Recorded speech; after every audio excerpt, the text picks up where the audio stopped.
Chapter 439. You're smart. Shui was indeed smart.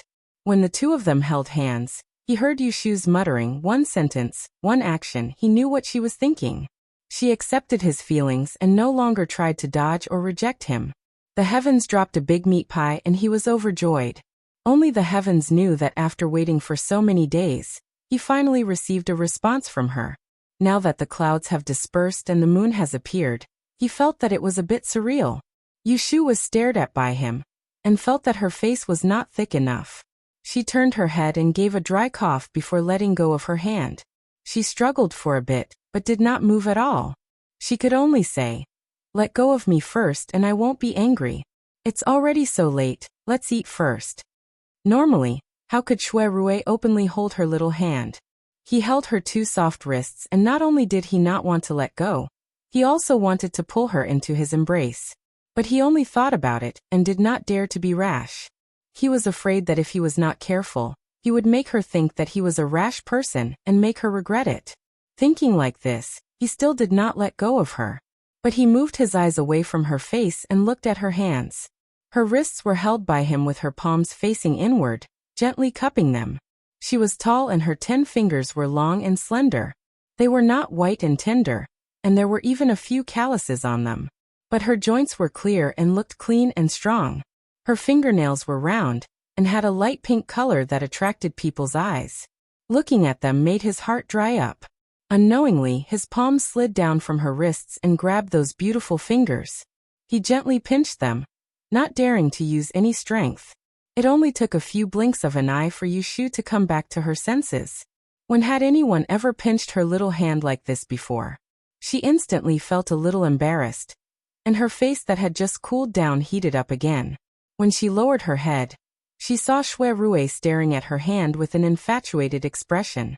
She felt extremely uncomfortable all over, so she exerted all her strength and pulled her hand out when he was unprepared. Then she took 2 steps back to stand at a safe distance. Shui momentary slip returned to his senses, yet he wasn't in a hurry. He raised his head unhurriedly to look at her, and his eyes were bright as he said, "You've promised me tonight, so you can't go back on your word tomorrow." Yushu wanted to roll her eyes and say that she had promised him something, but when she saw his serious expression, she didn't have the nerve to act shamelessly. She crossed her hands behind her back and thought for a moment. Thinking that she had to make things clear to him as soon as possible, her expression gradually became serious. She said to him, "Although I'm a woman who learns to be lazy, I can't tolerate even a grain of sand in my eyes. If I were to be with you, I wouldn't be half-hearted. Putting myself in your shoes, I don't want you to have any playful thoughts. In this world, men are superior to women, and I have a strong personality. I have to go against that." At this point, the corners of her lips curled into a mocking smile. She continued, "If you can't tolerate me, then pretend I didn't say anything tonight. Don't provoke me in the future. Otherwise, you know what kind of temper I have." As she finished speaking, she actually started threatening him in an overbearing manner. If it was an ordinary husband, he would probably be enraged, but in Shui eyes, he only felt that she was full of temperament, sour, spicy, and cute. So his figure flashed as he left the chair and stood up, and then he took a step forward before lowering his head to look at Yushu, who had a ferocious gaze. His eyes narrowed as he smiled, and then he bent his finger to scrape the tip of her nose as he said in a low voice, "Could it be that you don't know that I like you exactly like this?" Being teased by his words, Yushu was embarrassed for a moment. At the same time, she knew his answer. She relaxed and did not give him a cold look. Her expression softened and she said softly, "How would I know what you like about me?" Saying that, she did not wait for him to reply and walked to the side and sat down. "After running for the whole afternoon, I'm hungry. Quickly call the servants to serve food." When Shui heard this, he remembered that she chased after the storyteller in order to help him investigate the case. How could he not feel heartache? He immediately clapped his hands and called the servants in the courtyard to prepare the meal. Since that was the case, he could not help but remind her, "If you encounter something like this again, don't be rash. It's more important to come back and tell me." One could not blame Shui for being cautious. He had watched Yushu walk all the way to where she was today. If one were to say that she was unlucky, no one would dare to say that they were second. Those bewitching things were rare for others in their lifetime. But she was lucky. She caught all of them. Yushu replied with an N. But in her heart, she said that it depended on the situation. Waiting for a hare to come to her was not her style. If she was afraid, she would have died many times. That storyteller, Big Brother. Why don't you investigate him? Both of them communicated. When Shuirue heard that she was still used to calling him Big Brother, he raised the corner of his mouth and did not correct her. There was a younger sister in the family, but she usually called him Big Brother. Others did not care about it. Yushu was the only one who called him Big Brother. Okay, I'll send someone later.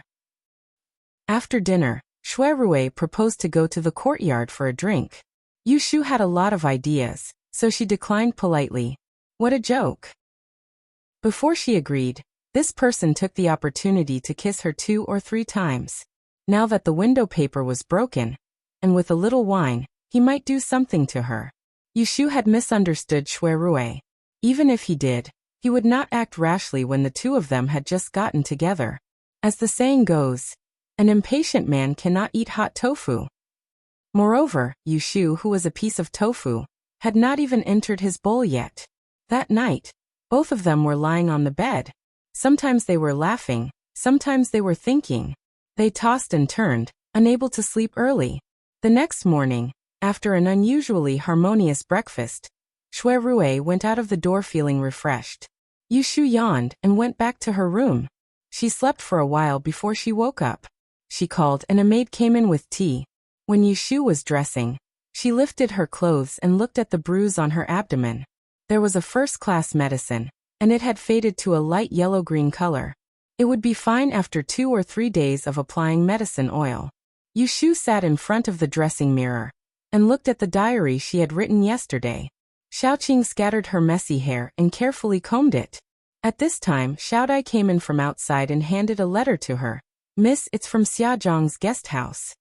Because Yushu was a fortune-teller, Xiaozhang's Helong acquiesced to Xiaojiangmin's contact with her. They no longer wrote secretly, and there was a letter almost every 3 to 5 days.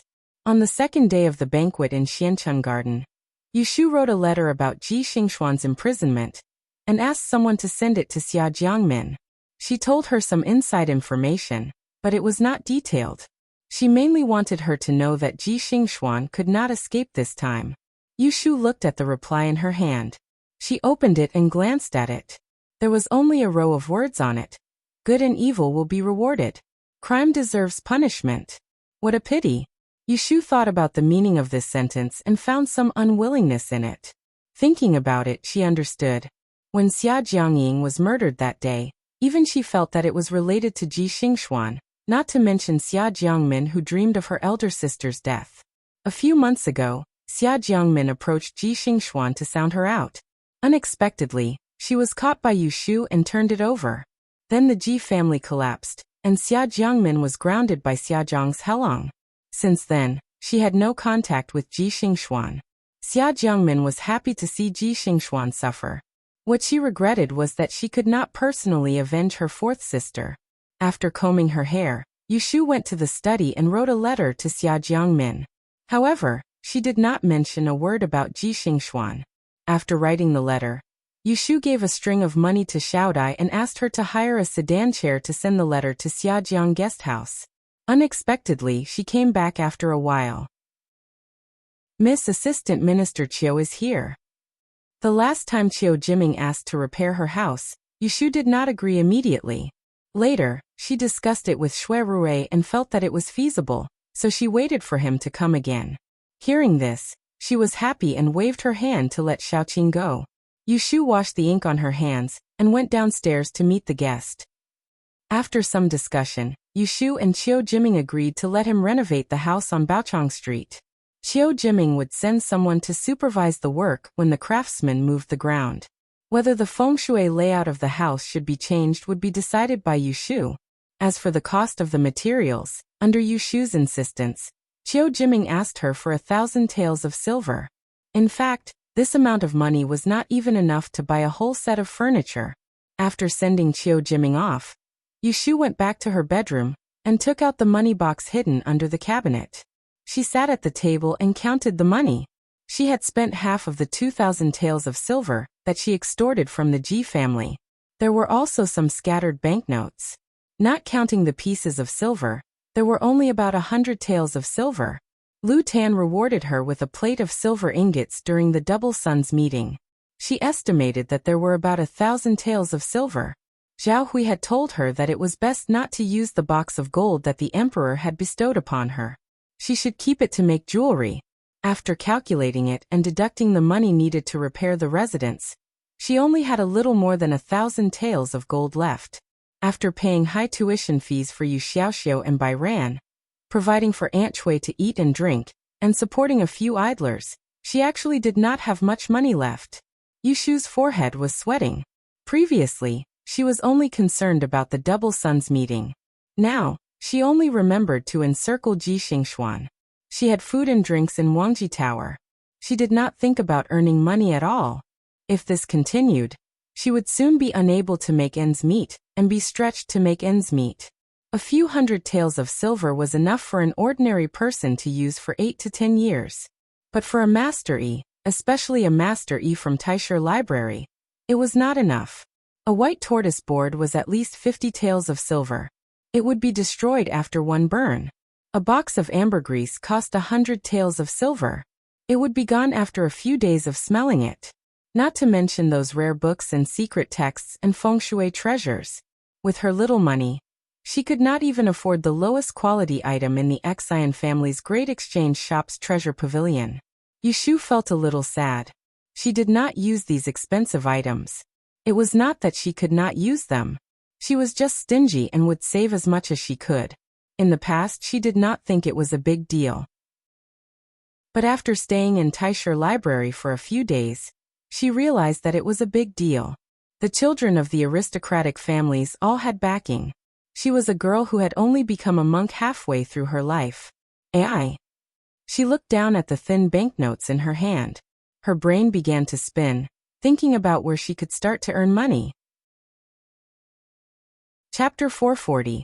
Yushu was worried about the money and hid in her room to calculate the accounts.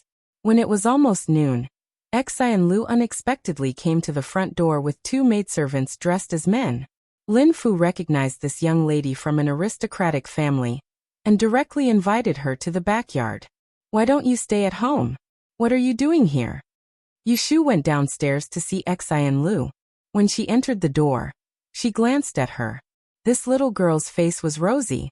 It was clear that she had benefited from the recent nourishment. She looked much better than before. Xian Lu heard that Yushu didn't like her, so she pouted and said, "I survived a disaster and will have good fortune in the future. Of course, I have to come here to thank my savior. Otherwise, I would be an ungrateful person." After saying this, she stood up from the chair, tidied up her sleeves, and then carefully bowed to Yushu. Yushu didn't stop her. After seeing her pretentiousness, she turned around and took a half-foot-long wooden box from the arms of a maid. She smiled and handed it to her. She was quite envious and said, "Take it. This is my Xian family's thank you gift." Yushu took it and opened the box. There was a thick book inside. The cover was covered with a layer of waterproof gray oil paper. It was wrinkled and didn't even have a title. She raised her eyebrows and said unhappily, "I saved your little life, and you're giving me this stupid book? You don't know what it is." Xian Lu glared at her with all her might. She turned her head and winked at the maid. The two of them closed the door and went out to stand guard.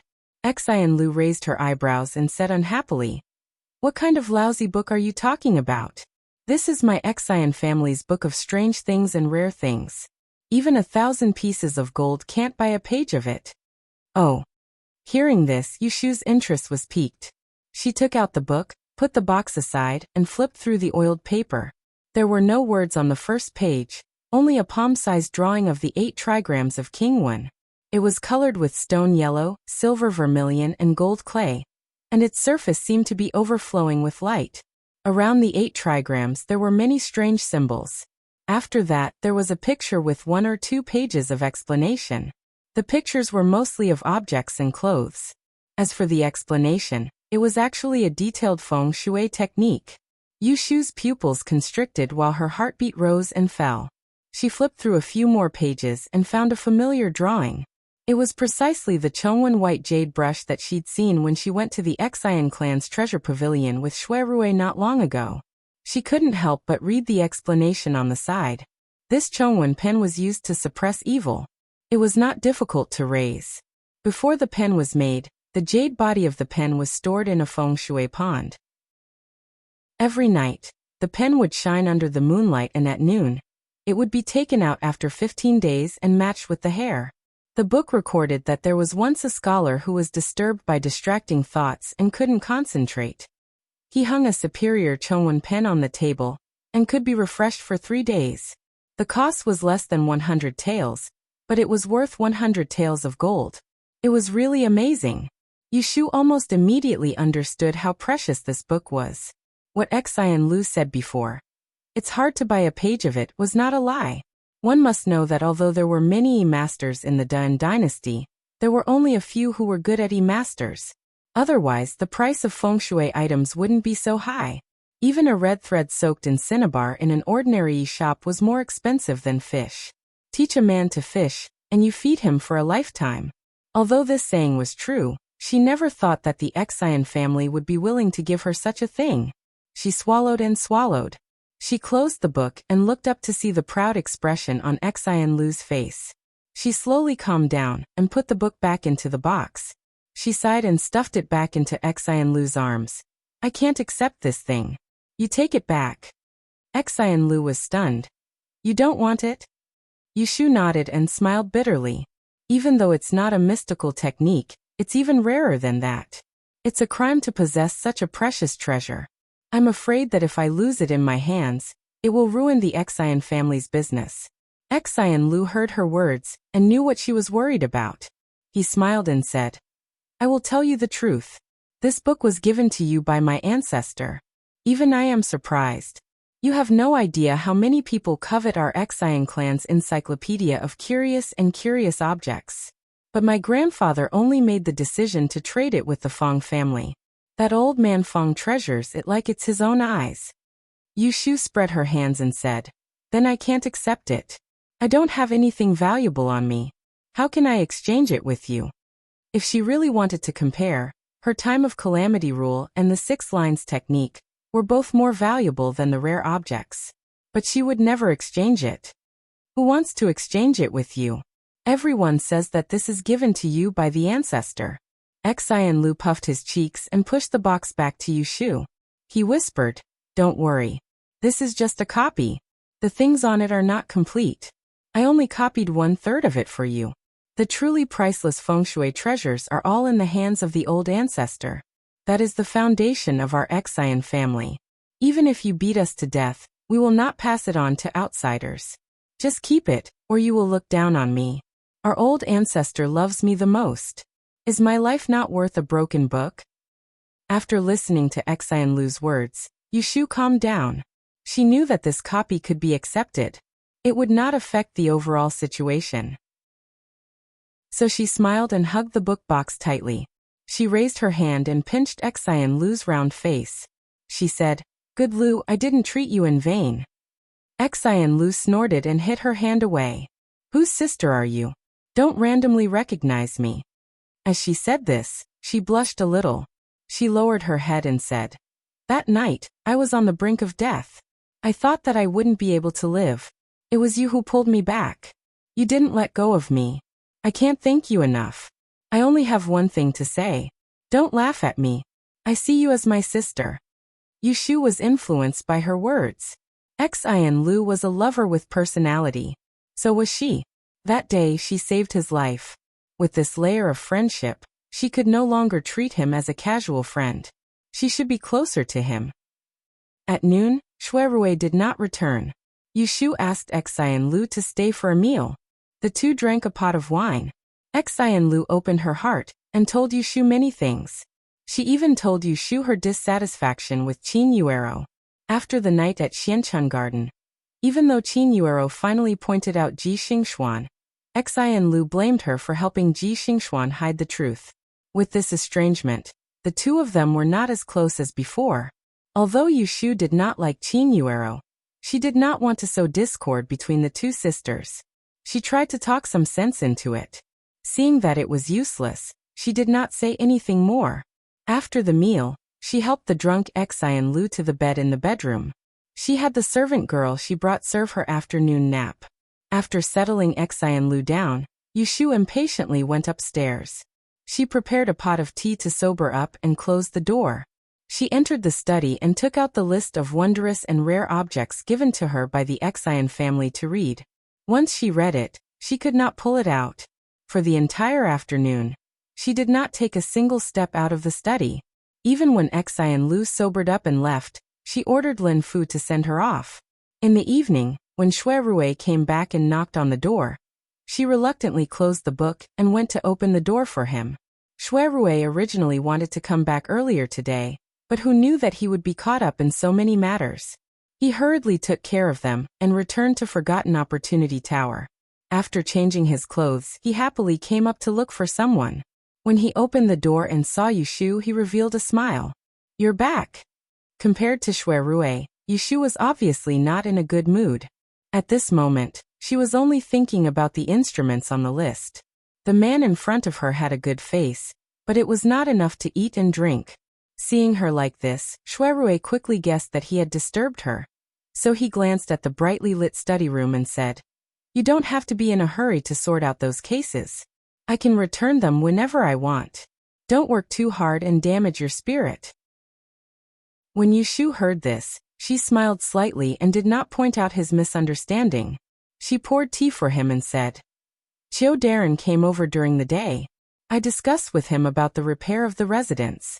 We will choose a good day to start the construction next month." Xue Rui took the teacup from her hand and looked at her fingers. He said, "Did he talk about the money?" Yushu nodded. "He didn't say anything. I thought about it and gave him 1,000 taels of silver. Do you think it's too little?" Xue Rui drank the herbal tea in her room and felt that it was more refreshing than usual. He casually said, "Tell Lin Fu to take out 5,000 taels from Forgotten Opportunity Tower's account and give Chiu Jiming 3,000 taels to prevent people under him from cutting corners. I will write a note later. The next time you see him, tell him to take this note to Southern Forest Lumber Company and take a batch of mahogany to make furniture. This is to prevent him from using birch and oak wood in the Ministry of Works to perfunctory you." Yushu glanced at him. His generosity made her feel good, but also uncomfortable. She shook her head and said, "There is no need to spend so much money. I will give him 1,000 taels of silver. It will be better than the house we are living in now. A woman must know how to be independent. It hasn't even been a day, and she is already using his money. What will happen if this continues for a long time?" Xue Rui smiled. He clearly saw through her thoughts and said, "Are you reluctant to use money or are you reluctant to use my money?" Yushu rolled her eyes at him. "I am used to being poor. Even if money comes from the wind, I will not be willing to use it. Unlike you who have a young master's life, born with a golden bowl and golden spoon, you don't know the cost of daily necessities. Hee your mouth. I am just helping you. If you don't use it, then don't use it. There is no need to pester me." Xue Rui faced Yushu with a good temper. No matter if she ridiculed or ridiculed him, he would accept it all. The more he behaved like this, the more Yushu would restrain herself. Seeing that his cup was empty, she would refill it. She didn't want to worry about money anymore. Chapter 441. It was drizzling in the early morning. Yushu held a pea-green paper umbrella and walked up the stairs with the hem of her clothes. She closed the umbrella under the eaves, shook off the water droplets, and looked up at the beam of the door. There were 3 words Shushui Hall on the small plaque. There was a line of spring calligraphy on both sides of the door. The first couplet was Shushui makes the haze more cloudy, and the second couplet was Spring makes the water darker. This cottage was Fang Zijing's private place in the Taisher Library. It was next to a shallow pond, and its back was against the mountain wall, which was quite suitable for the scenery. Situ Qinglan was cleaning the room. When she saw Yushu, her eyes brightened, and she walked towards her with a dusty horsetail whisk. "Lotus room." The day before yesterday, after a meal in Wangji building, Yushu and she changed the way they addressed each other. They no longer called each other Miss or Miss. Yushu saw her cleaning the window just now, so she smiled and said, "You are early again. You are really a diligent person." "Not at all. I am used to going to bed early, so I wake up early," Situ Qinglan said modestly. She turned her head to look at the 3 or 5 students sitting in the cottage, and then waved to Yushu to talk in the corridor outside the door. "I have a piece of good news for you. How are you going to thank me?" Situ Qinglan winked at Yushu, looking a little playful. Yushu thought she was joking, so she said lightly, "Tell me. It really makes me happy. I will clean the window for you." "Oh, this is what you said." Situ Qinglan was about the same height as Yushu. She leaned close to her ear and whispered, "On the Divine Ancestor Sacrifice Day next month, Grandfather and 2 other academicians have chosen you to accompany the Emperor." Yushu was surprised at first, and then she looked at her suspiciously. "Are you serious? You are not coaxing me to work for you, are you?" A few days ago, Shui Rui told her that the Imperial Historian Library would choose a few young students to accompany the Emperor on the day of Divine Ancestor Sacrificial Rites, and asked her to inquire about Feng Zijing's intentions. She hadn't been able to find an opportunity, but who knew that such a good thing had already fallen into her lap? "You are a puppy.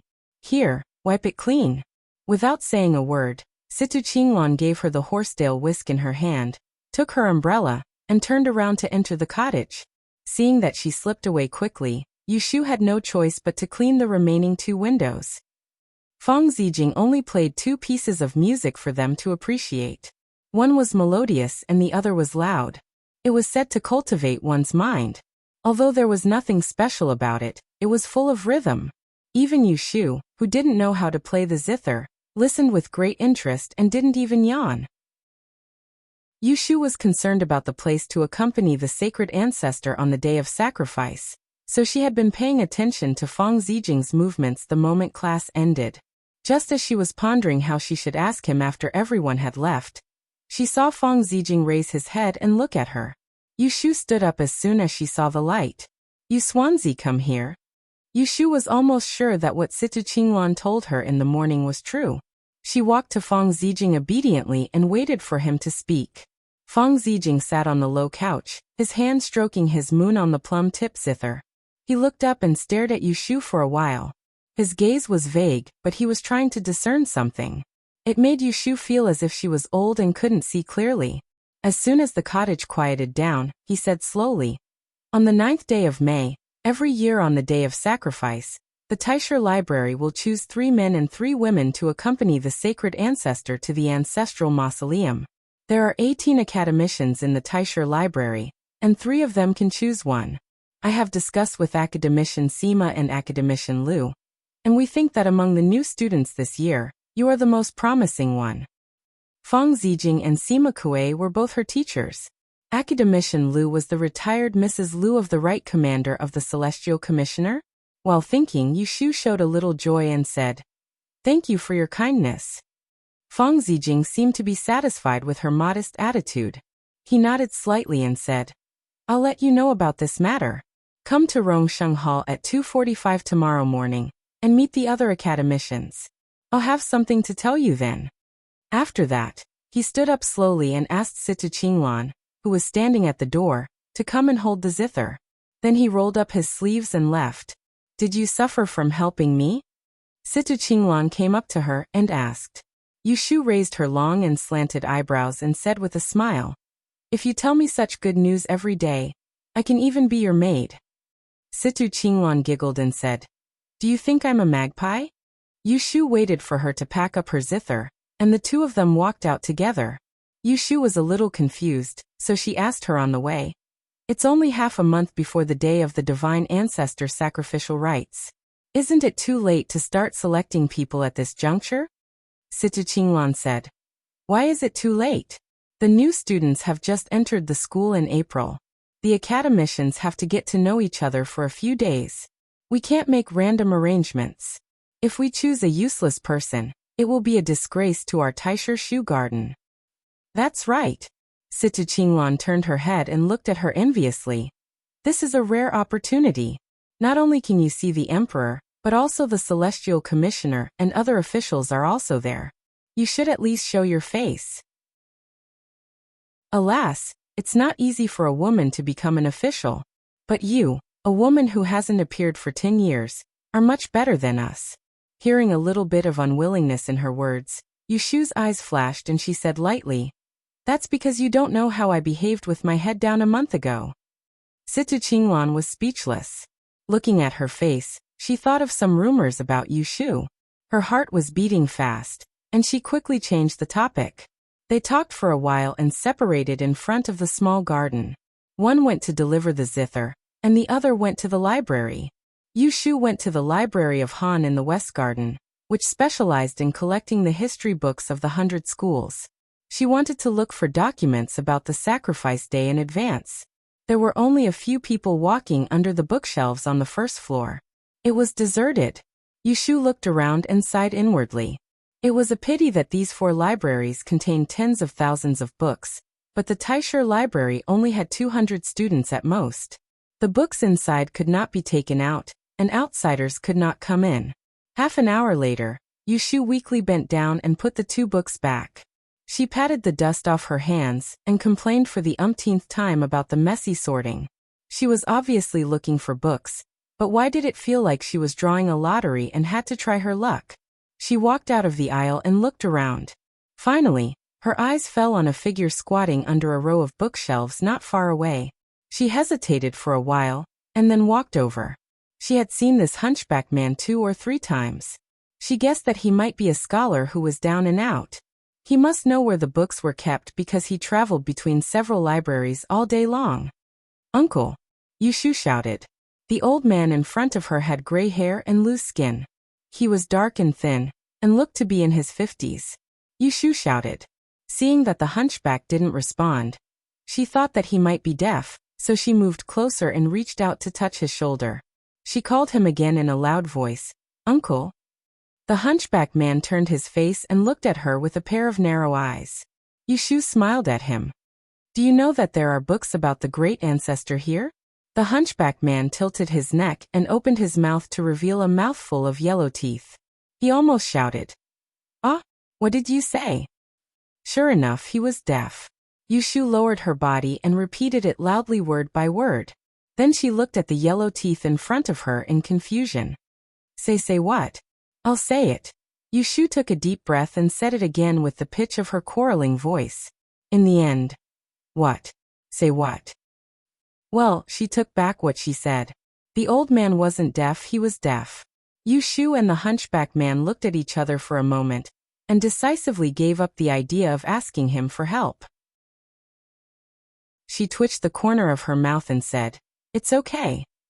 Then, she ignored the old man's reaction, and went back the way she came. She had just taken 2 steps when she heard a low voice behind her. "Why are you shouting?" Yushu felt a vein jump on her forehead. She turned her head stiffly and said to the old man who was muttering, "Uncle, are you making fun of me?" The old man looked up and stared at her. He opened his mouth and said in a loud voice, "What the hell are you talking about?" "Forget it, I'd better go home." In the end, Yushu didn't find an article about Emperor Anwu, so she went back to Wangji Tower resentfully. It was noon. When she saw Shui Rui sitting on the first floor drinking tea in broad daylight, she thought her eyes were playing tricks on her. "You came back so early today?" Since the murder case in Taisher Shuyuan reached the palace, he left early and returned late every day. "I came back to check if you ran around." It was a joke, so Yushu didn't take it seriously. She sneered and sat next to him. She casually took a red nectarine from the fruit plate and put it to her mouth to nibble a piece. Shui Rui listened to the crisp sounds of her chewing on the peach and the sound of water splashing. His gaze swept past her lips and he cleared his throat. "If we're free in the afternoon, how about I bring you out to the lake?" Yushu's mouth stopped and said, "This case is gone. Where do you get the time?" She bluntly stated the truth, but Shui Rui didn't feel embarrassed at all. His expression was normal as he said, "Ji Xingxuan is not willing to confess. The Supreme Court's punishment is limited. If it goes too far, it will become a private punishment. If it goes against the law, it will be impeached by the censor. I have sent someone to inquire about the storyteller, but he hasn't replied yet. During this time, I will have time to relax. Yushu nodded. She knew that Shuerue wasn't having a hard time. Such a big case fell on his shoulders without any reason. She didn't know how many people were secretly watching him make mistakes. If it was her, she would have been irritated long ago. Okay, if you say go to the lake, then go to the lake. Yushu thought. He didn't want her to interfere with Ji Xingxuan's interrogation, so she could accompany him to change his mood. As soon as she agreed, she saw a smile on his face. His lips, which were not thick or thin, raised up. His whole face was full of energy. In the past, Yushu had never noticed that Shuerue's face was exceptionally good-looking when he smiled. Compared to Shuerue's graceful bearing and elegant demeanor, Yushu had never noticed it before. Shuerue noticed that Yushu was distracted. He said a few words but she didn't respond. He raised his hand and waved it in front of her. Yushu suddenly came back to her senses. The tips of her ears were a little red. In order to cover up that she was in a daze, she pretended to cough twice and patted her chest, saying that she choked on the peach. Shuerue didn't say anything. He stretched out his long arm and took away the remaining half of the peach in her hand. Hey, don't waste it. Eat it. As soon as she finished shouting, she saw Shuerue glance at the nectarine that she had chewed on and put it in his mouth without changing his expression. Chapter 442. The Jade Lion Lake was located in the east of Anling. It was no more than 3 to 4 miles long, but it was 2 feet deep. The southern shore was adjacent to the octagonal Wulin Pagoda. Yushu thought that since Shuerue said he wanted to take a stroll on the lake, then he wanted to book a large pleasure boat, and it would be best if he invited a few musicians to play and sing. They would be served fine wine and delicacies, and they would slowly float on the water as they wandered along the shore and gazed at the scenery in the distance. Who would have thought that when the carriage reached the shore of the lake, there was no such thing as a 3-storied pleasure boat. Instead, there was a wooden boat, about 2 zhang long, anchored at the bottom of the lake. It had 3 cabins, front and back, with a muddy green canopy, bamboo-woven curtains for the windows, and a primrose-colored silk canopy. At the entrance of the boat, there were 2 pots of green ginger grass. Once they were seated in the cabin, the boatman standing at the bow of the boat paddled into the lake with his long oars. Then he drew the curtains to boil tea, allowing the breeze to cool them down. Leaning against the window and watching the light blue waves close at hand, Yushu had to admit that compared to the elegance of the eldest Shui Gongzi, she was truly a vulgar person. Shuerue was a person who knew how to enjoy life. Although the boat was small, it did not lack any tables, stools, and beds. They were all of the short Western jean style. In addition, it could accommodate 5 or 6 people, making it more spacious than it looked from the outside. Yushu looked at the pillows and bedding on the short bed opposite her and said, "Your boat is so good that people can live in it." Shuerue added fuel to the charcoal stove as he said with a smile, "You're right. When it's hot in the summer, I'll occasionally spend the night on this lake. Other people would find it difficult to sleep while holding ice in their hands, and I'll even add a blanket to my body at night. I'll hear the summer insects singing, and I'll be able to gaze up at the stars in the sky." Yushu felt envious just by listening to it. Last summer, she traveled north to the capital by water. She also spent the night on a ship, but the merchant ships had to be in a hurry, so they had to swim quickly on the river. The wind was howling, and the rain was intermittent. It was difficult to sleep peacefully, let alone comfortably. "If you like, I'll bring you to the lake when the weather gets warmer." Shuerue seemed to be able to see through Yushu's thoughts and every move tickled her. As expected, Yushu happily clapped her hands. "Great, don't forget." She did not think too much about it. Shuerue said he would bring her, but how could the 2 of them sleep on a boat and a bed? It was raining in the morning, and the sun was not strong in the afternoon. The weather was cool, and it was the best time to tour the lake. In the blink of an eye, it was summer and the willow trees on both sides were thick. When the boat reached the center of the lake, it was surrounded by light green. Yushu looked out of the window and saw a tower in the distance. She asked curiously, "What tower is that? It's so tall." Anling City was much bigger than the small Yang County. Yushu had been here for less than a year, and had never been to many places. Thus, she did not even recognize the most famous martial spirit tower in the capital. Shuirue followed her gaze and looked over. Before the water boiled, he told her a story. This tower is called Martial Spirit Tower. It was built 100 years ago during the reign of the late Emperor Shizong. Legend has it that one day, Emperor Shizong was touring the Jade Lion Lake. In the dead of night, he suddenly saw a white light descending on the southern shore.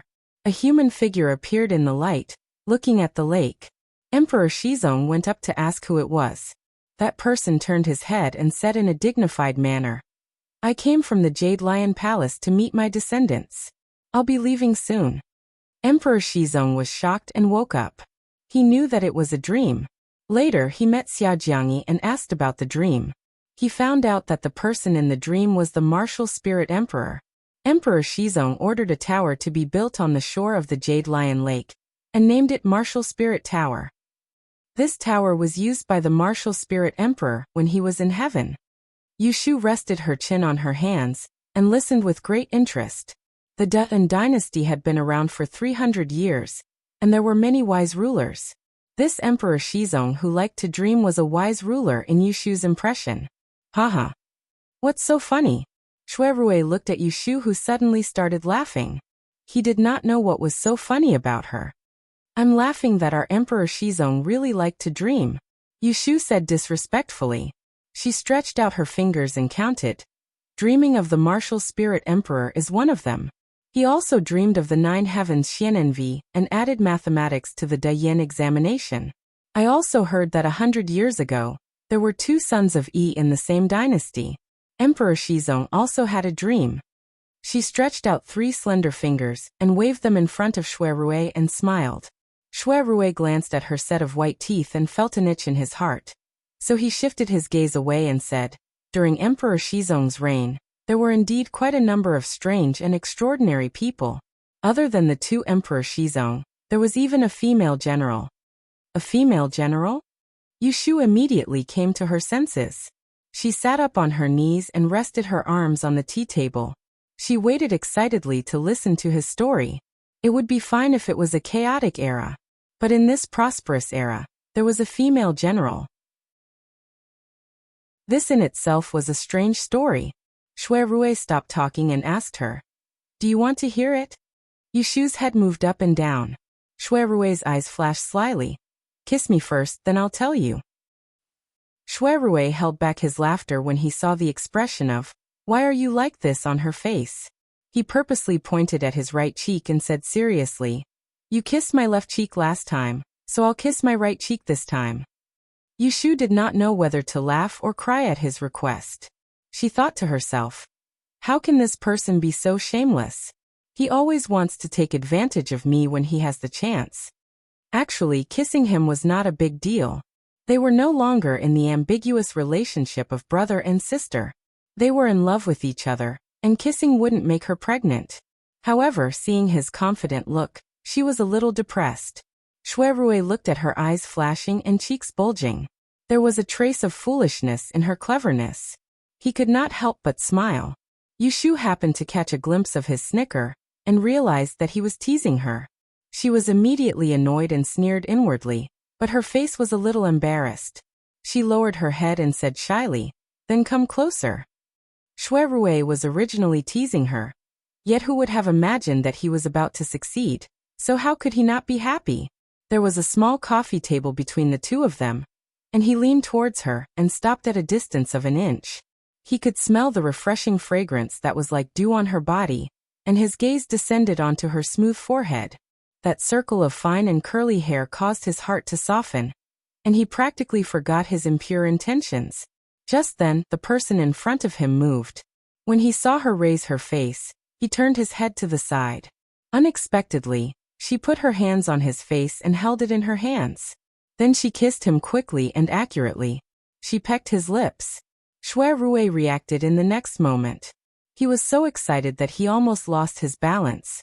However, this kiss ended quickly.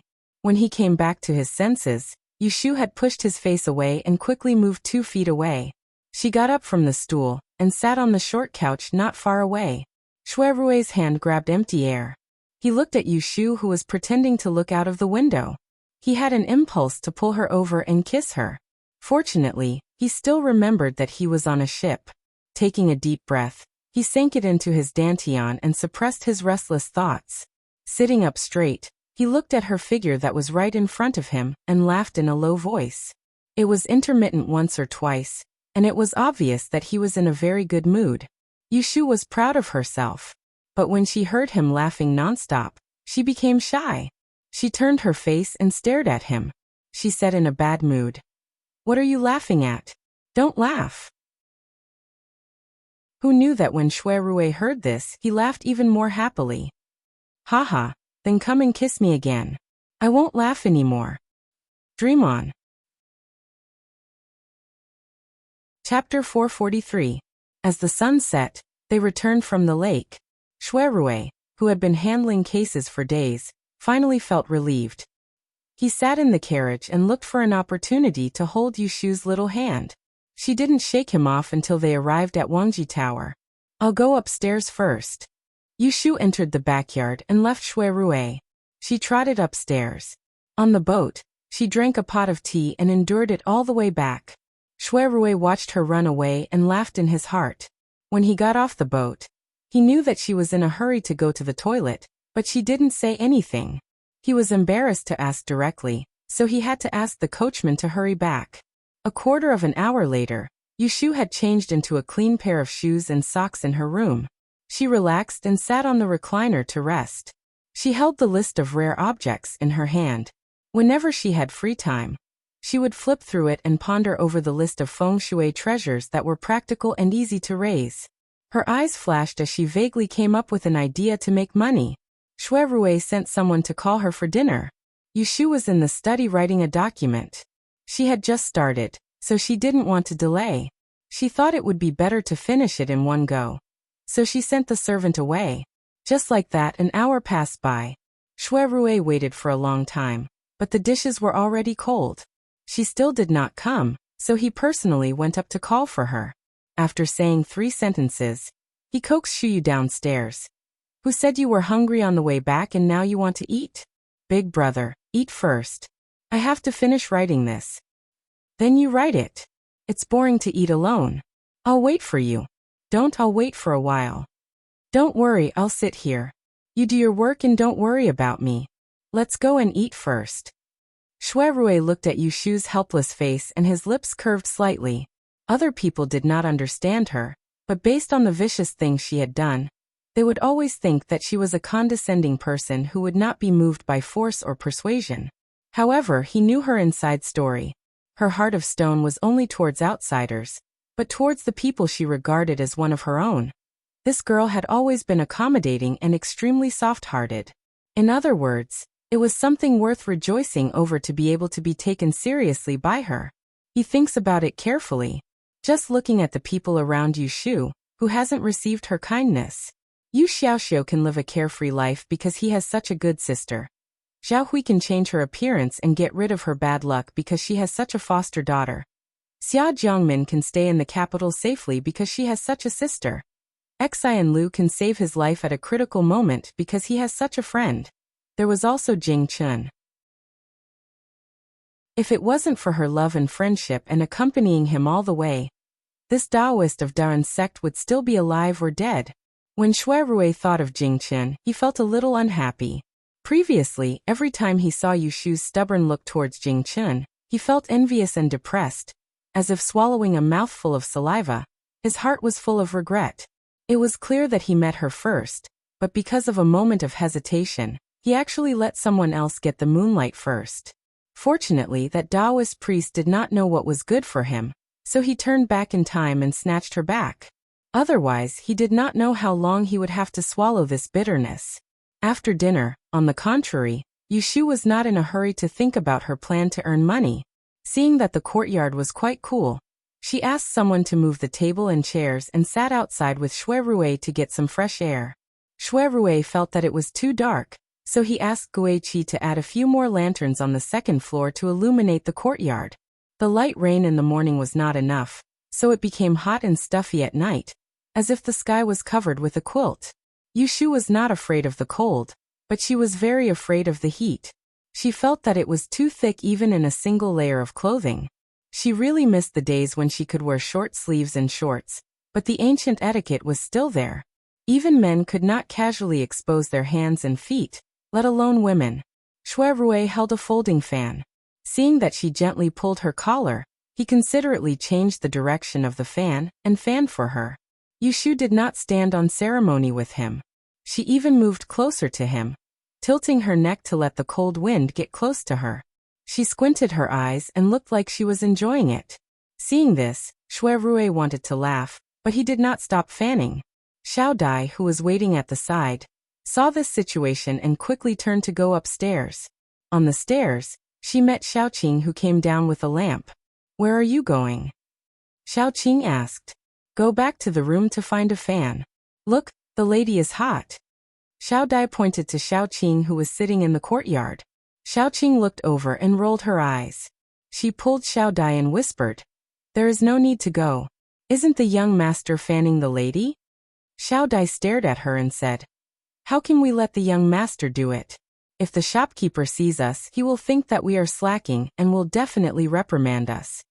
Xiaoqing looked at the courtyard calmly and said to her, "Don't worry, the shopkeeper will definitely not reprimand us. If you go there with a fan now, the young master will be unhappy." Xiao Dai did not understand and said with a fox face, "What kind of nonsense is this? The young master is happy to please the lady. Why are you going there?" Why does the young master want to please the lady?" Xiaoqing covered her mouth and laughed.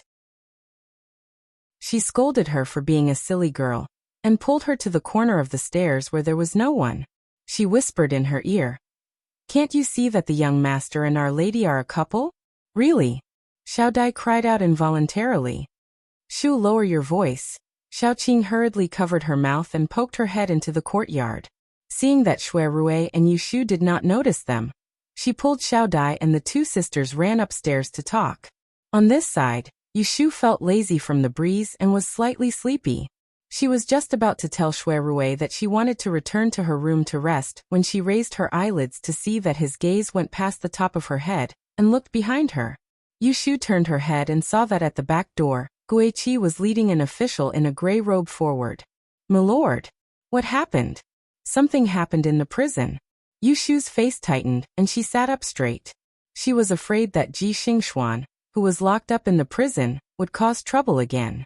Shui Rui also frowned. He put down the folding fan in his hand and said coldly, "Speak clearly." The official looked around and did not avoid Yushu. He lowered his head and quickly said, "The prisoner Ji Xingxuan fainted this morning due to a high fever. She did not wake up even after pouring water and salt. She was probably tortured too much. This subordinate was afraid that she would not be able to bear it. So I came to ask my lord if we should stop the torture and treat her." Shui Rui's expression suddenly changed and he scolded, "Tortured too much? How did you do it? Don't you know that this is a wanted criminal of the imperial court, and that no accidents can happen before she goes to court?" There were two reasons for putting Ji Xingxuan in prison. One was to interrogate her with torture and find out who was behind the scenes. The second was to guard her well, so that she would not be silenced.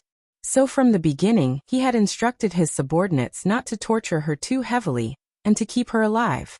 The official shrunk his neck and braced himself to report, "My lord, please investigate carefully.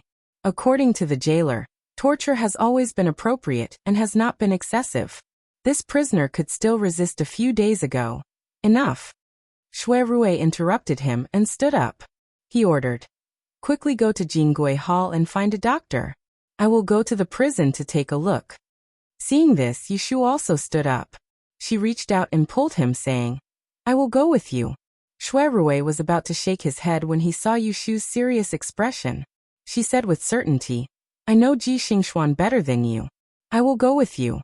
If she dares to play tricks, I can warn you." Yushu did not believe that Ji Xingxuan fainted for no reason was an accident. She was afraid that Shui Rui would be careless and fall into her trap, so she insisted on going with him. Chapter 444. There were several prisons inside and outside of Anling. The prison of the Ministry of Justice, which was responsible for judging crimes, held the most prisoners. However, when it came to torture, the Supreme Court, which was responsible for the prisons, held the most severe punishments. There was a saying that if one went to the prison of the Ministry of Justice, they would inevitably suffer physical pain.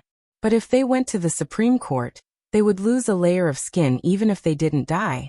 As a suspected criminal, Ji Xingxuan had been imprisoned in the Supreme Court's dungeon for 7 to 8 days. Yu Shu followed behind Shui Rui, and as soon as they entered the dim and damp dungeon, Shui Rui silently held her hand. Even though she wasn't afraid of the dark, she didn't refuse and allowed his large hand to hold her small hand. The jailer led the way in front. A flickering lantern floated in front of them. The dripping sound of water above their heads could be heard. Occasionally 1 or 2 painful moans could be heard. It was as if the netherworld was beside them, making one's hair stand on end. Yu Shu secretly sneered. After coming to the capital, she only went to the dungeon twice, and both times were to visit Ji Xingxuan. What kind of ill-fated relationship was this? The dungeon's structure wasn't complicated. After passing through 2 layers of prison doors, they arrived at the place where Ji Xingxuan was imprisoned. The brazier on the wall was burning, illuminating the surroundings. Shui Rui finally let go of Yu Shu's hand. A man who looked like a jailer came up and talked to him in a low voice. Yu Shu looked around and quickly found a gray figure lying against the wall in the cell on her left. The figure's back was facing the cell door, bent over on a simple wooden bed, motionless. Her vision darkened. Her intuition told her that this was Ji Xingxuan. As expected, Shui Rui said a few words to the jailer, and then shifted his gaze to this cell. He asked, "Why is Dr. Zhao not here yet?" As they were talking, a series of footsteps approached them from behind. Yu Shu turned around to look, and saw that the official who went to the Wangji Tower that night was leading a man who was carrying a medicine box over. When the man saw Shui Rui, he hurriedly quickened his steps and walked forward. "My lord, this is Dr. Zhao from Jingguitang." As a medical center, Jingguitang was in a special situation.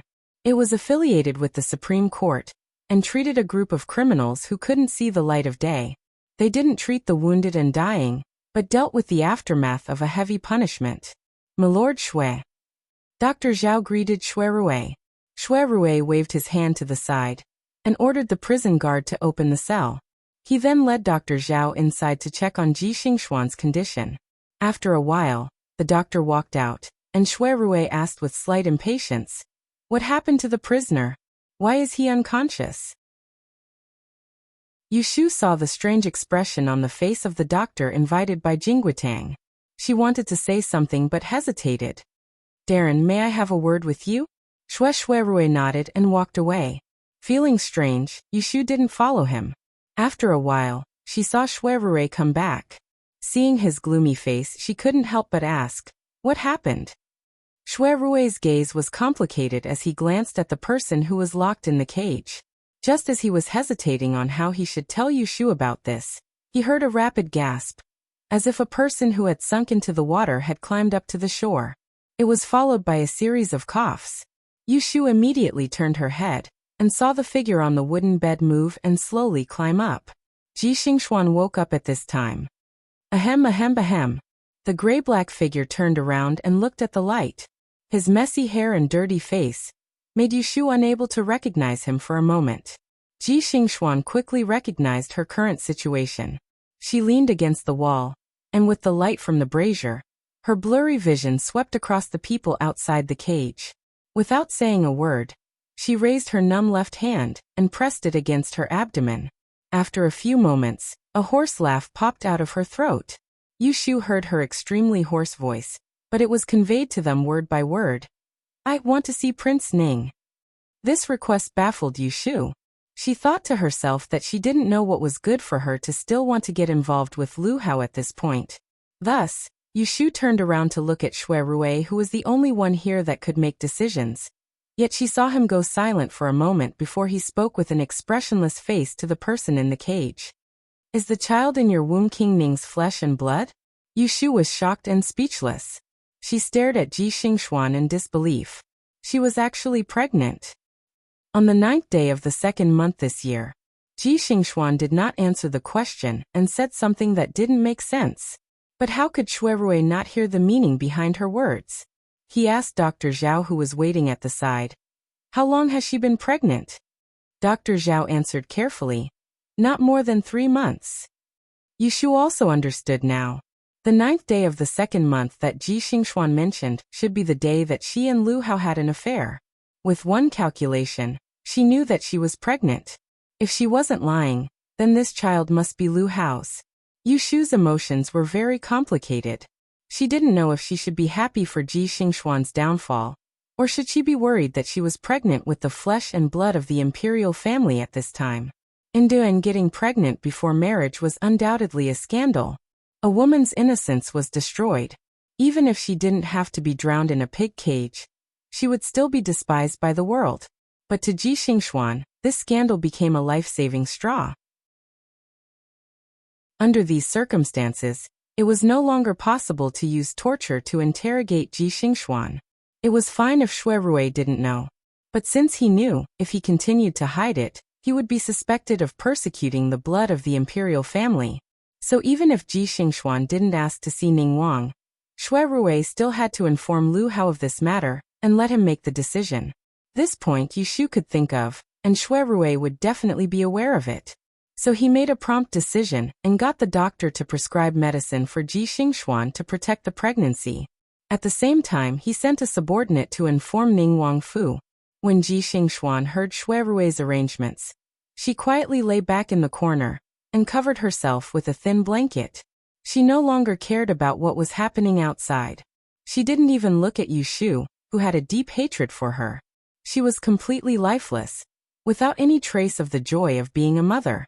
Yushu didn't have the mood to kick her when she was down. She looked coldly at her dying breath. After a while, she and Shuirui left this dark and cold prison cell. Shuirui and Yushu didn't return to Wangji Tower, but went to the yamen of the Supreme Court to wait for news from Ning Wangfu. In the dead of night, there were only patrolling soldiers on duty in the enormous yamen. The officials that came and went during the day had gone back to their homes before the sky turned dark. Shuirui brought Yushu into the rear hall. In the place where he usually rested, he could speak without worry and didn't have to worry that the walls might be eavesdropping. Did Ji, based on your understanding of Ning Wang, would he come out to vouch for Ji Xingxuan for this child? He's a person who cares about his reputation. If he knew that a criminal was pregnant with his flesh and blood, he probably wouldn't be happy. Then according to what you're saying, he would place righteousness before family. Yushu had a grudge against Ji Xingxuan, and she also had a grudge with Lu Hao. Not to mention the distant ones. During the Shuangyang conference, she had been schemed against by Shui Yun and had been captured by Lu Hao. Afterwards, when the incident occurred, Shuirui and Jing Chen quarreled at the morning court, enraging the imperial countenance. Lu Hao took the chance to frame the 4th imperial prince Lu Si, causing the other to be expelled from Jing. He had gotten rid of a competitor without bloodshed. The shrewdness of his methods made others wary. No, he will protect this child. Shuirui saw the confusion in Yushu's eyes and calmly explained to her. 3 years ago, when Ning Wang established his fu, he only had a daughter born from a concubine. Ning Wangfei had just entered the fu not long ago and there has not been any good news. If the child in Ji Xingxuan's belly is a boy, then it will be his eldest son. No matter what, he will not abandon it. Yushu's brows furrowed, confirming Shuirui's analysis.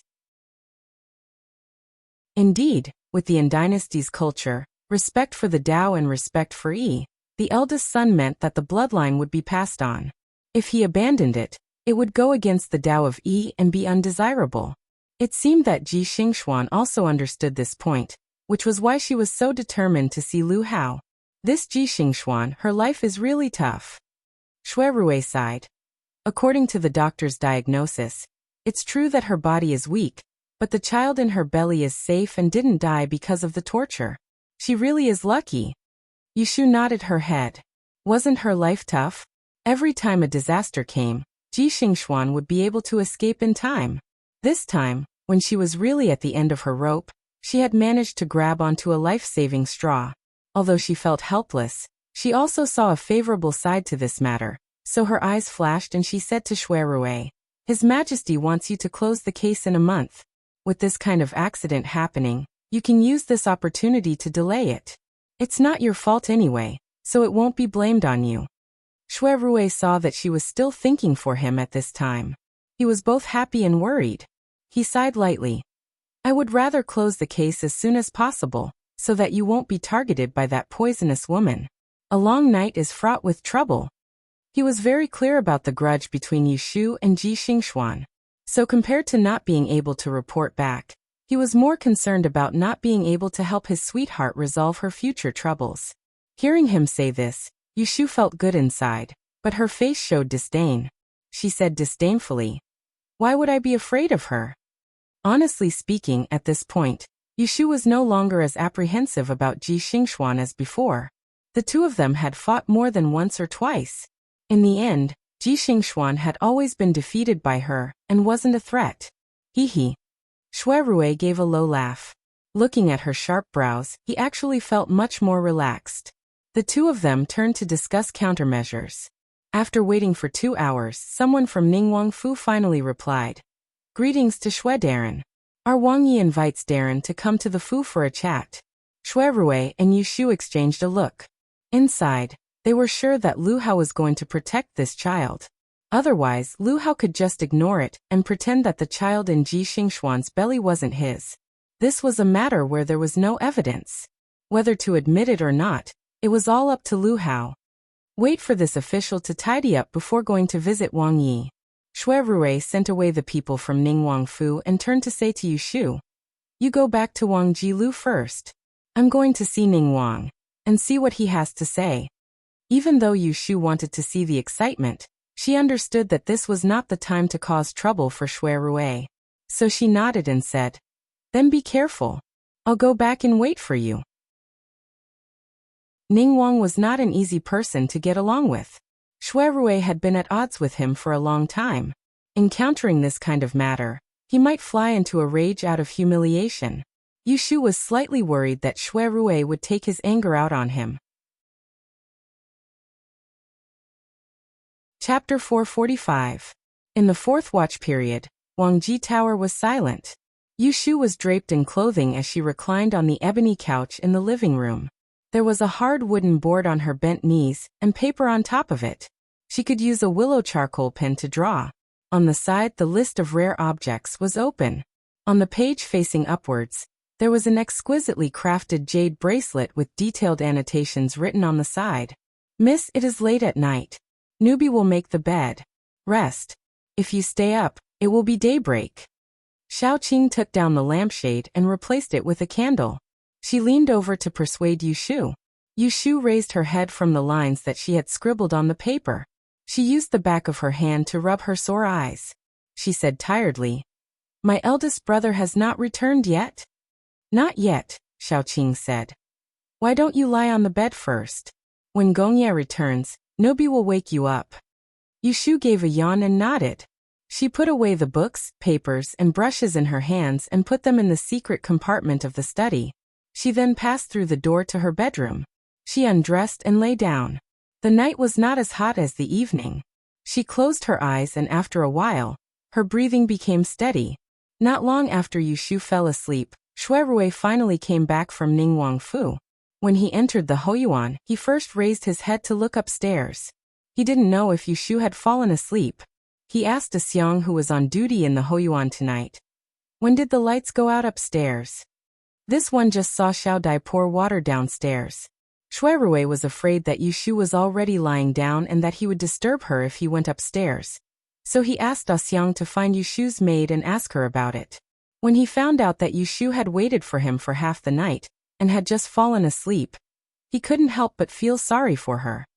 Miss said that when Gongye returns, she is to wake her up. Should Nubi go upstairs and wake her up? Xiaoqing asked Shui Rui. Shui Rui did not even think before stopping her. He rubbed his forehead and said, No need, let her rest. Yes, this servant will take her leave. Shui Rui had been running back and forth for the entire night. After a simple wash, he went to bed with his clothes on. Taking advantage of the fact that the sky was not yet bright, he seized the opportunity to rest for 2 hours. When the day came, he still had to enter the palace to meet the emperor. The next day, the sky was bright. Yushu woke up and saw the sun outside the window. Her face was a little bad. She called Little Butterfly, who was sprinkling water outside, and asked. Only then did she know that Shui Rui came back at dawn and went out again in the morning. Why didn't you wake me up? Yushu said unhappily. Little Butterfly stammered and looked back outside the door. Xiaoqing walked in with morning tea. Seeing Yushu's serious face, she thought for a while and understood, so she went forward to apologize. It's all Newbie's fault. When Gongye came back, he called me for questioning. I blurted out that Miss was asleep, so Gongye didn't allow us to disturb you. Yushu was just angry when she woke up, but she would not vent her anger on the two maidservants. Hearing this, she did not pursue the matter further. She waved her hand and asked them to wash up and change into a thin garment. Because the weather was hot, she only wore a ginger half-sleeved shirt. She tied a ribbon satin around her waist and hung a pouch with the arithmetic seal and the door key. She had no appetite for breakfast. After drinking half a bowl of red bean porridge, she rushed out. 2 days ago, Fang Zijing informed her that she was chosen to accompany the emperor on the day of divine ancestor sacrifice, and asked her to go to Taisher Shuyuan at 2:15 in the morning. She slept late last night. Sitting in the carriage, she inevitably felt dizzy. She held the beast jade seal and pressed it on her eyebrows all the way before she gradually woke up. Rongxing Hall, located at the end of the south gate of the Taisher Shuyuan, was the place where the academicians usually gathered to discuss matters. Today, it was rare for 18 academicians to gather together. The morning classes were suspended for the day, and there were many students standing in the courtyard to watch the fun. Inside the hall there were seats on the east, west and north sides. There were a total of 18 chairs, and all the academicians of the 6 disciplines were present. At a glance, half of them were old people with white hair, but there was no lack of beautiful women and handsome young men. But without exception, they all had extraordinary attainments in the study of and were worthy of their name. Inside the door, there were 4 or 5 young students, both male and female. They were all good-looking people, dressed in 2-colored uniforms. Their faces looked more or less immature, and it seemed that they were this year's newcomers. It's 1:15 in the morning. Is everyone not here yet? Academician Gao of the mathematics department looked outside the door with slight impatience. He glanced at the 5 students standing below, and it was obvious that one person was missing. As soon as he spoke, someone else chimed in. Which colleague's candidate is not here? Tell us, don't make us wait in vain. Fang Zijing, who was flipping through a chess manual, lifted his eyelids and said casually, maybe they were delayed on the way here. It's not a big deal to wait for 1/4 of an hour. Academician Gao said in a strange tone. It seems that Academician Fang's disciple is late. 1/4 of an hour is easy for you to say, but bringing such an unpunctual junior to the day of divine ancestor sacrifice might ruin things. If something goes wrong, are you going to be responsible for it? Haha, Academician Gao, why are you so angry so early in the morning? I see that the bridge of your nose is black. Be careful of what you say today. A gorgeous woman sitting below Fang Zijing laughed and played with the crystal-clear beads on her wrist. It was obvious that she was helping Fang Zijing. This charming and beautiful woman was none other than Madame Lu, who had just retired from her post as the right magistrate of the Celestial Commissioner a month ago. She was now teaching physiognomy at the Taisher Library. Half of the young teachers who had just entered the school this year were under her tutelage. Academician Gao was a little embarrassed by Madame Lu's words, but he did not argue with her. He just looked at Han Wenguang, who was sitting above him with his eyes closed, and silently swallowed his words. Jing Chun, who was also a new academician this year, paid no attention to the outside world. He held a scroll of Taoist scripture in his hand, and tilted his head to look outside the door. He saw a figure walking over from afar. His eyes flickered and he lowered his head again. Yushu walked to the door of Rongxing Hall, and saw that it was full of people. She knew that she was the last to arrive, and she was secretly puzzled. Wasn't it 7:15?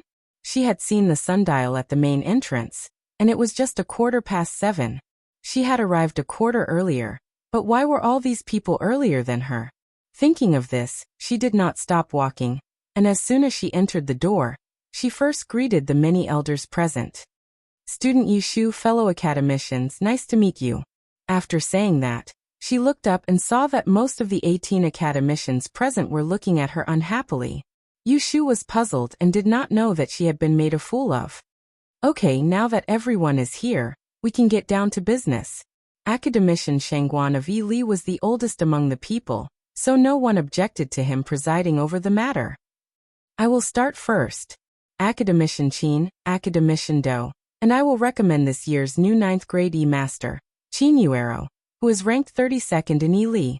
Does anyone have any objections? After Academician Shangguan finished speaking, Yushu slightly turned her head and saw that Qin Yuero, who was also waiting to the side, was among a few other students. When the academicians asked questions, she would answer them in a well-behaved manner. Before coming here, Fang Zijing did not tell Yushu clearly, but looking at the situation, she could guess why they were standing here. It turned out that just the recommendation of 3 academicians was not enough. In the end, whether or not they could participate in this year's ancestral worship ceremony still needed to be reviewed by all the academicians before a decision could be made. This knowledge caused Yushu to have a bad feeling in her heart.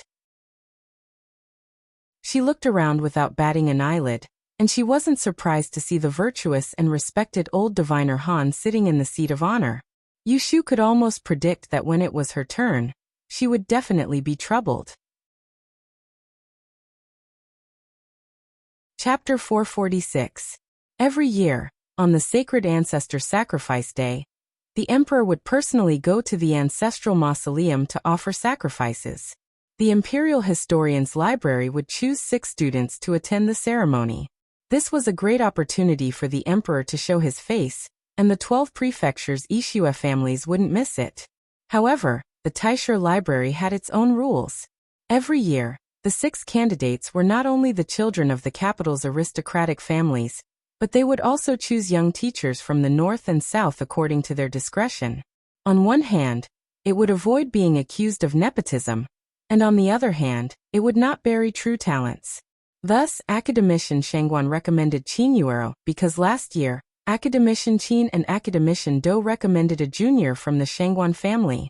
This year, the Shangguan family and Do family didn't have any new students. The Imperial Historian's Library would inject new blood every 3 years, and this year, they couldn't recommend old people. This was another rule that everyone tacitly agreed on.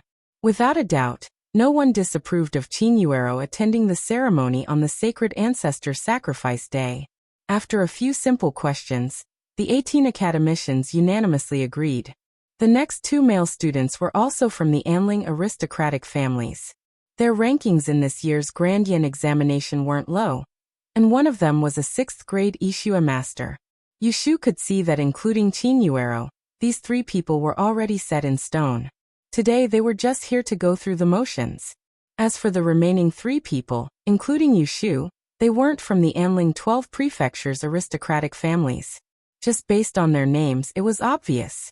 What made her slightly surprised was that Han Wenguang, who was a master of the 3 predictors, recommended a Xiaoyi master named Sun Jun. He was also from a humble background. The academicians were obviously harsher on Sun Jun. Not only did they ask a few difficult questions, but the academician who taught physiognomy also called Sun Jun in front of him, and carefully looked at his palms and palms. Sun Jun was about the same age as Qin Yuero, but he didn't look very smart. When he answered, he stuttered a few words, causing the academicians to frown slightly.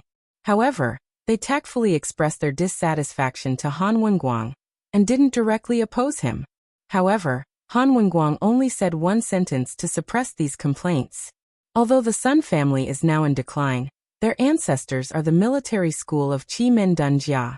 Their ancestors have passed down a book called Ghost Valley 7 Chapters. Sun Jun has already offered this strange book to the Taisher library, and temporarily stored it with me. I will take it out and read it with my colleagues in the next few days. This child's righteous action shows his moral character. Is it not enough to pay homage to the heavens? Yushu thought to herself that she did not know the content of the 3 chapters of the Haunted Valley, but she could guess its value from the expressions of more than 10 academicians present. Since Han Wenguang had openly invited everyone to have a piece of the pie, No one would be stupid enough to make things difficult for him. This was not making things difficult for Han Wenguang, it was making things difficult for themselves. Even Fang Zijing, who had always been at odds with Han Wenguang, just blew his beard and acquiesced to this matter. After Sun Jun, there was only Yu Shu and another girl left. Yu Shu then looked at the delicate girl in a pink skirt. She just felt that she looked familiar, but for a moment, she couldn't remember where she had seen her. At this time, Academician Kong, who was sitting on the right side of Academician Shangguan, was the old master of the Kong family, one of the 12 aristocratic families of the capital. After discussing with Academician Xia and Academician Jing, I am willing to recommend Miss Zhang from Jiangxi, the 39th place in Feng Shui this year, level 9 master Yizhan Shuiyuan. Yu Shu now remembered that Miss Zhang in front of her was not one of a group of female students who were summoned to the small building for questioning, because Jing Chen was suspected on the second day after the stargazing platform murder. At that time, these delicate girls spoke to protect Jing Chen, and even accused the deceased Chao Yuling of improper behavior. It could be said that Yu Shu did not have a deep impression on her. Thinking of this, Yu Shu looked up and found the indifferent figure of Jing Chen among the 18 chairs. She looked at him silently, and her mood was surprisingly calm. The depression and unwillingness of the previous parting gradually disappeared in the disappointment again and again. What was left was only a few inexplicable feelings of loss. When she could stay out of the matter, she understood that a man with a special background like Jing Chen had too many involuntary actions. He could sacrifice himself for the greater good, but Yu Shu was a self-respecting, selfish and self-centered person. There was such a clear difference in essence. Even without Shui Yun's involvement, they would eventually go their separate ways. Yu Shu looked on coldly. The academicians did not make things difficult for Zhan Shuiyuan like they did for Sun Jun just now. Seeing that she answered a few simple questions, they approved of her cleverness. After everyone nodded, Zhan Shuiyuan blushed with joy. She secretly glanced at Jing Chen, then retreated to the door and stood together with Qin Yuero and the others. Yu Shu did not care about this short scene because Fang Zijing had already spoken. After waiting for a long time, it was finally her turn. This year's Grand Yen examination is in an eventful period. First, the Celestial Commissioner's officials practiced favoritism and committed fraud. The astrology section issued a whitelist, and the mystic arts section actually did not have a champion. Next, the arithmetic section unexpectedly produced a female fortune-teller. The first thing Fang Zijing said seemed to have nothing to do with the main topic of the day, but after thinking about it carefully, the three things he said were all related to Yu Shu. I'm sure everyone here has heard of this young female fortune-teller. This old man, Madame Liu, an academician Sima recommended her. As soon as he finished speaking, Yu Shu instantly felt more than 10 pairs of eyes fixate on her. Their gazes were not reserved at all. None of the 5 people in front of her had enjoyed this kind of special treatment. Even though she had seen many big scenes and was very calm, facing this group of old and shrewd elders, who added up to almost 1,000 years old, was enough to make her feel uncomfortable. There was pressure, but she would not cower. The Imperial Historian's Library was a place with rules. She was a 4th-grade fortune-teller. In terms of rank, among the academicians present, there were not many who were stronger than her. However, even if she thought this way, others might not take it seriously. Yu Xuanzi is indeed one of the most outstanding of the younger generation, who entered the academy this year. However, I heard that Yu Xuanzi gambled with someone, humiliated them in public, and stole their seal. I personally feel that such an unruly, impulsive, and reckless woman is not suitable to participate in the solemn scene of ancestral worship. Yu Shu originally thought that they would more or less raise a few academic questions for her to perform, and then make things difficult for her. Who knew that the higher-ups would directly reject it? The reason was that she had caused a ruckus at the banquet at Wangji Lu last month. Her words were righteous and unruly. To put it bluntly, she didn't swallow her anger and instead slapped Han Wenguang's face in public. The person who spoke was Academician Gao, who looked to be in his 50s. He was considered young among the group of white-haired old people. Yu Shu had seen him once from afar. At that time, Xian Lu had pulled her to identify him, reminding her that the Gao family and the Han family were in-laws. Since she had offended Han Wenguang, it was best not to think about worshipping this academician Gao as a disciple. Yushu did not care at that time. With her level of knowledge in mathematics, she had never planned to study at the Imperial Historian's Library. Yushu looked at Han Wenguang, who was sitting calmly in the seat of honor, and sneered to herself. Now that this academician Gao had made it clear that he was in cahoots with Han Wenguang, it was not appropriate for her to defend herself on such an occasion. What kind of people were there? Black and white had their own conclusions.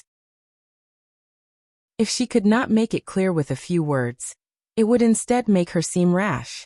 Therefore, she turned to look at Fang Zijing, thinking that Fang Zijing was the one who recommended her. Shouldn't he speak up for her? Fang Zijing didn't say anything, but the other person whom Yushu met for the first time today said, "What's the matter? Where did academician Gao hear this rumor? Why is it different from what I have heard?"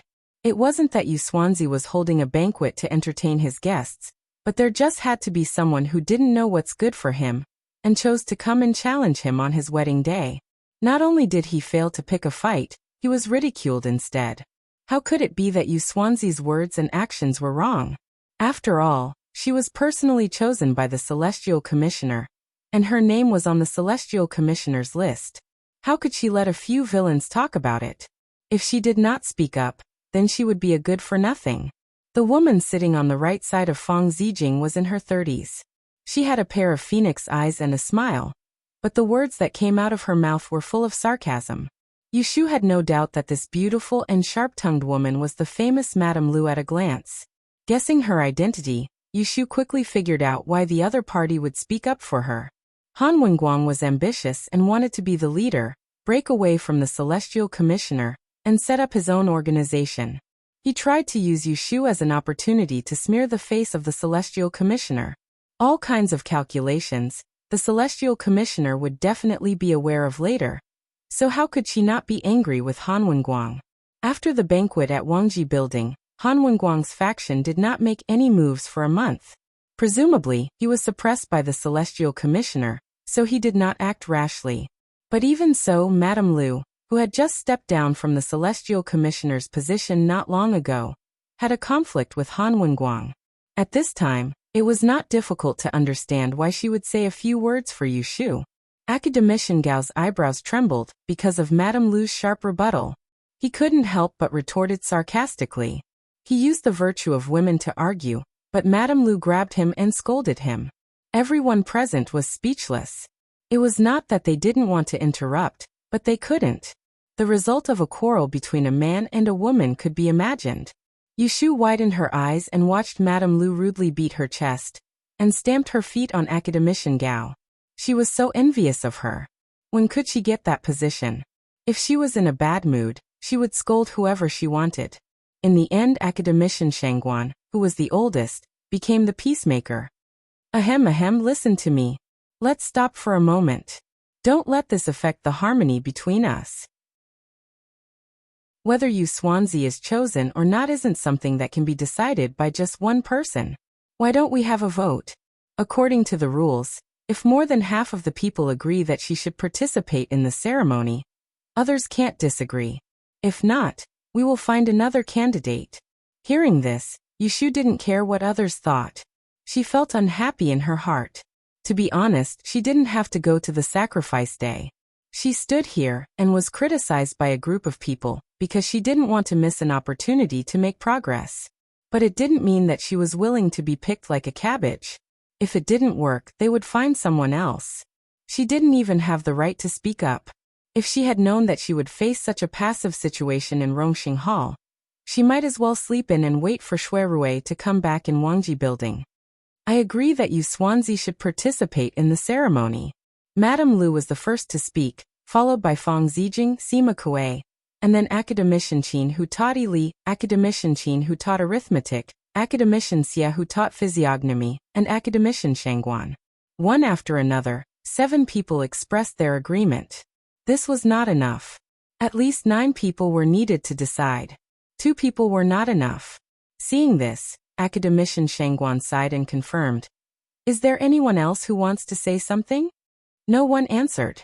Yushu lowered her head. In the eyes of others, she looked a little discouraged. Some of the young Eli teachers who passed looked at Yushu with sympathy, while others looked at her with schadenfreude. But in fact, as the person involved, Yushu didn't feel good or bad when she saw this situation. She just felt a little impatient. She wanted to end this voting without human rights as soon as possible and go back to her business. At this moment, a cold and clear voice rang out. I thought you Swansea was qualified to participate in the ceremony. Chapter 447.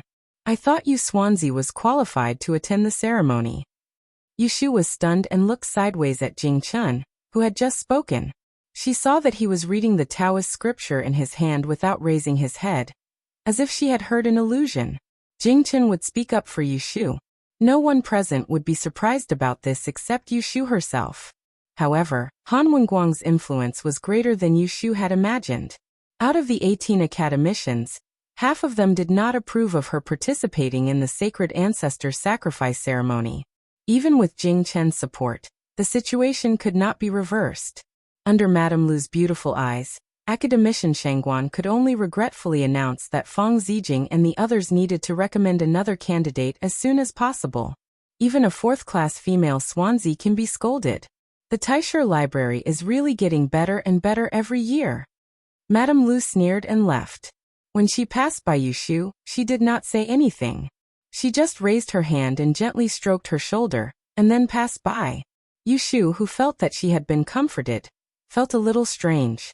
She turned her head to look at Madame Lu's graceful back as she walked away.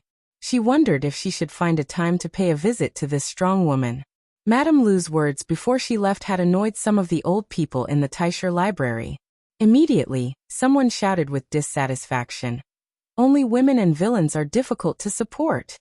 Yushu looked back and saw a few angry old faces. She suddenly felt much better. After watching the show, she immediately raised her hand to salute Fang Zijing and asked to leave. Academician Fang, there is nothing for me here. I will leave first. Fang Zijing had been quietly looking at her. Seeing that she was not selected, he could still maintain a sense of propriety. His eyes flickered slightly, and he nodded. You go. Before Yushu left, she quietly looked at the two people present. One was Jing Chun and the other was Han Wenguang. Jing Chen's eyes never left the scripture from beginning to end.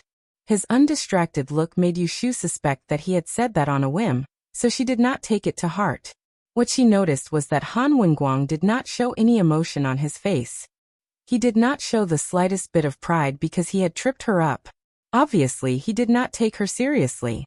Yushu wasn't very angry towards this, because she knew her own limitations. She didn't have the qualifications to challenge such a cunning figure now, so she could only make a note of this in her heart. Sooner or later, she'd wait for an opportunity to pay him back. Humph, it was just accompanying the emperor to worship the tomb. If he didn't want to go, then don't go. She didn't care. Coming out of Taisher Shuyuan, the sun was already hanging high. Yushu calculated the time. Shui Rui went to the palace and would come back in the afternoon. So she was not in a hurry to go back to Wangji Tower. Instead, she asked Lao Chui to drive the carriage to find the Commercial Association of Tihan in the east of the city, and go to the territory of Beijing. The Da and dynasty encouraged the people's livelihood, and did not neglect the industry and commerce. The commerce in the capital was even more developed. Merchants from all walks of life had a head office in Anling. Among them, the Commercial Association of Tihan was not an old one, but it was a rising one in recent years. Last year, Beijing was promoted to the head office in Anling as the deputy general manager. Because he was close to Zhao Hui's family, Yushu often heard some market information from him. She also knew that Beijing had a lot of authority. She could ask him about some things that couldn't be bought outside. Before Yushu came, she didn't tell Beijing. Fortunately, it was the end of the month. Beijing stayed in the guild during the day. He didn't go to the shops downstairs to inspect, nor did he go to the warehouse to check the goods. Beijing was upstairs managing the accounts with several accountants. When he heard the waiter come up to pass on a message, he said a few words and went downstairs. When he saw Yushu in the tea room, he called for the waiter to change the ordinary tea on the table with the good tea he had collected the day before and greeted her with a smile. Did the sun rise from the west today? I don't see you all day long. How do you have time to come here to find me? Pei Jing teased Yushu. He was really surprised. I have something to ask of you, uncle, Yushu said directly. I want to find a few things. It's not easy to buy them outside, or they're shoddy goods. Can you help me find a way to buy them? She didn't call him uncle for nothing. Since Zhao Hui officially recognized Yushu as her adopted daughter, Pei Jing also treated her as half a daughter. Because of convenience, he often brought delicious food and fun things for them. Now that Yushu asked, he agreed without hesitation. You only need to say, as long as there is a name, I can find a way to find it for you. Yushu regarded Pei Jing as an elder. She didn't say any polite words to him. She immediately took out a shining crystal the size of a copper coin from her pouch and handed it to him. She asked, Does uncle recognize this thing? Pei Jing took it in his hand and rubbed it. He raised his eyebrows and said, This is carved water essence stone. There are no holes on it. It must be used for inlay. Yushu was happy when she heard this. Pei Jing's guess was right. This piece of topaz was a gift from the 9th prince. It was from a beautiful brocade box. The ancients loved jade. They often used jade to ward off evil spirits. It was used to nourish people, and they carried it with them. However, few people recognized this crystal. They didn't know that compared to jade, crystals of various colors were also the best choice for feng shui. Moreover, the crystal was bright and transparent. It was the best for decoration. She had seen a lot of feng shui tools in the rare objects list, all of which were carved out of jade. A small bracelet used 18 Hetian jade beads, which was expensive to make. Yushu had seen the same bracelet in the Xian family's great exchange store, which was carved out of fine jade. She had copied others' ideas, so she thought of making a fuss about the raw materials. If she succeeded, she would have her own way of earning money. Pei Jing didn't know Yushu's plan. He weighed the topaz in his hand and smiled. He said, This water essence looks good. Some rich people use it to decorate their jewelry. However, it is not as durable as jade. It is not very useful. Moreover, it is produced in a faraway place. So, it is not circulated in the market. Yushu heard his words. She was happy and worried at the same time. She was happy that no one recognized it. She was worried that it was not easy to find. She didn't have time to be disappointed because Pei Jing's next words made her excited. I know a sea merchant. He seems to have this kind of water essence. He happens to be in the capital. If you want this thing, I will ask him. Okay. Please ask him for me. Yushu was happy. She didn't hide her desire for Pei Jing. It would be best if there is ready-made. I want as much as you have. As long as the price is not too outrageous. Pei Jing waved his hand to reassure her. Don't forget what your uncle is doing. I won't let you suffer any loss. Go back and wait for the news. Yushu was happy. She handed a cup of tea to Pei Jing. She said embarrassedly, There is one thing that is not easy to find. You said it. Chapter 448. Due to the prevalence of barter in Dan, the peach wood, known as the dragon subduing wood, was widely used by people. Ordinary people could not afford to buy gold, silver, and jade, but they also valued the saying of exorcising evil and seeking good fortune. They would often hang a piece of peach wood on the door beam of their houses, seeking both safety and peace of mind. Ordinary peach wood could be sold in the barter shops, and the price was not expensive. A foot-long piece would not cost more than half a string of money, but those were not of age. As long as it was more than 50 years old, the price would multiply by several times. Peach wood that was more than 100 years old was priceless in the market, and the 100-year-old peach wood root was even harder to find. When Pei Jing heard Yushu's request, his face revealed a hint of difficulty, and he said, Items of peach wood are mostly bought and sold in the barter shops. If it was only 30 to 50 years old, I could very well help you buy it at a low price. But this 100-year-old peachwood root that you want is even rarer than lingzhi and ginseng. Not to mention that it is not available outside.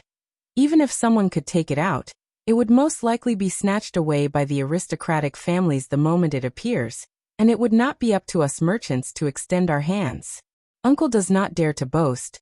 I can only help you keep an eye out for this matter." Yu Shu looked a little disappointed as she nodded her head. "Then I will have to trouble you." She had heard Taoist Qingzheng pass on the theory of yin and yang, and the 5 elements of energy, and knew that peachwood was the essence of the 5 elements. Only on the 100-year-old peachwood root would there be a trace of innate yang energy, which could subdue 100 ghosts, and was the best at suppressing evil yin. She was inspired by the list of rare objects, and taking into consideration that Shui Rui often had to come into contact with matters of the underworld when he was in the Supreme Court of Justice, and after a long time, he would inevitably attract evil yin. So she thought of borrowing the 100-year-old peachwood root to personally cultivate an object that could be carried around with him. But this 100-year-old peachwood root was not easy to find, so this matter could only be put aside for now. Pei Jing waved his hand and said, "We are a family, there is no need to be so polite. It is almost noon, you can go back and eat by yourself. I still have a big pile of accounts to verify here, so I will not keep you. As for the water essence, I will give you an answer by the day after tomorrow." Yu Shu bade farewell to Pei Jing, and went to the northern part of the city to visit a few trading shops. She compared the good and the bad and purchased all kinds of items with the essence of the 5 elements to build a feng shui pond. Going back and forth like this, the 500 taels of silver she brought with her was all gone. But as the saying goes, one cannot catch the wolf without sacrificing the child. Thinking of the future profits, she didn't feel so pained. When Yu Shu returned to Wangji Tower in the afternoon, Shui Rui was already there. She called a waiter from the backyard to move the things she bought from the carriage upstairs. She then walked to the door of Shui Rui's room. When she pushed the door open, she saw that he was holding a bowl and chopsticks in his hand. There were a few hot dishes on the round table. They were still smoking and did not seem to have been touched. "It is already so late, you still haven't eaten?" Shui Rui raised his hand and motioned for her to sit down. He said in a low and hoarse voice, "Don't mention it. In the morning, I went to the palace with Ning Wang to see the emperor, and explain the matter of Ji Xingxuan. I angered the emperor. In order to protect the child in Ji Xingxuan's belly, Ning Wang knelt in the imperial study for 2 hours. I couldn't leave, so I could only stand at the side as punishment." Yu Shu looked at Shui Rui sympathetically and asked, "What happened after that? How did His Majesty deal with Ji Xingxuan?" From Yu Shu's point of view, of course, she didn't want to let Ji Xingxuan go. But with the current situation involving the imperial family, it was not something she could control. After His Majesty's anger subsided, he gave a secret order. Tonight, he asked me to secretly release Ji Xingxuan from the prison and hand her over to Ning Wang.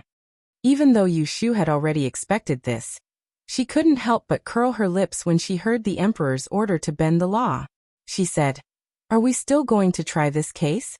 Many people are watching. At least, Chao family and Xian family will not let Ji Xingxuan go. Now that the murderer has disappeared, how are you going to explain this to the public?" When she finished speaking, she saw the corner of Shui Rui's mouth revealed a cold smile. He put down his bowl and chopsticks and leaned towards her. He whispered, "After tonight, there will no longer be a person called Ji Xingxuan in this world." Oh. Yu Shu's mouth widened in shock. She couldn't close it for a long time. Shui Rui poured 2 cups of wine. He handed one to her, and brought the other to his lips. He slowly drank 2 mouthfuls before saying in a low voice, "His Majesty has always been biased towards the 7th prince. Now that such a scandal has happened, he will definitely cover it up. If we want to keep the child in Ji Xingxuan's womb alive and not cause any more trouble, there is only one way. To fabricate the false impression that Ji Xingxuan committed suicide to escape punishment. Only when she is dead, no one will pursue the matter." Yu Shu was momentarily speechless. She picked up the cup of wine that Shui Rui poured for her. She tilted her head back and drank it down. Her throat was burning. Only then did she feel that what she had heard and thought was true. Man proposes, God disposes. I had thought that Ji Xingxuan would be able to escape another calamity. Who would have thought that the straw that she was grasping at would actually prematurely sentence her to death? That day in Xianchunyuan, Yushu had clearly seen Ning Wang's attitude. Right now he only wanted to protect the flesh and blood in Ji Xingxuan's womb. When Ji Xingxuan gave birth to the child, what awaited her was undoubtedly an ending where she would keep the child but lose the mother. Yushu did not want to deny it. She really did view Ji Xingxuan as a thorn in her side, and wanted to get rid of her quickly. But knowing that she was about to face a tragic end, she did not feel much joy in her heart. Instead, she felt a sense of regret. Ever since she came to this world, this woman had always been at odds with her. It was as if she was destined to become her mortal enemy and fight endlessly. Thinking back to that day, her predecessor had died in vain because of Ji Xingxuan. Now because of her, Ji Xingxuan had finally walked onto the road of death. Wasn't this what the Tao of Yi said? The cycle of heaven's law. Retribution is not pleasant. When Shuirue saw the complicated expression revealed on Yushu's pretty face, he sighed lightly and said, "You can't escape the consequences of your own actions. Ji Xingxuan only has herself to blame, so you don't have to feel pity for her." Yushu blinked and came back to her senses. She could not confess her thoughts, so she could only pass the empty cup to him and ask for another cup of wine. She smiled slightly and said, "You have known me for so long. Am I the kind of person who sheds tears and pretends to be compassionate? It is the best thing for me that she has ended up like this. I only feel pity that you have no chance to investigate this case." Yushu and Shuirue were the same. They did not believe that Ji Xingxuan was the mastermind of the two murders in Taisher Shuyuan. They also vaguely felt that the mastermind behind the scenes was carefully planning something. Unfortunately, the clues were cut off from Ji Xingxuan, and there was no way to trace it. Shuirue filled her cup with wine. A light flashed across his eyes, but he smiled and did not say anything. He raised his hand and clinked glasses with her. Ding dong. Yushu and Shuirue were both good drinkers. They drank half a pot of wine, but they were still sober. After the dishes were removed, they moved to the study to make tea. Shuirue asked her about the day of sacrifice. Yushu told him about the farce in Rongxing Hall in the morning. Intentionally or unintentionally, she skipped the part where Jingchen helped her, and focused on the part where Madame Lu and Academician Gao quarreled. As she spoke, she couldn't help laughing. Big Brother didn't see the expressions on those people's faces. Madame Lu's words made their mouths crooked, but no one dared to quarrel with her. Only after she left did they make irresponsible remarks. He. Shuirue saw that she did not care and said helplessly, "I told you earlier. Why didn't you pay more attention?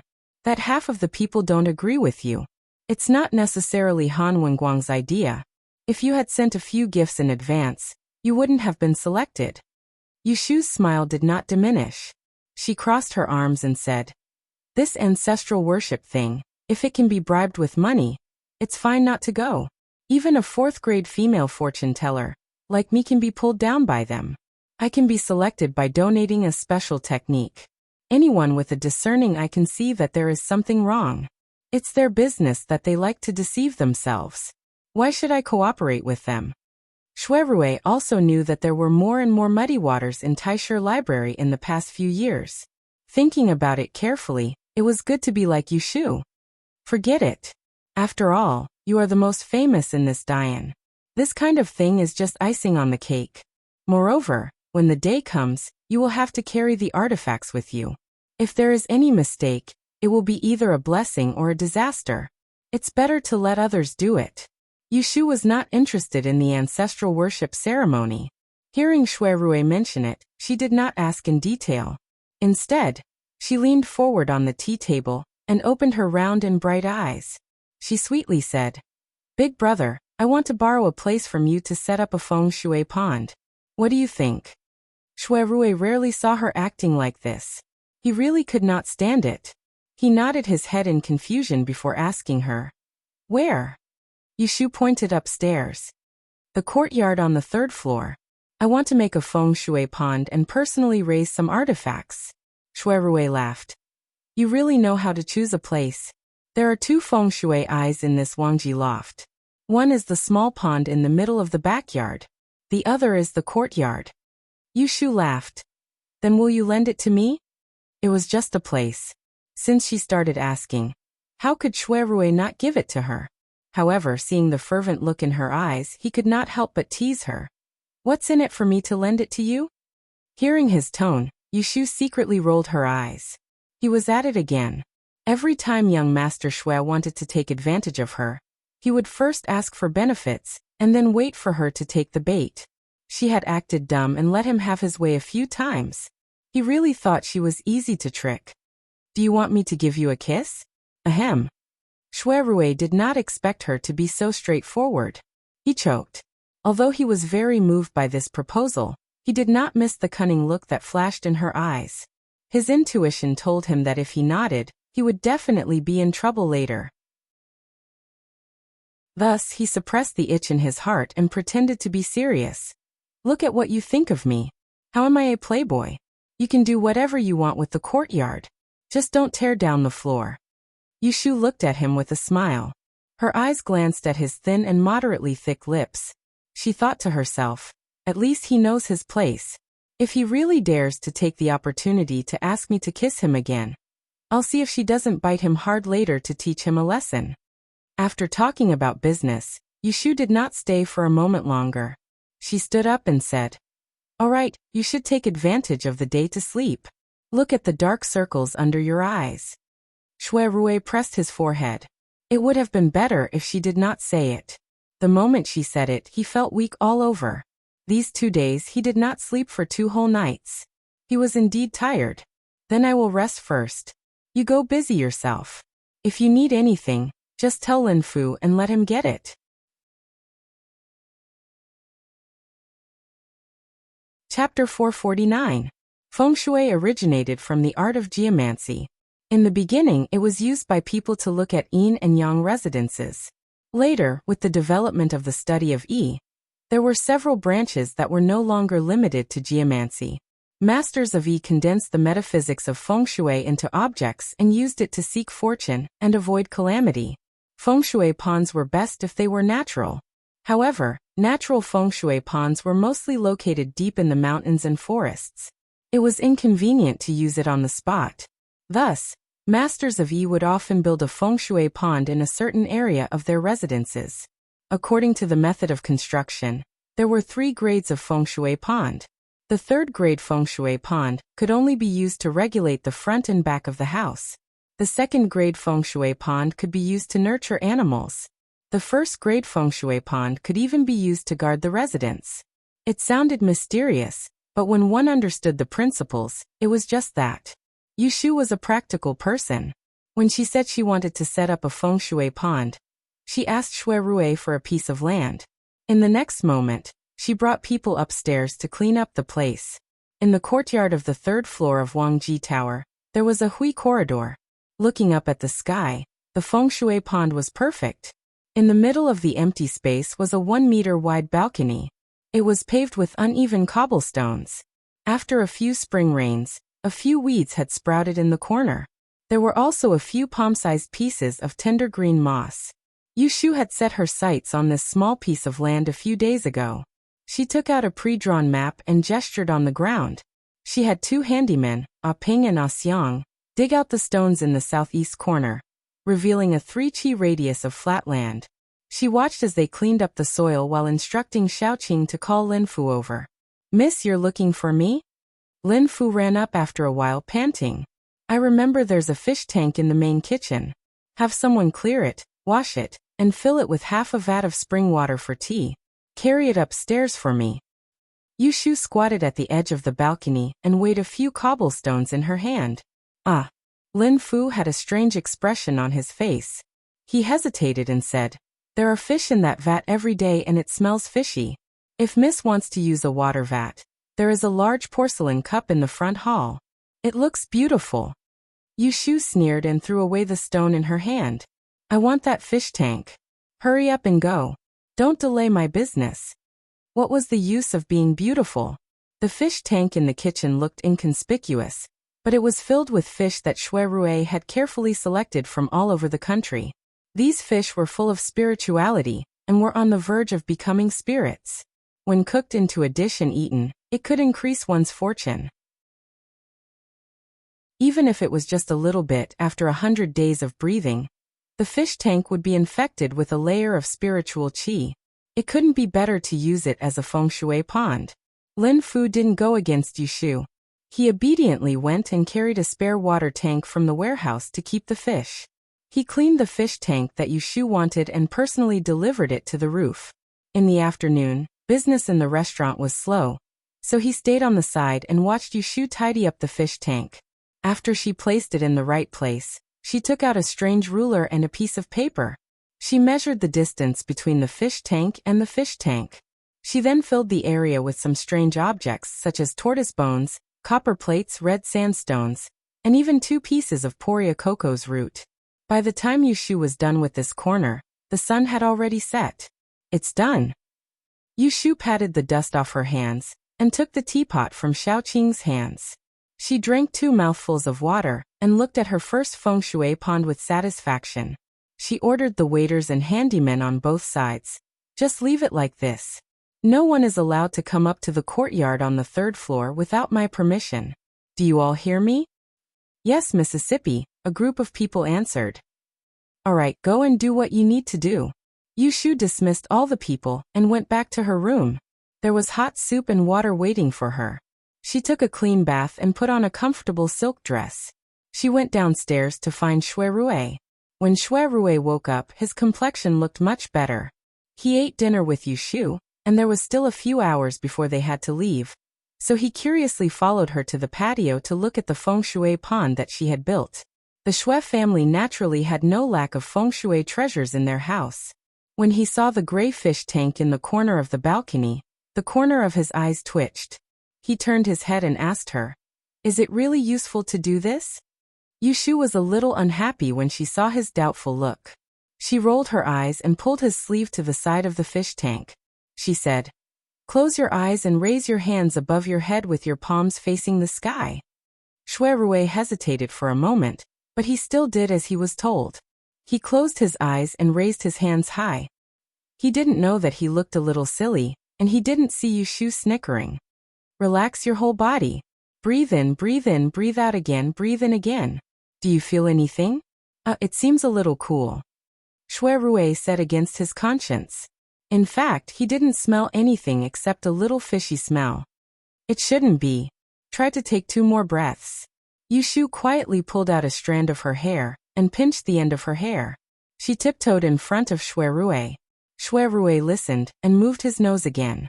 His hair scratched the tip of his nose. He didn't pay attention and sneezed. He suddenly opened his eyes and saw Yushu's small face that was trying to hold back her laughter. He knew that he was tricked. Ptaha! Yushu's shoulders shook as she laughed. Her almond-shaped eyes curved into a crescent moon. Her white teeth bit her lower lip. Halfway through her laughter, Shui Rui grabbed her hand and pulled it to his chest. His dark eyes stared straight at her. Yushu realized that the situation was not good. She quickly stopped laughing. She put one hand on his hard chest and shrank her neck back. She said, "I was just playing with you. You can't be so petty." Shui Rui didn't say anything. He held her fist tightly. His eyes wandered around her clean and well-behaved face. His heart was moved. He slowly lowered his head and moved closer to her forehead. Smelling her soft breath, he opened his mouth and kissed her lips. It was as if he was testing her. The next moment he reached out and hooked her slender waist. He lowered his head and deepened the kiss. Yushu pressed her hands against his chest and was forced to raise her head. Their lips pressed against each other. His gentle breath made it impossible for her to reject him. It was only a moment of hesitation, but it allowed him to attack her. The man's nimble tongue gently swept across her lips and teeth with a hint of deliberate flattery. It was slightly hot. It was the taste of entanglement that she had never experienced before. Very quickly, this inexperienced leftover woman was mesmerized by the kiss. She allowed his strong arms to wrap around her small waist.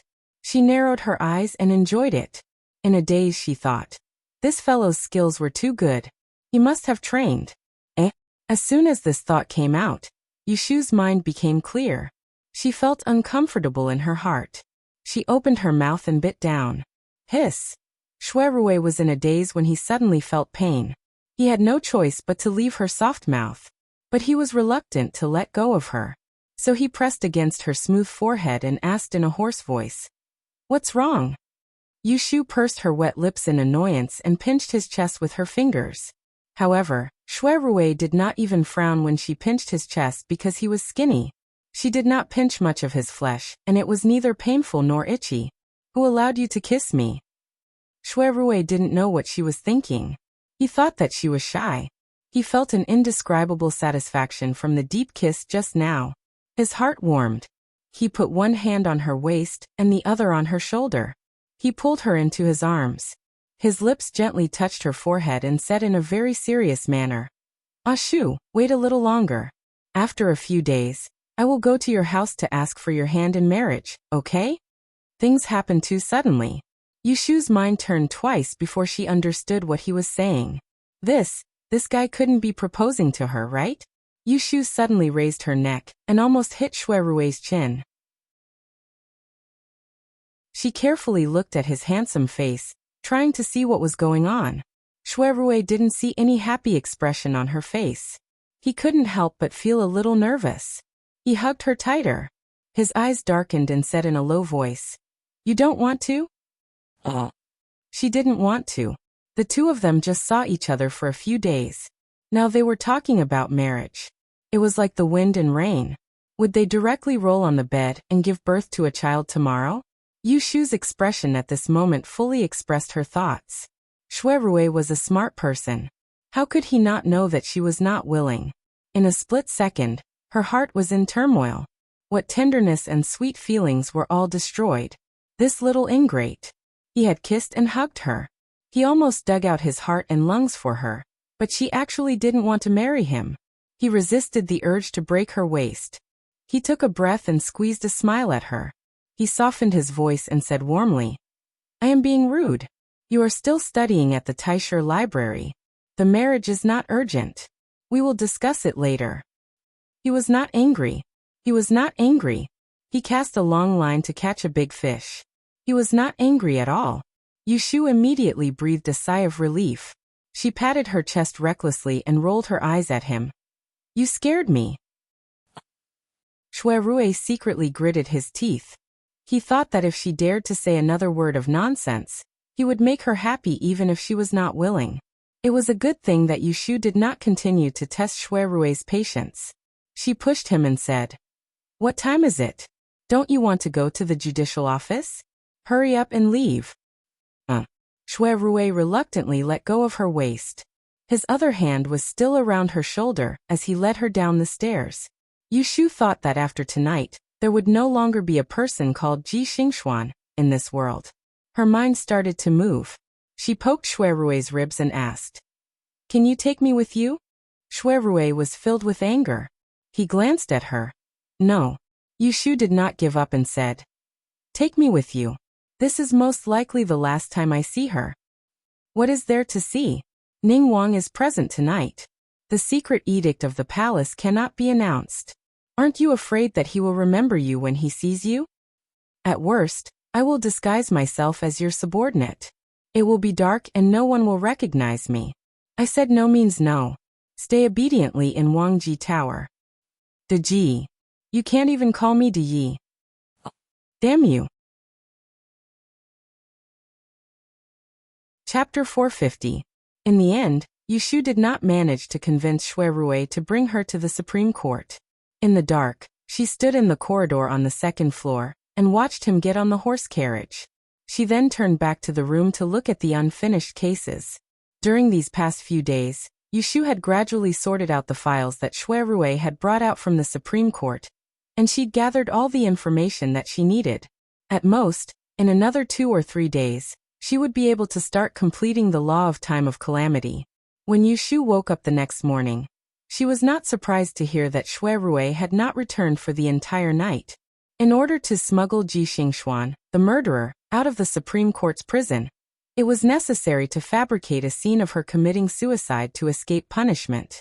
Most probably, the real culprit was already in Prince Ning's hands, and there was an additional female corpse in the prison as a substitute.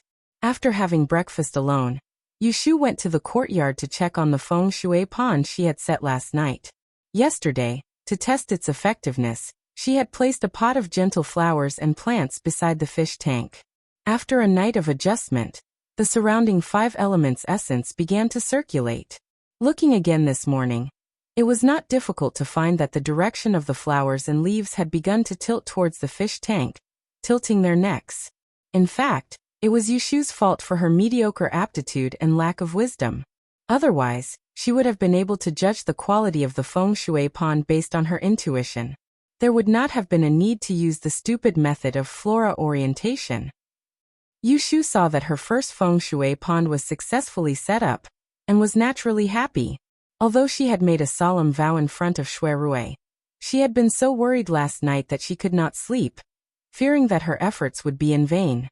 She had set up this feng shui pond strictly according to the position of the Gate of Life, corresponding to the Northeast Gen Palace. Among the 8 gates, the Gate of Life belonged to Earth, flourishing in summer. Earth gave birth to all things, and it controlled the circulation of yang qi. It was the Gate of Great Fortune. Among the 5 elements, water subdued earth. She had chosen this fish tank and the spring water from the mountain, all of which had reiki. Under the restraint of the Gate of Life, the essence of water resided in the Gate of Life, growing and multiplying endlessly, circulating in this small feng shui pond. If she threw an artifact into the pond, after the sun and moon's good fortune, the Gate of Life would move, and the artifact that was nurtured would increase the person's luck. Using the essence of the 5 elements to nurture things, there is no lack of such methods in the list of rare objects. Anyway, Yushu has been taught by Taoist Qingzheng, so she is not bad at all. Instead, she applies the 8 gates life and death swordsmanship she learned from Qingzheng to the placement of the 5 elements in a bold and imaginative way. Although it seems nondescript, it is actually of excellent quality. If someone like Feng Zijing was here and saw her fiddling with this fish tank, he would definitely realize the mystery in it and scold her for wasting such a precious treasure. It was a pity that the people of Wangji Loft were all amateurs. Yushu, this unlucky child, had poor aptitude to the point that she couldn't sense any spiritual energy at all. Otherwise, she wouldn't have the guts to live in the room where Xia Jiangying died tragically. Therefore, under Yushu's subjective assumption, this feng shui pond on the patio, which is almost enough to protect a house, can only be used to nurture things. In the morning, before Shui Rui comes back, Yushu sends a message from home. Aunt Shui has been driven back. The person who comes to deliver the message is Lu Zhong. After Yushu visited Assistant Minister Yin's mansion last time, she left some harsh words. Since the marriage couldn't be negotiated, Aunt Shui was disliked in someone else's house. After staying for 2 days shamelessly, she was driven away by Madame Yin. Aunt Shui has nowhere to go. Early this morning, she brought servant girl Xiang Sui back to the small courtyard that Yushu bought for her. The servant woman in charge of cooking had been instructed by Yushu to immediately run to Zhao Hui's house to deliver the message when she saw her mistress return. When Yushu receives the message, she isn't in a hurry to see Aunt Shui. She quietly records her case in the study until Shui Rui comes back. How is it? Is everything settled? Yushu consciously wrings a handkerchief and hands it to Shui Rui, who just entered the door, to wipe his sweat. She asks someone to instruct the kitchen to prepare something to eat. She turns back and asks about Ji Xingxuan. Shui Rui gives a light sigh and sits down on a chair. He says with his eyes half closed. In the second half of the night, Ningguang took her away. I found a convict on death row to be punished in advance. She scratched her face and took the fall for her. This matter only came out early in the morning. When I went to report to Shangqing Darren, I only concealed the fact that Ji Xingxuan couldn't bear the humiliation and went crazy. She couldn't accept it and hanged herself. Yushu sighed in her heart and said worriedly, everyone says that Lord Gua, the Chancellor of the Supreme Court, is an impartial king of hell. Your words are full of loopholes. Didn't he suspect anything? Seeing how tired Shui Rui is, she is dissatisfied with the master in the palace. With a gag order, the 2 of them can relax, but Shui Rui has to work hard to clean up their mess. Shui Rui opened his eyes and looked at her. With a smile that was not a smile, he said, Lord Guo won't believe me easily, but he won't believe that I will deceive him even more. If he uses his brain, he will know whose intention it is. In the end, he will definitely pretend to be confused. Yushu changes her mind. She shakes her head and says, "There are no fish in the clear water. In this world, how can there be a righteous person like Justice Bao? The highest is the emperor's order. If the emperor wants the minister to die, the minister has to die. Only those who don't care about their lives will destroy the emperor." Yushu chatted with Shuirue for a while and ate with him. She urged him to go in and rest. Then she turned around and asked Lao Chue to drive the car out of the door. She brought along the two girls, Little Qing and Little Dai. Yushu had long known that concubine Chui wasn't a law-abiding person. If it wasn't for Yu Xiaoxiu's sake, she would have long packed this woman up and thrown her back to Yang City based on the fact that she had turned a blind eye to the two siblings. This time she was almost sold by this mother. She was really angry with concubine Chui, who dared to take advantage of her marriage.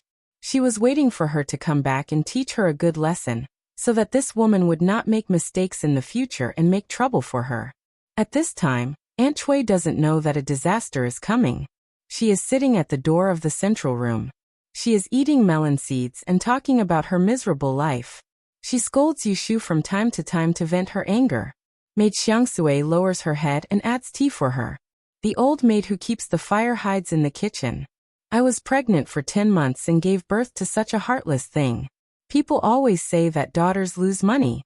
Not only did she lose money, but she also almost caused me to lose my life. I was originally living a good life as a grandmother in Yang Prefecture. I lived in a big house and ate fish every day. It was all that Jinx's fault. She killed her father and now she came to kill me. I was pregnant for 10 months and gave birth to such a heartless thing. People say that daughters are losers. She not only lost money, but also almost made me lose my life. I used to be a good grandmother in Yang City. I lived in a big house and ate fish and meat. It's all that Jinx's fault. She killed her father and then came to kill me." Gu, Mississippi. When Xiangsue sees Yushu, she shrunk back and stammered. After Yushu entered, she waved her hand for Xiao Dai to close the door. She walked in front of Aunt Chui and smiled. "Why is mother back? Is she not staying at the assistant minister's fu?" Aunt Chui is timid and angry when she faces Yushu. She is subconsciously afraid that Yushu, this daughter who is not even close to her, is angry at Yushu's unfilial behavior. She can't admit defeat. She says stubbornly, You girl still dare to say it. A good marriage has been ruined by you. You still have the face to ask me." Yushu looks at her for a moment, and doesn't try to reason with her. She turns her head and says to Xiangsue, who is submissive, "What did I teach you last time? And didn't I tell you to take good care of Yinyang, and immediately come back to tell me if she goes out?" Her voice is not loud and her tone is not hot, but her sharp eyes make one shudder. Xiangsue clenches her fists and lowers her head. She says in a small voice, "This servant knows her mistake. Where did you do wrong?" Xiangsue, this servant girl, lives with this muddle-headed mistress, Aunt Chui, in the Ji family's rear residence. It has to be said that she has some wits about her to be able to live safely until today. Right now, seeing Yushu's attitude, she knows that Yushu wants to make a move on her. Other than being afraid, she regretted her previous wishful thinking and going against Yushu's words. After living a few comfortable days with Aunt Chui in the Yin residence, she forgot Yushu's warnings at the back of her mind, and started to dream of being an official servant. Yinyang coaxed her, and said that when Miss marries the young master of the assistant minister's fu, she will be bestowed to Miss as a dowry. In the future, she might be able to become a Yinyang. "Why aren't you speaking?" "I'm not asking you." As usual, Yushu speaks in a soft voice. She doesn't sound angry at all, but it makes the other person's hair stand on end and panic uncontrollably. This servant did not listen to Miss and did not look after Yinyang. I shouldn't have let her go out." Xiangsue says these words in a trembling voice.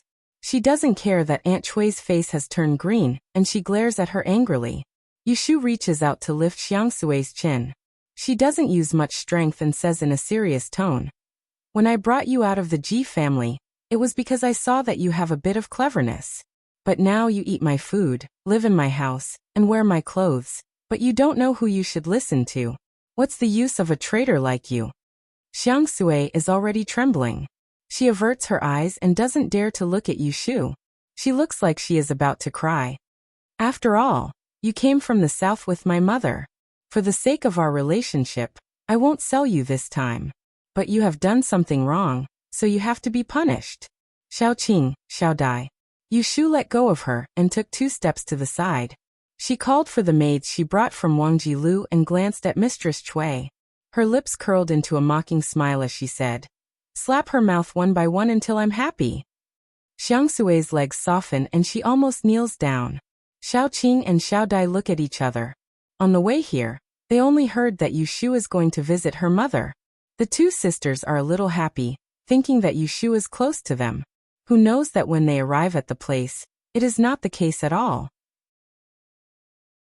Why are you still not moving? Hit her. Yushu suddenly shouts coldly, scaring everyone in the courtyard.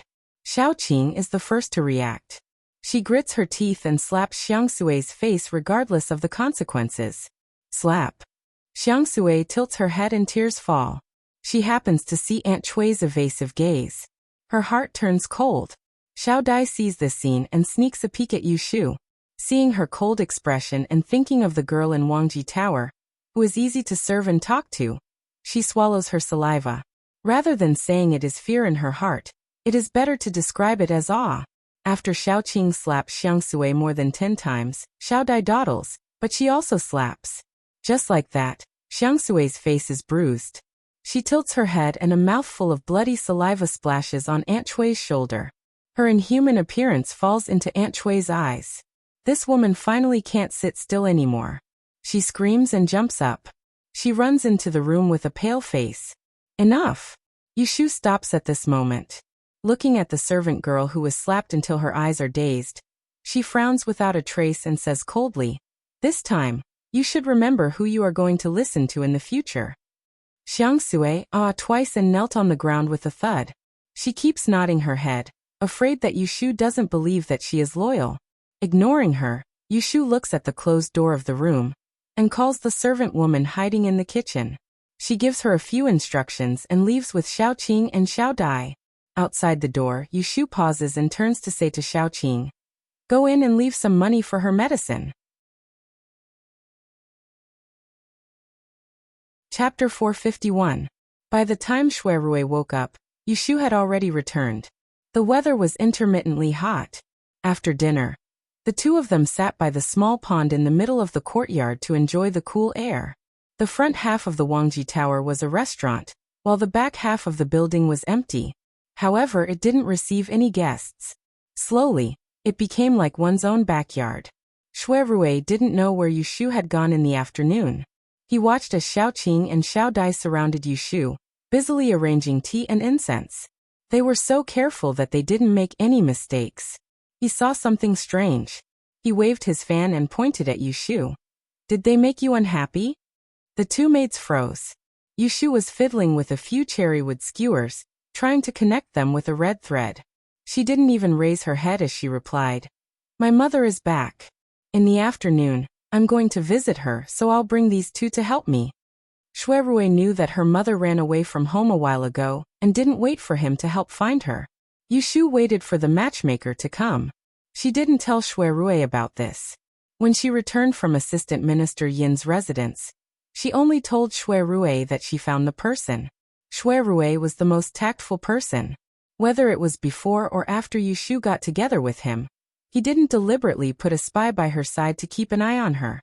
Therefore, when Yushu encountered some trouble, if she wanted to hide it from him, Xuerui could turn a blind eye to it. But if he knew that Yushu's mother almost found a husband for her, he would have to consider keeping a closer eye on her. I will still say the same thing. After all, she is your birth mother. No matter how thin the relationship is, it can't be ignored. You have the hope of becoming an official in the future. If someone takes advantage of the loophole and accuses you of being unfilial, it is not worth caring about. Yushu raised her head to look at him and smiled. "I see that you want to lecture me every chance you get. All right, do you think I don't understand this logic?" If she really didn't understand, she wouldn't have only hit a maid today. According to her temper, It would be a light punishment to tie Aunt Chui up and lock her up for a few days. Now that she has beaten the maidservant, she can scare concubine Chui by beating the cow across the mountain. That maidservant will naturally keep an eye on concubine Chui for her. She doesn't expect concubine Chui to learn to be honest. As long as concubine Chui doesn't have a chance to make trouble, she doesn't mind keeping such a person for nothing. Moreover, she didn't bring along Xiao Qing and Xiao Dai on a whim. She had stayed in Wangjilu for a long time, and these two followed her from day to night. They knew many things about her. Sometimes they would snitch in front of Shui Rui. No matter if it was good or bad, she didn't want to give them face. She didn't want to give face to Shui Rui, and he wasn't their real master, so it wasn't good to warn them directly. She wanted to use this opportunity to give them a warning so that they wouldn't be spoiled and would sell her out easily. Yushu didn't like to be disciplined, so Shui Rui didn't want to annoy her. He looked up at the moon and slowly waved his fan, saying, Ji Xingxuan is dead. His Majesty retracted the edict. There is no need to investigate the Supreme Court's closed case anymore. It seems that I will be free for a few days. Since you weren't chosen to attend the ancestral worship ceremony, why don't we find a sunny day and find a mountain spring to drink wine? Yushu still remembered what Shui Rui said about the joy of drinking wine in the forest. Hearing this, she became spirited and said happily, All right, let's call young Master Feng and Jinshu and Mimi. It's fun when there are more people. Shui Rui turned back and smiled at her. He nodded. Then you set a date. Don't let it rain. Don't worry about this. If I set a sunny day, there won't be any rain. Yushu confidently guaranteed. Her law of clear rain was not just for show. 5 days in a row was more accurate than the weather forecast of hundreds of years later.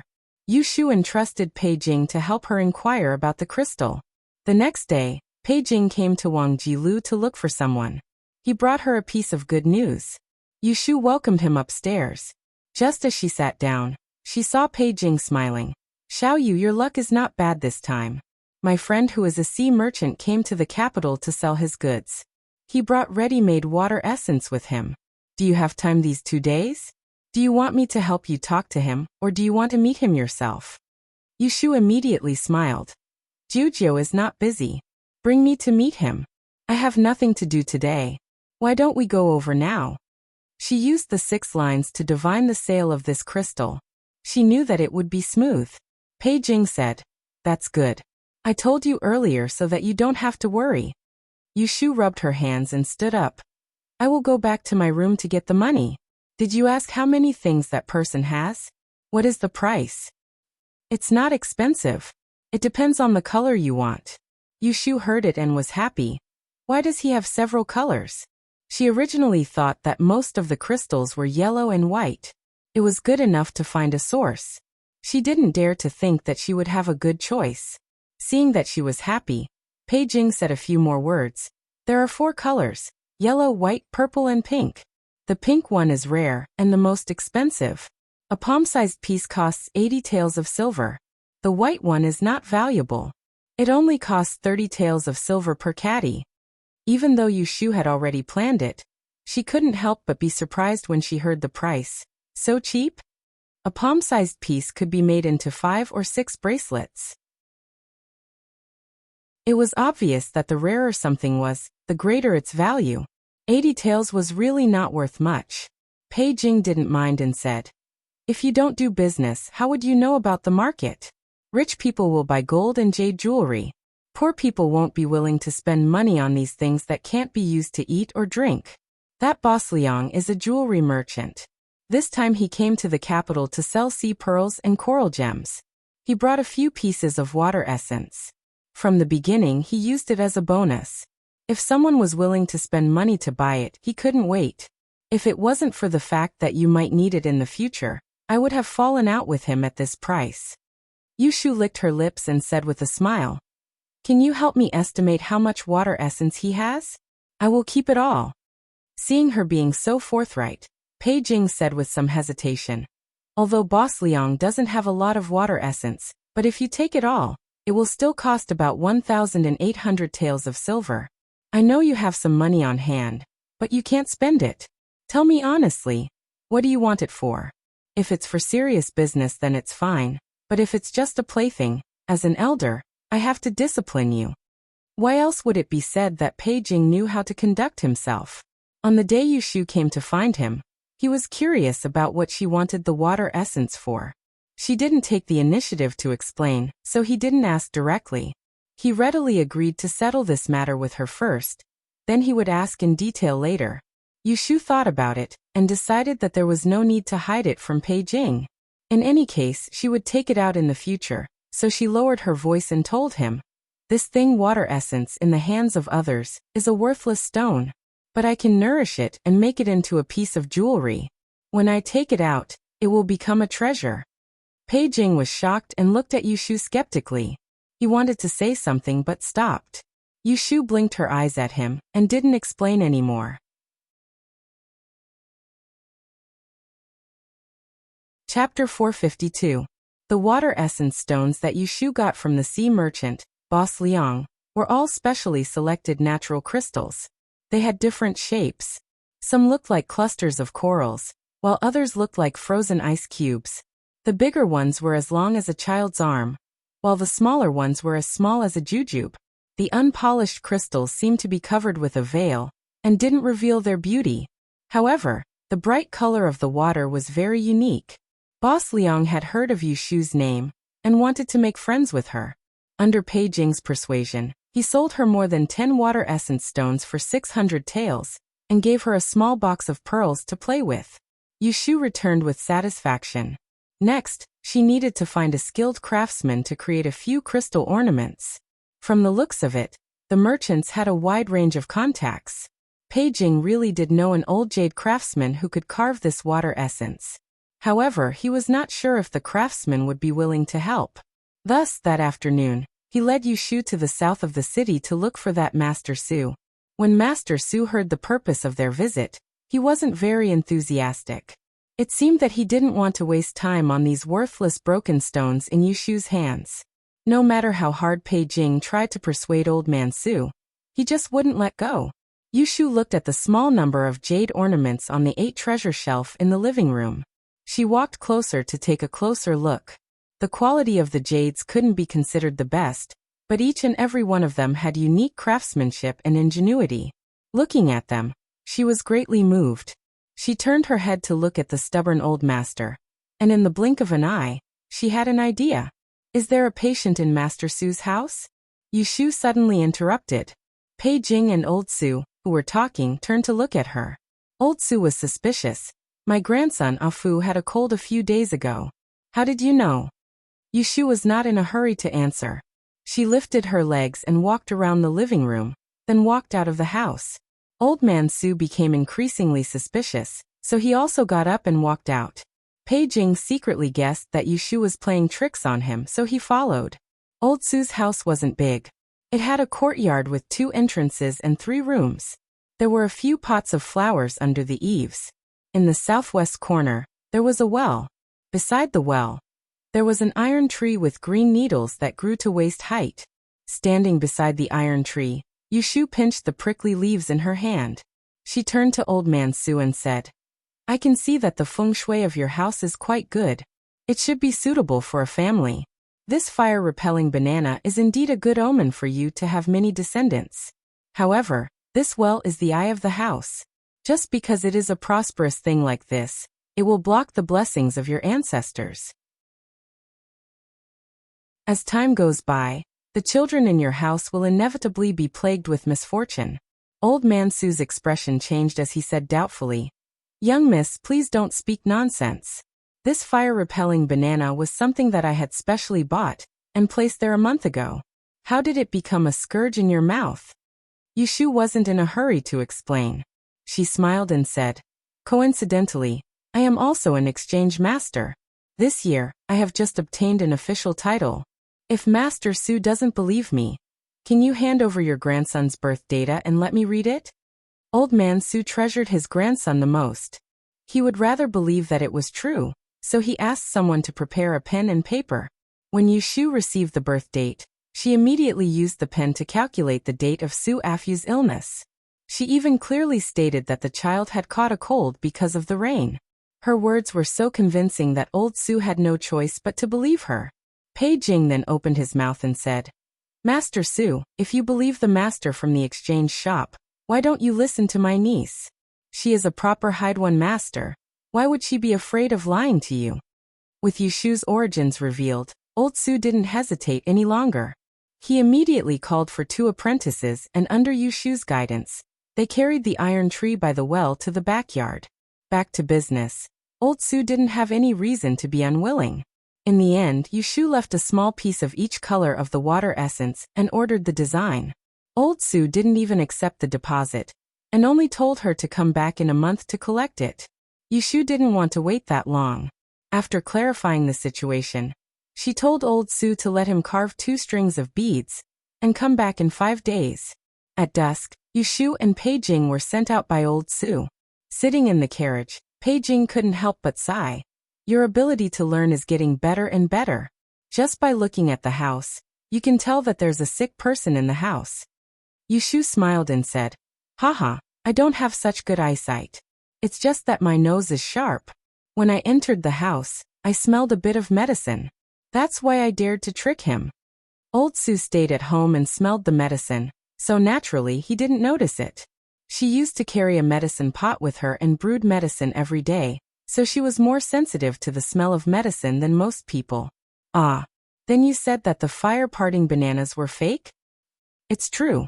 That thing was placed incorrectly. If I didn't point it out, his child would have suffered a lot more. Yushu said seriously. That's good. Pei Jing secretly heaved a sigh of relief. He couldn't help but complain. Nowadays, public morals are getting worse. There are always some people who don't follow the right path. Instead, they rely on their abilities and swindle others. Just like that Ji family, they colluded with someone to make a fake life sign. They insisted that your godmother brought bad luck to her husband, causing her family's wealth to be stolen. She ended up living on the streets. Luckily, she didn't lose her life.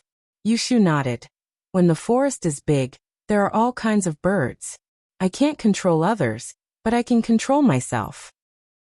Back to Wangji Tower, Yushu put the remaining more than 10 pounds of crystals in the study room. She put it in a solid wooden box and temporarily put it in the shade. In the evening, Shui Rui didn't come back for dinner. He sent Lao Chui to deliver a letter saying that he had something to do and might not come back tonight. When Yushu saw the letter from Shui Rui, she shook her head and smiled. Unknowingly, they had lived in Wangji Tower for almost a month. They almost regarded this place as their home. Except that they didn't live in the same room, they lived almost the same life. She needed to make a complete copy of the cases from the Supreme Court of Justice. She thought about it and decided that she would be able to return home within these 2 days. Without further ado, she would inform Shui Rui tomorrow, pack her things and return home. At the end of the month, there was an astrology lecture by Sima Kuei. Yushu met 2 academicians in Taisher Shu Garden. Not mentioning Fang Zijing, academician Sima only had 3 lectures a month. When the Supreme Court investigated the case, the observatory was sealed. Academician Sima simply suspended his lectures until Ji Xingxuan was arrested and put in prison. Today was the first day that Yushu came to Sima Kuei's class. She was identifying instruments in the garden of the observatory. She saw 1 or 2 familiar faces. Unexpectedly, Xian Lu also came. Lotus Room. As soon as Xian Lu saw Yushu, he left the girl who was talking and ran up to hold her arm. He pouted and said coquettishly, I thought you wouldn't come today. Yushu saw that her complexion was good and her cheeks were round again. She couldn't help but pinch her cheeks and said, Are you feeling better now? Xian Lu covered her face and nodded. She looked around and tiptoed to her ear and whispered, Do you know that Ji Xingxuan died in prison? I heard that she couldn't stand the torture and hanged herself to escape punishment. Yushu turned to look at her. Xian Lu's face was sad. It was not because of schadenfreude, but because of sympathy. I know. What did your family say? Do you still want to pursue the matter that she wanted to kill you? Ji Xingxuan was gone, but the Ji family was still there. Ji Huaishan had 3 sons. Yushu did not specifically ask for information, but she knew that after Ji Huaishan bit his tongue to commit suicide in court, The celestial commissioner seemed to have come forward to keep his body whole, and had the Ji family send the coffin back to their hometown in Yiyang. So Ji Xingxuan stayed alone in Jing and had no choice but to seek refuge with Ning Wang. But she didn't even have an elder who could help her. Xian Lu said, "She's dead and the Ji family is in shambles. They don't even have a door, so where can they pursue the matter? My family's old ancestor will speak and the matter will be closed. The unlucky one is the Chao family. Even now we don't know who Ji Xingxuan hired to kill Chao Yuling." When Ji Xingxuan died, she was determined to be the mastermind of Chao Yuling's murder and determined to be a contract killer. But the killer who strangled Chao Yuling that night on the observatory was nowhere to be found. Scholar Sima hadn't arrived yet. Yu Shu and Xian Lu were standing next to a sundial and chatting. Suddenly, a burst of loud laughter came from the south. The dozen or so people standing under the observatory turned their heads and saw a group of 3 or 4 young people walking over. There were both males and females, and among them was a girl dressed in pink. She had willowy eyebrows, a raised nose, and her hair was combed into a pair of peach-shaped buns. A thin gold necklace hung around her neck, shining brightly and blinding. Xian Lu poked Yu Shu and raised his chin at the girl, asking, "Who is this?" There wasn't a single young master and young miss of the Yishui aristocratic family in Anling that Xian Lu didn't recognize. This new face, she guessed that it was an outsider. Yu Shu thought for a moment and said, "Seems to be from an aristocratic family in Jiangxi, surnamed Zhan." Xian Lu frowned. "Is that the Zhan family of Tianyu Fengshui?" Yu Shu asked curiously, "What is Tianyu Fengshui?" Xian Lu was about to explain when he saw the group of people walking straight towards them. "Nice to meet you, female fortune teller." Zhan Xueyuan took the lead and saluted to Yu Shu. Her companions were a little slower. They glanced at Yu Shu and came up to greet her one by one. Yu Shu nodded to them and was a little puzzled. Wasn't this Miss Zhan studying astrology under Jing Chen? How did she sneak into Sima Kuei's class? A few days ago, I met you Swansea in Rongxing Hall. I didn't have the chance to greet you before you left. I hope Swansea won't blame me for being impolite. Zhan Xueyuan smiled faintly at Yu Shu. On the surface he appeared polite, but in reality, his words were a bit crafty. He was clearly still remembering the afternoon of the murder, when the female student under Jing Chen's name had been summoned to the small building for questioning. At that time, Yu Shu had put on a show of strength. Yu Shu raised her eyebrows and looked at the silly girl in front of her. She was too lazy to nitpick, so she didn't continue. Zhan Xueyuan got snubbed, so she turned to talk to Xian Lu. "You must be Miss Xian Lu. I heard that you were sick when you entered the school. Are you feeling better now?" Xian Lu smiled at her and nodded, but didn't say anything. She was a perceptive person. She could see that Yu Shu didn't like Zhan Xueyuan, so she certainly wouldn't try to get close to her. Zhan Xueyuan got a soft rebuff again. She couldn't keep her smile, so she went to the other side with her companions. As soon as they left, Xian Lu wrinkled her nose and said to Yu Shu, "Another one with eyes on her head. How did you know her?" Yu Shu told her that she stayed at the observatory for one night after she fainted, and the next day, the Supreme Court took over the case and questioned her. After hearing it, Xian Lu looked at Zhan Xueyuan, who was not far away, and asked curiously, "Isn't she a student of academician Jing? Why did she come here to join in the fun?" Chapter 453. Xian Lu was very popular. After a class, he casually asked around and found out why Zhan Xueyuan and his group came to Sima Kuei's place. It was said that the day of the sacrifice of the sacred ancestor was approaching. Jing Chun, the Taoist, was personally sent by the emperor to the Directorate of Astrology to make preparations for the ceremony.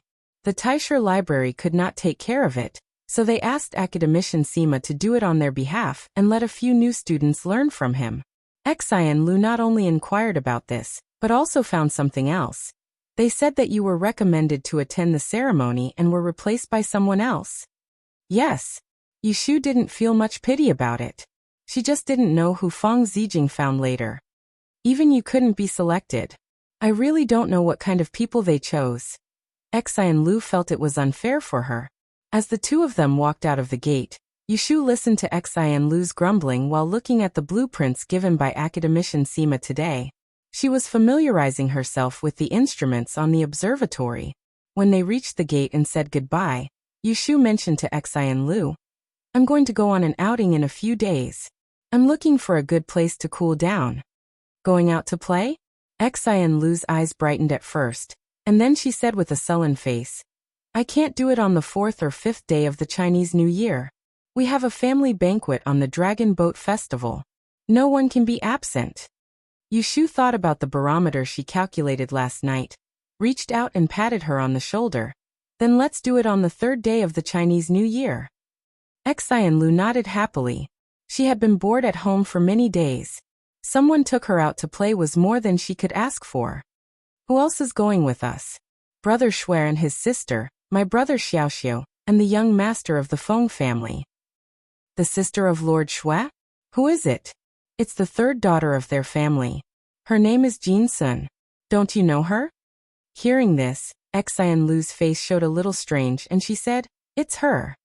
"Well, what's wrong with her?" "No, nothing."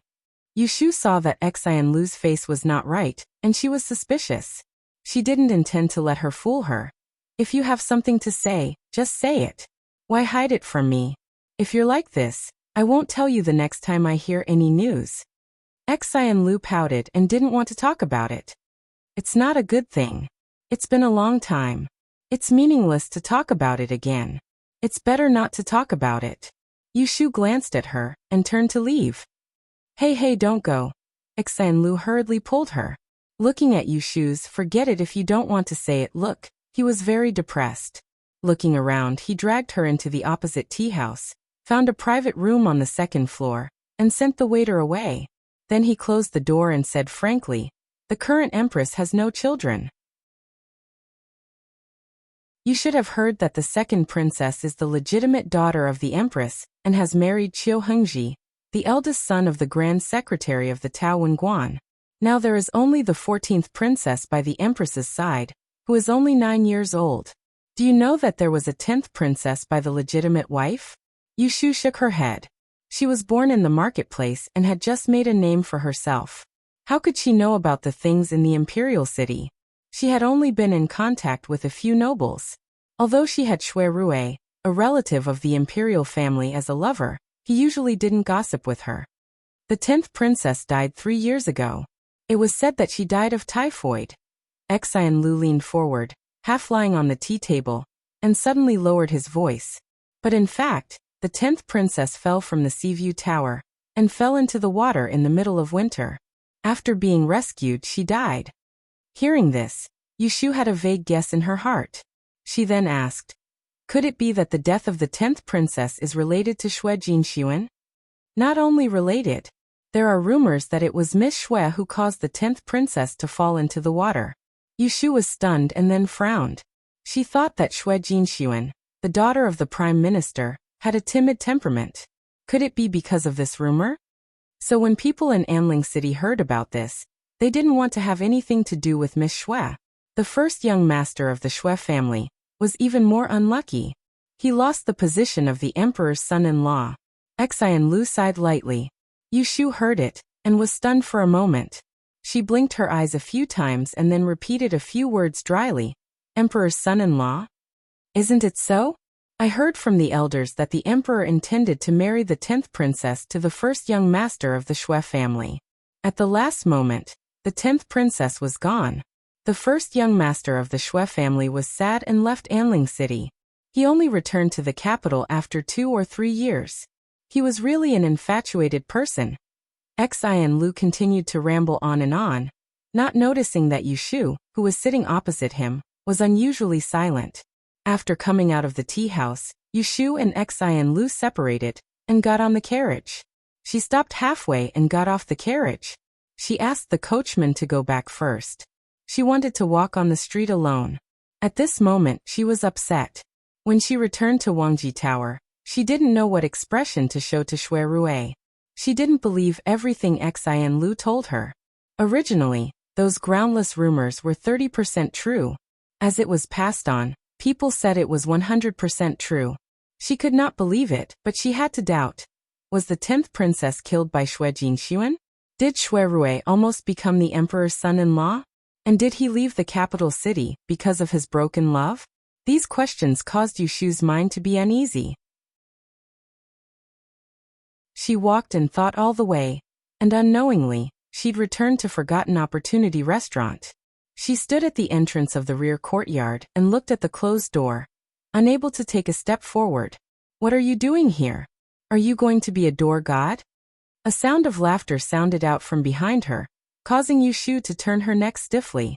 She saw Xue Rui, who wore an official's robe, walk out of the palanquin nearby, and he held a pair of wings and a black gauze hat in his arms as he walked towards her with a bright expression.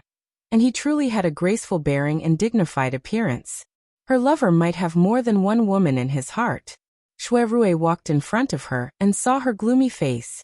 He raised his hand to touch her head in confusion and asked gently, "Why are you unhappy?"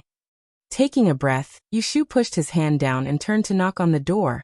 "No, it's too hot. I'm upset." Xue Rui looked up at the noon sun and said, "It's stuffy these days.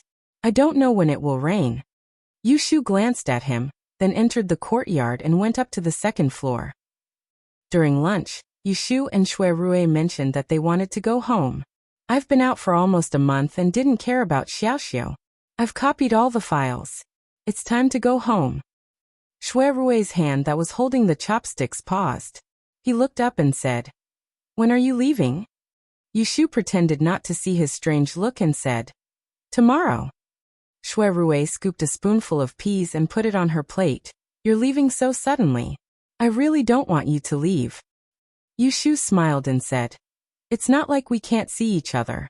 We'll just go home. I can't stay in Wangji building for a lifetime." When Xue Rui heard her speak in a carefree and unrestrained manner, there was not a hint of reluctance on her face.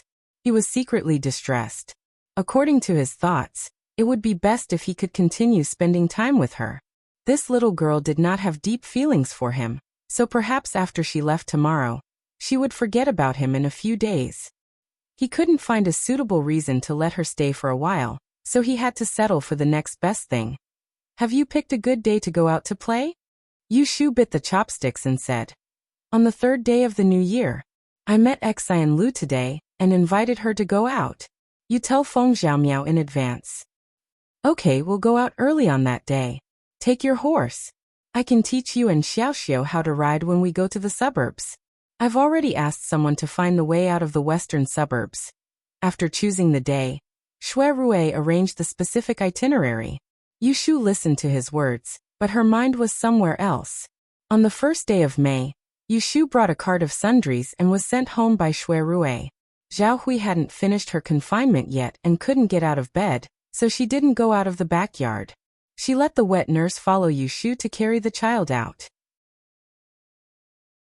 Xue Rui was well-mannered and gave He Xiaochuan a set of exquisite puppets. After playing with the child for a while, he got up and said goodbye. When he walked to the gate, he looked back at Yushu, who was waving goodbye to him. He thought that the monk could run away, but the temple couldn't run away, so he turned around and left with relief. In the afternoon, Yu Xiaoxiu's class ended. When he saw his sister coming back, he was very happy. He immediately turned into a small tail and circled around Yushu. Wherever Yushu went, he followed. He was teased by Zhao Hui. After dinner, the siblings returned to the room. Yushu first looked over Yu Xiaoxiu's homework in Baichuan Academy and asked a few questions. Finally, she told him that they were going out to play in 2 days. "On the 3rd day of the new year, we'll go for an outing and bring little Red along. Your big brother Xue said that he'll take you to ride horses. Are you happy?" Yu Xiaoxiu grinned in surprise. After a while, he asked Yushu for praise. "Sister, when you weren't at home, I was the one who bathed and fed little Red. I could only take it for a walk in the yard, causing its temper to become worse and worse. When it sees people, it wants to kick its hind legs." Yushu blushed with shame. "No wonder when I came back to the stable to see it, it kept rolling its eyes at me. It seems like in the future, I'll have to take it out for a run more often." After not seeing each other for a long time, the siblings had a lot to talk about. During this period, they inevitably mentioned Aunt Shui. Maybe Yu Xiaoxiu heard something from Zhao Hui, but he didn't argue to see her. Instead, he complained a few words to Yu Shu. He complained that Aunt Chui lived in someone else's house without saying a word, which made people worried. Late at night, Yu Shu drove Yu Xiaoxiu back to his room to rest. But she called his attendant by ran out alone and asked him about some things in the school, such as whether Yu Xiaoxiu was bullied, whether he was naughty, whether the teacher was serious, and so on. Bai Ran answered in detail. When Yu Shu was satisfied, he returned to his room and was pulled by Yu Xiaoxiu. He excitedly shared the good news with him. Aran, my sister said that she'll take us out to play in 2 days. Big brother Shui will teach me to ride horses.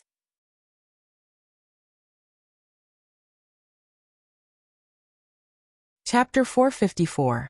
Updated. On the 2nd day of the 5th month, there were less than 7 days left to the ancestral worship ceremony. The Ministry of War sent people to the Imperial Mausoleum 50 miles away from Jingdong. The officials of the Ministry of Rites came and went with the Celestial Commissioner every day. They were busy preparing. Inside the Taishi Tower, the head Tiandi was wearing a purple robe with a jade ribbon and a crane crown on his head. He was sitting behind the desk and going through the documents that had been submitted today. Every once in a while, an official would come in to handle some matters. Throughout the year, his quiet place was the busiest during these few days. Grand Secretary, Lord Wang of the Ministry of Rites wishes to see you. Invite him in. The Grand Commissioner put down the documents in his hands again and looked at the figure that hurried in from the door. This lowly official greets the Grand Commissioner. Lord Wang first bowed respectfully. Then he revealed an ugly expression and said in a muffled voice, "From today onwards, we will start teaching the ritual system to the artificers. However, the Imperial Historian's Library only sent 5 people. We can't do without one person. I had them look for him, but after waiting for an entire morning, no one came. I could only ask the Grand Commissioner to make the decision." The Grand Commissioner said with a gentle expression, "Lord Wang, please do not be impatient. Wait for me to send someone to ask Cheng Su." The guard at the door walked in with his head lowered. After listening to the Grand Commissioner's orders, he quickly left. After walking for a while, he returned with an old man in formal attire. Clearly, he had met him on the way. Reporting to the Grand Secretary, Academician Qin of the Imperial Historian's Library has arrived. Qin Yuan, who was sweating profusely, walked forward and saw the angry Lord Wang standing at the side. He knew what was going on. He smiled bitterly and said to the person on the high seat, "This lowly official has failed in his duty. Originally, 6 people were chosen. Who would have thought that my granddaughter Yuero would accidentally fall down the stairs and sprain her ankle when she went out this morning? She can't go, so I'm afraid she won't have the fortune to go on the day of ancestral worship. I hope that the Grand Commissioner will forgive me. I have already sent someone to inform the academicians and have them choose another person to replace her as soon as possible." Hearing this, the great supervisor swept an indifferent gaze across his face. He raised his hand and took out a name list from the stack of documents on the desk. He opened it and read out each and every one of them. Ili 32 Qinyuero. Extraordinary Technique 38, Sun Jun. Feng Shui 39, Zhanshui Yuan. Extraordinary Technique 3 Wen Shaoan. Closing the name list, he raised his head to look at the embarrassed Qin Yuan and asked unhurriedly, "Isn't there a female fortune teller in this year's Grand Yen examination? With such a young talent, why isn't her name among the 6 candidates?" Qin Yuan hesitated and did not know how to answer. He could not possibly say that it was because of Han Wenguang that half of the people did not agree to the female fortune teller's participation in the ceremony. Lord Wang was anxiously waiting at the side. When he heard this, he couldn't help but interject. "Since that's the case, we're currently short one person. Why don't we add this female fortune teller?" The corners of Qin Yuan's eyes twitched. Just as he was hesitating whether he should object or not, he heard an order from above. "Her then." "Oh." Qin Yuan opened his mouth and looked at the purple-robed figure on the seat. He was worried but did not say anything in the end. He acquiesced silently. With the matter settled, Qin Yuan and Lord Wang left Taishi brothel one after another. Looking at the stack of documents on the table, the Grand Tiandi gently rubbed the end of his brows. He stood up and walked down from the couch. He walked past the 12 yellow rosewood fan screens and entered the chrysanthemum courtyard of the Taishi brothel. The 9 turns bamboo bridge floated on the emerald blue water and led straight to a pavilion. A person was sitting cross-legged in the pavilion. He was not in the mood to go up and was breathing in and out. His Taoist robe indicated his identity. It was Jing Chun, who had stopped his lessons at Taisher Library not long ago. De Ti took a step forward and entered the pavilion.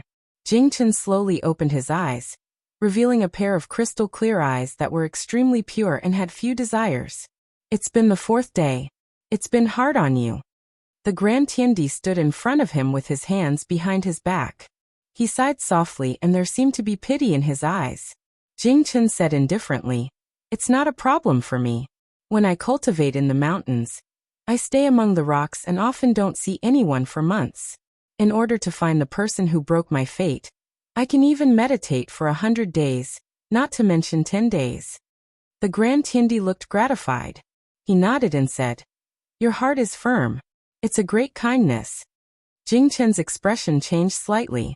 He turned his gaze to look at him and said, "Uncle Zhu, can you tell me now, after I find the person who will destroy my life, how should I deal with this tribulation of life so that I can free my seniors?" Zhu Muzhao put his left hand behind his back and drew an arc in the air with his wide sleeve. He bent down and raised his right palm to gently touch Jing Chun's shoulder. He said, "It won't be too late to tell you when that day comes. Just wait patiently." Jing Chun looked away and did not pursue the matter. He was indifferent, as if it had nothing to do with him. Zhu Muzhao looked at a pair of white cranes flapping their wings on the water in the distance. He quietly accompanied him for a while before returning to the building to deal with the unfinished business. Yushu stood in front of the stable and fed Little Red grass. She was absent-mindedly thinking about the divination she made in the morning after she packed the things for tomorrow's trip. She was worried that there would be an accident. She was getting more and more familiar with the 6 lines. Until now, she could have a 40 to 50% accuracy. Judging from the divination, they could not travel tomorrow. Yushu muttered in her heart. She wondered which troublesome person would delay the trip. Then she heard Yindo's voice. "Miss, someone is coming from the front. He said that he was sent by Taisher Shuyuan to send a message and asked you to go over." Yushu touched Little Red's slender neck and turned to meet the person in front. An hour later, Yushu stood in Rongxing Hall. She looked at the few academicians who were present and understood the reason why they could not travel tomorrow. It turned out that the troublesome person was her. Qin Yuan sat in his chair and said to Yushu with a serious face, "Yuero fell and injured. She can't go to the ancestral worship ceremony. After discussing with several academicians, we have decided that you will replace her. Go back and prepare as soon as possible. Then, take the official seal to the Ministry of Rites and find Lord Wang." After listening to this simple explanation, Yushu almost laughed out of anger. What was going on? That day in Rongxing Hall, a group of people pulled her down with an abacus. Now that there was a mistake, they wanted her to make up the number.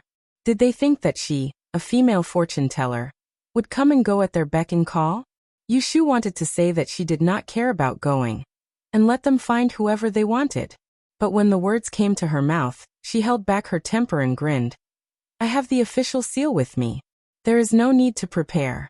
Academician Qin, please help me find someone to lead the way to the Ministry of Rites." After all, such a big event like the ancestral worship ceremony could not tolerate her temper. It was not worth it to ruin her future just for a moment of pleasure. Damn it, a good outing was ruined. Qin Yuan did not know that Yushu was secretly hating. He called a female student who knew the way and led her away. After they left, the people sitting in the hall began to talk. Hee, some people's luck is just like that. No matter how you try to stop it. Madame Lu touched her hair and showed a mocking expression. No one said anything.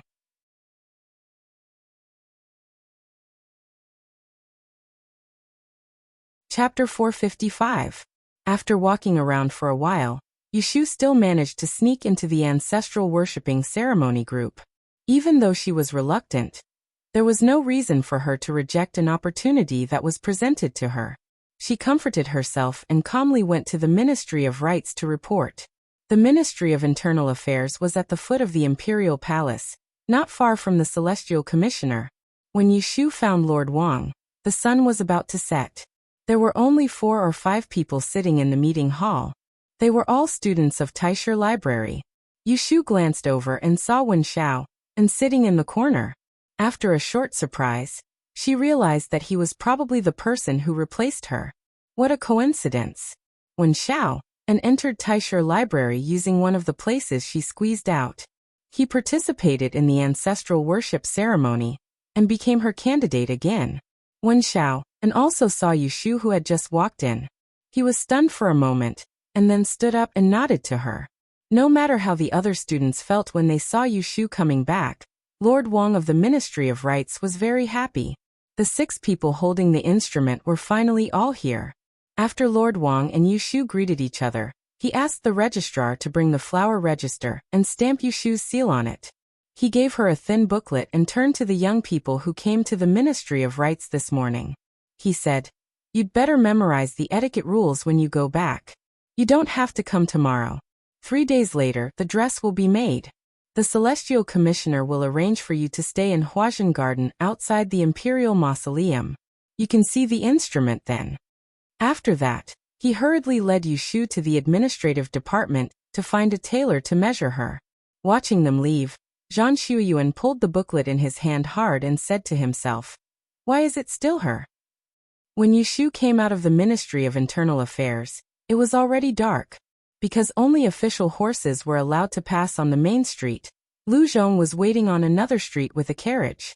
Before Yushu walked far, she heard someone calling her from behind. "Shu." As soon as Yushu turned around, she saw Shui Rui standing on the steps of the gate that she had just walked through. It was obvious that he had just come out, and there were 2 officials following him. Seeing that it was her, Shui Rui briefly bade farewell to the 2 assistants. He picked up the corner of his robe and walked down the doorstep. In a few strides he arrived in front of Yushu. "Big brother, why are you here?" Yushu asked first. She had returned home from Wangji Tower the day before yesterday. Including today, she hadn't met Shui Rui for 2 days. "I'm here for business." Shui Rui brushed it off and asked her, "What about you? Why did you come to the Ministry of Rites?" Speaking of this, Yushu was filled with anger. She held her forehead and told Shui Rui about how Qin Yuero had sprained her ankle and couldn't walk. When Shui Rui heard this, his eyes flashed and he said, "So there's such a thing. You got a bargain." Yushu said unhappily, "What bargain?" "He clearly asked me to make up the numbers." She then sighed and said proudly, "Fortunately, we're only leaving in 3 days. Tomorrow, we'll go out and play as usual." Unexpectedly, Shui Rui shook his head and said, "Since there's business, don't think about running around. There are only a few days left until the sacred ancestor worship ceremony. If anything goes wrong, there will be trouble everywhere. Don't worry and wait for the ancestral worship ceremony to end. We'll go out to relax." Yushu also knew what was more important. She resentfully said, "In." Shui Rui saw that she was in low spirits and that the word unhappy was written all over her face. He chuckled and lowered his head to get closer to her. He said, "Don't be unhappy. I'll go this time too." "Ah, did she hear wrongly? He's going to the Imperial Mausoleum too?" Shui Rui said. "In the afternoon, I received an edict ordering me to accompany the Emperor to the Imperial Mausoleum on the 6th day of the Lunar New Year. You should be leaving on the same day. Although it's not convenient to meet, you can still stay in Huajin Garden before the ancestral worship ceremony. I'll find a chance to find you." Yushu's face instantly disappeared. She suppressed the smile on her face and nodded. Shui Rui raised his hand and patted her shoulder. "Let's go. I'll send you back. How did you get here?" "The carriage is parked in front." "Did you stay up late to read these 2 days?" "No." She didn't tell him even if she did. Shui Rui turned his head and looked at her. "You've been eating at Wang Jilu's food for so long. Are you not used to it?" Yushu said embarrassedly, "Don't laugh at me. To be honest, I'm not used to it. And I'm not used to it either. He wasn't used to eating alone. Without her in front of him, even his favorite wine tasted bland. The plan couldn't keep up with the changes. Yushu and Shuirui had to go to the Imperial Mausoleum in a few days. They had no choice but to cancel the outing on the third day of the Lunar New Year. Yushu didn't know how Shuirui explained to Feng Xiaomiao and Xue Jinxuan when they got back. That night, she personally went to Xian Lu to apologize for standing her up. Xian Lu didn't blame her. Instead, he was more interested in the fact that Yushu was chosen to attend the ancestral worship ceremony. He asked all sorts of questions, and even flipped through the rules and regulations in Yushu's hands. In the end, he hesitantly asked, "You said Yuero fell and hurt herself. Should I go see her?" Yushu put away the booklet and glanced at him. She said, "If you want to go, then go. If you don't want to go, you don't have to force yourself. It's up to you." Xian Lu touched his nose and bitterly said, "Ever since Ji Xingxuan's accident, we haven't been in contact. A while ago, I went to see her, but she closed the door and refused to see me. Now that Ji Xingxuan is dead, I'm afraid she's blaming me." Seeing her gloomy expression, Yushu sneered and said, "Ji Xingxuan reaped what she sowed. What does it have to do with you? If she really doesn't want to see you because of this, it's better if you don't use your hot face to stick to her cold butt. If you really want to get to the bottom of it, even if I killed Ji Xingxuan, it's not your turn to steal the credit." Towards Qin Yuero, this person, Yushu didn't have any good or bad feelings towards her. She helped Ji Xingxuan hide the note, so Yushu could still praise her for being righteous. However, because Xian Lu revealed this matter, it caused Ji Xingxuan's miserable end. She shifted the cause of Ji Xingxuan's death onto Xian Lu and ignored Ji Xingxuan's sins. This kind of person wasn't worthy of her eyes. When Xian Lu heard her vulgar words, her face reddened, but her heart felt much better. She looked at her reproachfully and said, "You're too blunt with your words. I won't let her close the door, that's all." Yushu lightly snorted and picked up her teacup to take a sip. She turned her head and said, "After a while I'll give you something good to play with." "What is it?" "You'll know when the time comes." Xian Lu's attention was diverted by the something good Yushu mentioned. However, no matter how she asked, Yushu wouldn't tell her. After finishing the tea in her hand, she patted her butt and left. When she got home, she still had to coax Yu Xiaoxiao. That child knew that his plan to go on a trip was ruined, and would definitely be disappointed. However, he was sensible and wouldn't throw a tantrum. In the next few days, in addition to memorizing the booklet issued by the Ministry of Rights, Yushu took out a thick notebook that recorded various cases, and started to fix her law of the time of calamity bit by bit. During this period, she was summoned by the Celestial Commissioner once. He told them to go home and pack their luggage. They had to leave Anling City early in the morning on the 6th day of the Lunar New Year. They would pass through the Taiping Gate and set off for the Imperial Mausoleum. It would take them a day to travel, and they had to settle down in advance before the day of sacrifice of the Holy Ancestor. They would stay outside for 5 to 6 days. When Yushu heard the news, she immediately dealt with a few important things at hand. The first thing was to take the Assistant Minister of the Ministry of Works, Qiu Jiming, to her mansion on Baochang Street. She let Zhou Hu and Song Dali, who were guarding the mansion, know each other and entrust the repair work to Qiu Jiming. In addition, because she was short of money, she owed the 1,000 taels for the construction work.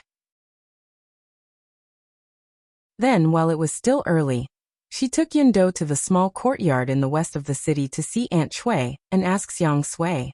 She knew that Aunt Chui had been very obedient these days, so she left her this month's money for firewood and rice.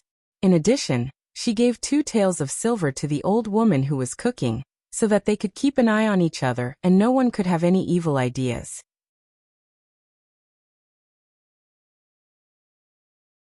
Chapter 456. Old Man Su's craftsmanship was better than what Yushu had imagined. Because of Yushu's request, he had polished 20 round beads of the same size from each of the water essences. After the polishing, the water essences revealed their original luster. The white was shiny, the pink was fresh and tender, the yellow was crystal clear, and the red was delicate and beautiful.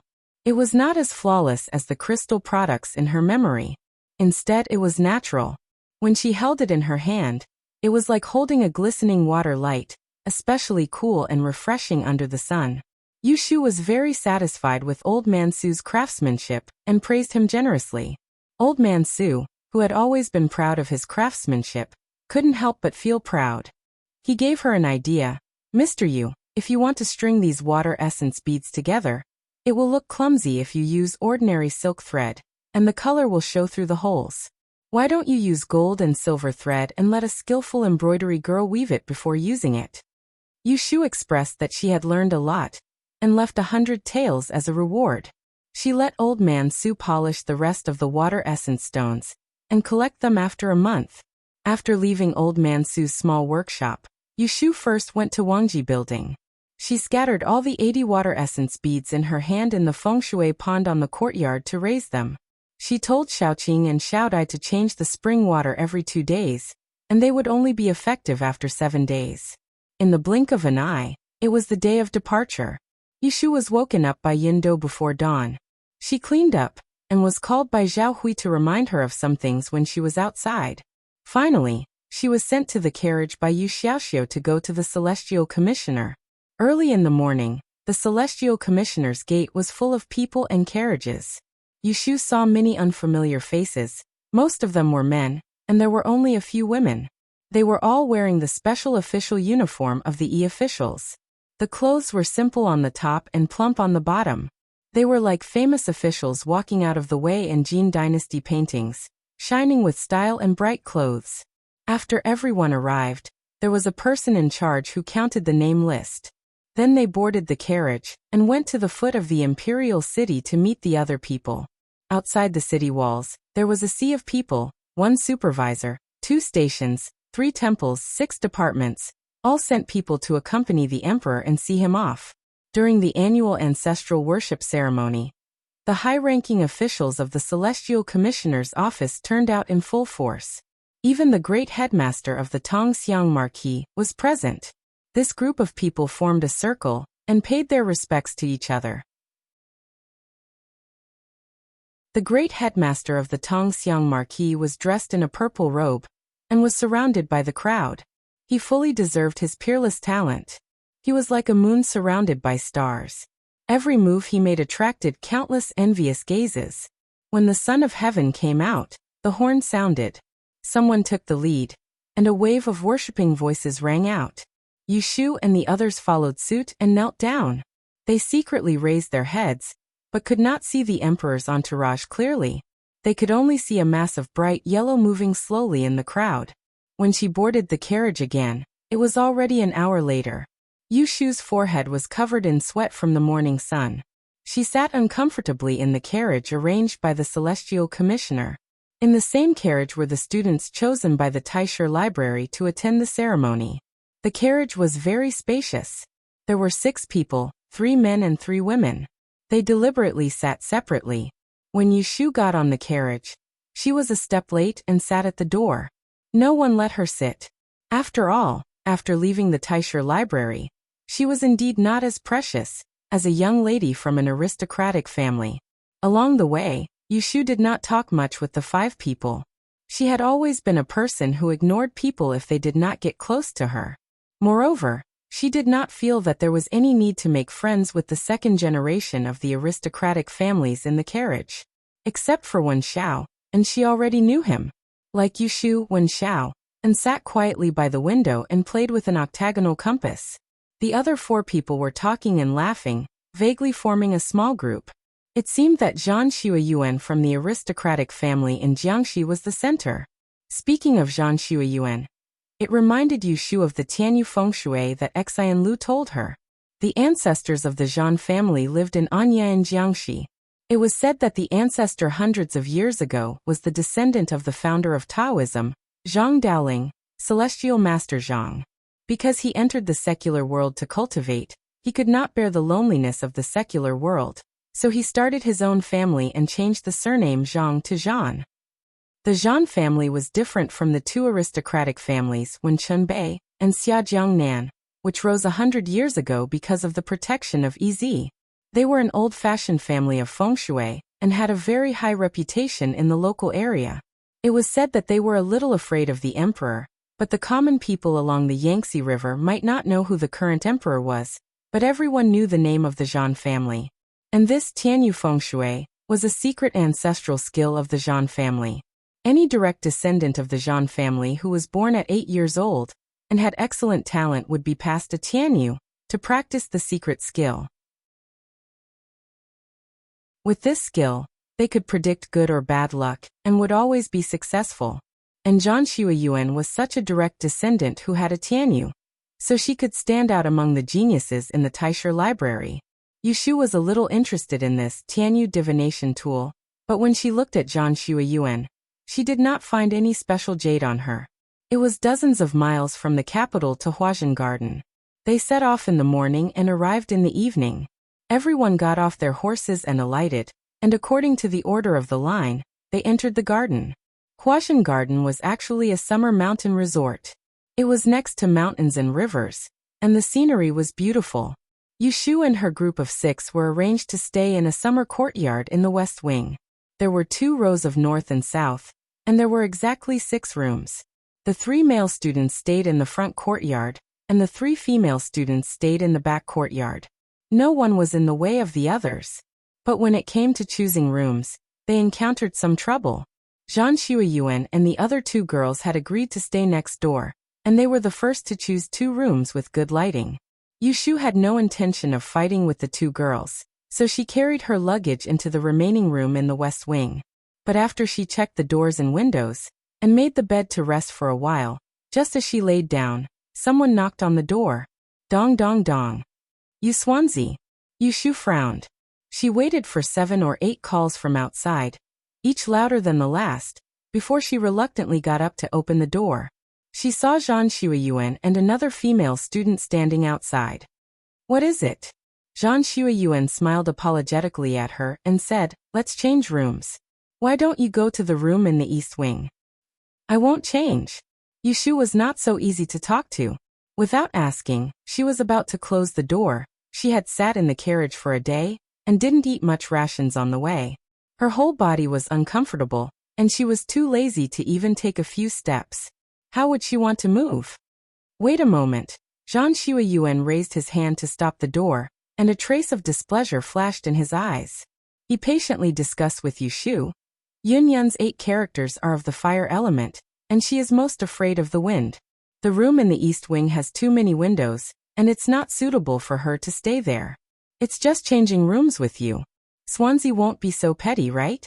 The Yunyun that Zhan Xueyuan spoke of was the other young miss who was traveling with them, from the Chui family of the 12 prefectures in the capital. Hearing this, Yushu swept a glance at that Chui Yun, and asked Zhan Xueyuan in reply, "Since that's the case, why don't you just change rooms with Miss Chui? Could it be that your 8 characters are also of the fire element?" Zhan Xueyuan naturally wouldn't tell the truth that she didn't want to stay in the rooms at both ends, and said to Yushu, "That's not it. If I could change rooms with her, I wouldn't need to trouble Swansea. However, I have Tianyu, and can only trouble Swansea." Oh. When Yushu heard Tianyu, her interest was piqued, and she wasn't in a hurry to close the door and chase them away. She looked Zhan Xueyuan up and down, and said curiously, "I've heard that the Zhan family's Tianyu is marvelous. I wonder if Miss Zhan can let me take a look?" Looking at Yushu's expectant gaze, Zhan Xueyuan's face revealed some arrogance. Probably intending to show off, she hesitated for a moment, and then pulled out a piece of string from her collar, revealing the item hanging around her neck. She held it in her palm, and didn't have any intention of taking it off. This is the heirloom of the family. What entered her eyes was an oval-shaped jade, with an 8-clawed golden handle on the back. Its surface was dark green, and at first glance, it didn't look any different from ordinary jadeite, except that the color was much more intense. Yushu stared hard at it a few times, but couldn't find anything strange about it. Zhan Xueyuan then lovingly hid it back in front of her chest. She didn't know if it was an illusion, but at the moment she took it back, Yushu seemed to see a strange red light flash across the jade. "Then I'll have to trouble you Swansea to change rooms." Zhang Shuiyuan raised her chin lightly, with a delicate look that said, "You've seen my stone, so you should listen to me." Seeing this, Yushu secretly sneered. She felt that it was meaningless to argue with a little girl, so she nodded and agreed. She was not sure about her horoscope, but there were not so many **T taboos. It was the same no matter where she slept. Besides, the Luyao divination last night reminded her to be careful of villains on this trip. Zhang Shuiyuan was obviously a narrow-minded person. As long as she did not offend her, it was not worth it to give way. Yushu turned around and went to get her luggage. The two girls stood outside the door. Cui Yin held Zhang Shuiyuan's arm and said with a hint of flattery, "Shuiyuan, you're so nice. Without you, I don't know what to do." Then she whispered in her ear, "This female fortune teller has always been arrogant, but she doesn't dare to go against you. You have a way." Zhang Shuiyuan proudly smiled and looked at the room with a trace of disdain. She thought to herself, she's just a fortune teller. How can she be compared with an aristocratic family with a deep foundation like theirs? At most, she will marry into an official family in the future. She won't even be able to enter the Celestial Commissioner's office. No one knew whether it was intentional or not. But Zhang Shuiyuan ignored Yushu's identity as a fortune teller. She was also the Hyde One of this year's Dian Wonder technique. Because of the grand ancestral worship, half of the high-ranking officials and nobles in Anling City lived in Huajian Garden, waiting for the 9th day of May. Therefore, a team of Yulin royal guards was sent to guard the garden. It looked calm inside and outside the garden, but in fact it was heavily guarded. The status of the few students from the Taisher Library was obviously not high enough. They were not qualified to bring maids and servants with them. They all traveled alone, so after they settled down, they drank tea and fetched water. There were only 2 maids in the courtyard to serve them. It was time for dinner, but no one cared about them here. They couldn't walk outside the courtyard casually, so they could only wait for someone to deliver their food. Zhao Hui prepared a box of pastries for Yushu, but Yushu was sick of eating them on the way. Her appetite had been trained to be picky in the Forgotten Opportunity building, so every meal had soup, rice and oil. Otherwise, she would not be able to swallow them at all. Looking at the dark sky outside, she stuffed 2 mouthfuls of pastries into her mouth. She was so hungry that her head hurt. At this moment, she was worried about whether Shui Rui, who was accompanying the emperor, was also hungry. Just when she was about to go out and ask when the food would be delivered, Cui Yin called her to eat in the tea house.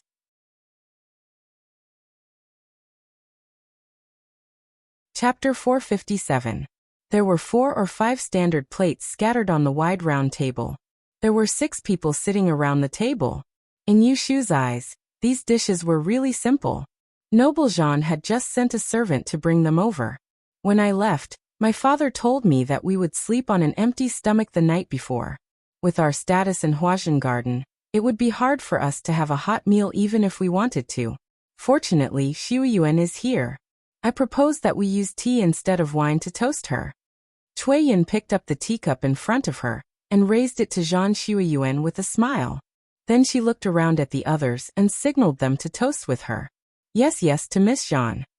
Fengjun and another young man quickly echoed. When Xiao and looked at them and frowned slightly. He also picked up the teacup and placed it on his chest. However, Zhang Shuiyuan pressed the teacup on the table and didn't move. Her eyes fell on Yushu, who didn't move at all. It seemed that she was competing with her patience. If Yushu didn't move, she wouldn't move either. Seeing this, the others all turned their eyes to Yushu. Yushu lazily picked up the cup. Before Zhang Shuiyuan could raise the corner of her mouth, she brought it to her mouth and took a sip. Seeing Zhang Shuiyuan's face turn sour, she laughed inwardly.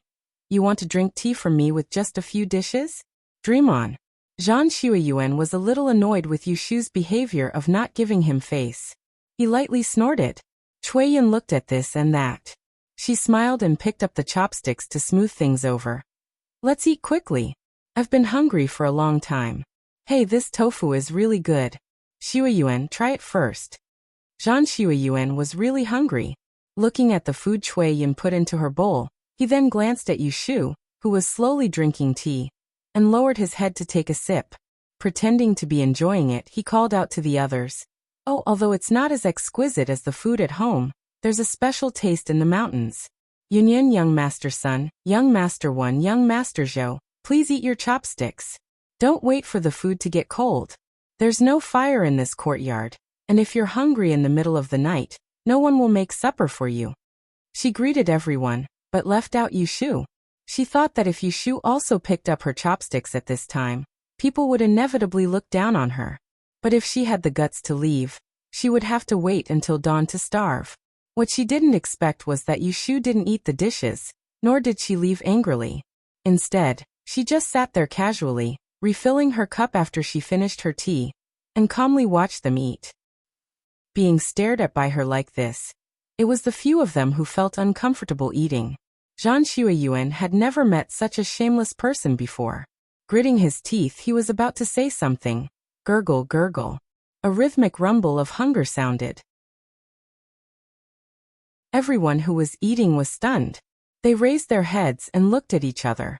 Finally, they all looked at Yushu strangely. What are they looking at? So what if it's her stomach rumbling? Yushu cursed in her heart. She couldn't maintain her composure. Zhan Shuiyuan sneered and said, I thought you Swansea wasn't hungry. At this moment, someone came in from outside the door. He's here. Why is he already eating? A few people at the table turned their heads, only to see a eunuch wearing a round crown on his head and embroidered silk armor mumbling to himself as he walked in. Behind him was a young eunuch carrying a food container of myriad treasures. Young masters and young ladies, her ladyship has ordered this servant to bring some food over. The eunuch smiled as he looked at the 6 young people at the table. After recognizing their faces, he called the little eunuch to bring the food container to the table. He opened the lid and took it out layer by layer. At the same time, he announced the names of the dishes: marinated golden eel, crispy sliced goose, 3 delicacies, stewed pig skin, jade tofu pudding, lotus flower cashew nuts, and finally, this white spirit fresh fish soup. The various delicacies were placed on a blue and white porcelain plate. There was a pot of soup with a silver spoon, and a tray of snow-white steamed buns. The dishes were arranged in a circle around the table. The aroma of the steaming hot food pushed the original 4 dishes, and 1 soup to the center. It was a pitiful sight. Gulp. It was unknown how many people swallowed their saliva. Water. Yushu was no exception. She was so hungry that she wanted to scratch the wall. Cui Yin used her elbow to nudge Cui Shuiyuan. She winked at her and said, Her ladyship really treats you well. She quickly added a few more hot dishes. How can we finish them? When that flower-clothed eunuch had entered, he had said nyang nyang, and everyone present had heard it. With Cui Yun's words, they all thought that Zhang Guiran had added more food for them, and their gazes toward Zhan Shuiyuan immediately became a bit warmer. This caused Zhan Shuiyuan, who had been a bit puzzled earlier, to become proud again. She raised her eyes and glanced at Yushu. She smiled and politely said to the eunuch, I've troubled this eunuch to make this trip. Please help my daughter thank her ladyship for her concern. The eunuch glanced at her and didn't pay her any attention. He took out the silver tin wine jug from the last layer of the food container in the little eunuch's hands. He took out a small plum blossom-shaped wine cup and placed it next to one person. He bent over and kindly said, This is her ladyship's 100-year-old wine. It clears the heart and moistens the lungs. Miss, you should drink less. Rest early tonight and don't delay tomorrow's official business. Her ladyship. Hearing this, everyone was shocked. Zhan Shuiyuan froze with a smile on his face. He stared at the wine jug next to Yushu. No matter how stupid he was, he understood that she was thinking too much. His face quickly turned red, and he wanted to bury his head in his chest in embarrassment. Yushu was stunned for a moment. Her eyes flickered and she understood the whole story. She immediately felt a burst of sourness and sweetness in her heart. In this world, she probably wouldn't be able to find a second considerate person who cared about her so much. Among the 4 consorts in the imperial palace, who else but noble consort Shui could call her noble consort Nyang Nyang? She had nothing to do with noble consort Shui at all. If it wasn't for Shui Rui's mediation, how could she have such a big face? Thank you, her ladyship, for your kindness. Yushu moved her chair and stood up. She cupped her hands towards the eunuch in flowery robes. I'll see you out. Ignoring the people at the table who had become mute, Yushu saw them out the door. She walked into the courtyard and took the opportunity to ask, May I know Eunuch Chio's great name? I don't dare. Miss, you can just call me Eunuch Chio. Miss, you don't need to trouble me to see you out. You can go back. This servant has already informed the kitchen that they will send food to you on time tomorrow. You don't need to share a table with others. Yushu thanked him again. She reached into her sleeve and took out the 100 taels banknote that she had prepared for emergencies. She stuffed it into the eunuch's hand. I'll have to trouble Eunuch Chio to take care of me in the future. Eunuch Chio smiled but didn't refuse. He took the thin banknote. The young eunuch saw it with his sharp eyes and didn't say anything. When they reached the entrance of the courtyard and saw that Yushu had gone back, he asked in a low and puzzled voice, Master, didn't you say that the biggest taboo for us internal officials is a little chick lying on the doorstep and chattering? Didn't eldest young master already tip her? Why did you still accept her? Eunuch Chio cast a sidelong glance at him, and then stuffed the banknote that hadn't warmed in his hand to his young disciple. He snorted, You're such an idiot. If I don't accept it, it means that I'm too lazy to deal with this person. If I accept her, it means that she's worth befriending. Take it and give it to your old mother for treatment. Don't say that I didn't take care of you. The young eunuch didn't quite understand, but he silently noted it down. Holding the banknote between his fingers, he glanced at the number on it and grinned. He tucked it away in his bosom, thinking, whatever master says is fine. When Yushu returned to the dining room, Zhang Shuiyuan and Cui Yun were nowhere to be seen. They must have been embarrassed by what had just happened and had run back to their rooms. The dishes on the table hadn't been touched. Yushu looked at the three youths sitting obediently at the table, waiting for her to return. She generously waved her hand and said, You're welcome. Let's eat. Other than the expressionless Wen Xiao and the other two sighed in relief. It was only after a whole day that they revealed a friendly smile to Yushu. Because of someone's thoughtfulness, Yushu's appetite increased.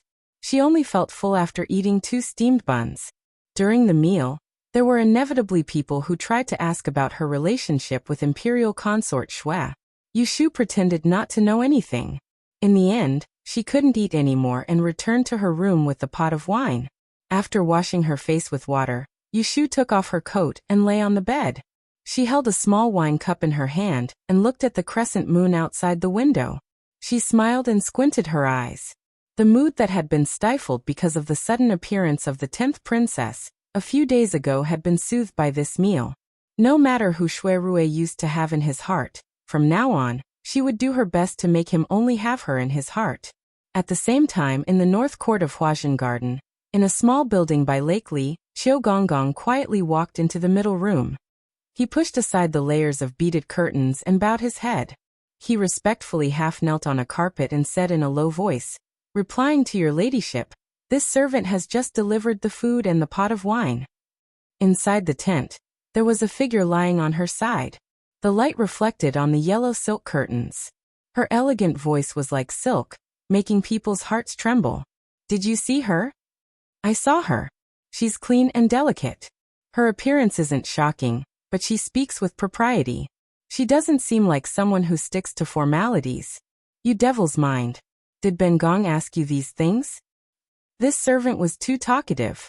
The voice behind the curtain let out a faint laugh and said, Forget it, I am just curious. Cheng Bai is fine. He asked you to take care of a girl, and he did not deliberately hide it from me. I think he has some childish thoughts. That's why he deliberately let me know. Eldest brother passed away a long time ago. Cheng Bai is sensible and much more capable than the other hedonistic sons. His Majesty is willing to put him in an important position. As his aunt, I feel proud. It's a pity that he left his mother at a young age. I only have one son, Xiaojiu, so I love Cheng Bai like a son. Naturally, I have to worry about him. Qiu Gonggong hurriedly said. Eldest young master is young and talented, skilled in both the pen and the sword. Which young master in Anling City can compare to him? Only our prince can. Haha, don't try to make me happy. Although Xiaojiu is smart, he isn't as flexible as Cheng Bai. After all, he stayed in the mountains for so many years. Noble consort Shue's thoughts were unknown. She sighed and waved her hand. You can leave. Ask about that girl. We'll talk later. Yes, this servant will leave.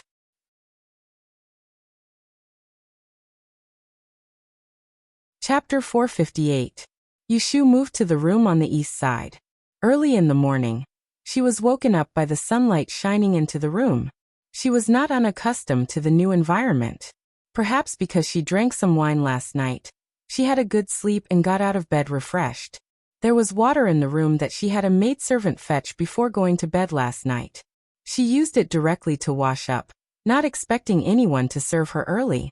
First, this wasn't Wangji Tower. Second, there were two delicate young ladies living in the backyard. Those two servants were definitely not enough to order around. Sure enough, when Yushu changed her clothes and strolled around the yard, she saw the two servants bustling in and out of Zhan Shuiyuan's and Cui Yun's rooms. When it was time for breakfast, the little eunuch from last night came again with a food box. There were many kinds of breakfast, but the amount was not as much as last night. It was enough for Yushu to eat alone. Obviously, the people from last night were not included. This was also true. Noble consort Shue's subordinates took care of Yushu, because of Shui Rue. There was no need to involve the young ladies and young masters. However, Yushu suspected that it was also because eunuch Qiu didn't know what was good for Zhan Shuiyuan and the others last night. Only breakfast was prepared for her, so Yushu ate in her room. She wasn't as childish as Zhan Shuiyuan, showing off a few mouthfuls of food in front of others. She wasn't afraid of others secretly saying that she was giving preferential treatment. Yushu leisurely finished her breakfast and went to the door to call for a maid who was free to come in. She asked her to wash the bowls and chopsticks and wait for someone to deliver the food at noon. She also asked, "Has everyone else eaten breakfast?" However, the answer was somewhat beyond Yushu's expectations. They were still hungry. Yushu folded her handkerchief and wiped her mouth. Looking at the rising sun outside, she shook her head and sighed. Noble consort Zhan was still not as powerful as noble consort Shui. At 7:15 in the morning, official Wang of the Ministry of Rites came to find them with two people carrying a large box. He gathered the 6 people in the empty front yard. Yushu watched as he asked someone to open the box. There were several bronze tools of different shapes inside, and she could tell that they were heavy. Today, I'll teach you how to identify and retrieve weapons. I'm sure you're all familiar with the etiquette that was passed down earlier. These 6 weapons were passed down by the sacred ancestor, since Lord Wang gave a long speech, mainly explaining that the mission of the 6 of them during the sacred ancestor day of sacrifice ceremony was to protect the 6 artifacts and follow the sacred ancestor closely to worship the ancestors. These 6 bronze artifacts were a book, a sword, a ruler, a cauldron, a rui scepter, and the 8 trigrams. They respectively represented Emperor Anwu's achievements in pacifying the 9 prefectures and governing the world. It was just right for the 6 of them to take 1 weapon each. However, according to the rules of etiquette, women should not use sharp weapons, and men should not be weak. Therefore, Lord Wang assigned Wen Xiao, and then the other 2 teenagers to take the sword, the tripod, and the ruler. The rest were left with the book, the rui, and the 8 trigrams.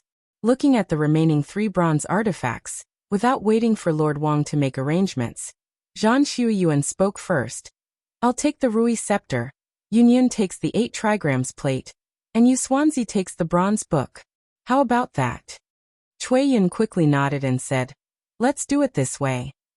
Among the 6 artifacts, if one were to compare the level of metaphor, the tripod would naturally be the best, followed by the rui scepter. The 8 trigrams plate was, of course, the symbol of the E-Masters. The 2 of them did not decline modestly, and directly picked the best one. Lord Wang turned to look at Yushu. Seeing that she didn't have any objections, he nodded and told the assistant officer behind him to record it down. He told them, these 6 artifacts are fake. They are for you to practice using. Wait until the 9th day of the 5th lunar month, then you will hold the real artifacts. Zhan Shuiyuan and Cui Yun happily went forward to hold the bronze artifacts. Yushu picked up the bronze book indifferently. She weighed it in her hand and found that it was about the same weight as she had imagined. She then looked at the Rui scepter and the 8 trigrams in the other 2 girls' hands, and the corners of her mouth immediately curled up. After that, Lord Wang didn't ask them to do anything else. After teaching them the basic hand gestures, he set up an incense burner and moved a chair to the side to keep time for them. He asked them to stand in a line for the time it takes to burn a stick of incense. The young people didn't care and looked relaxed. At the beginning, they all held the hand gestures and stood in a more standard position. However, before Lord Wang could drink a second cup of tea, someone started shaking the incense burner. Lord Wang saw this and frowned secretly.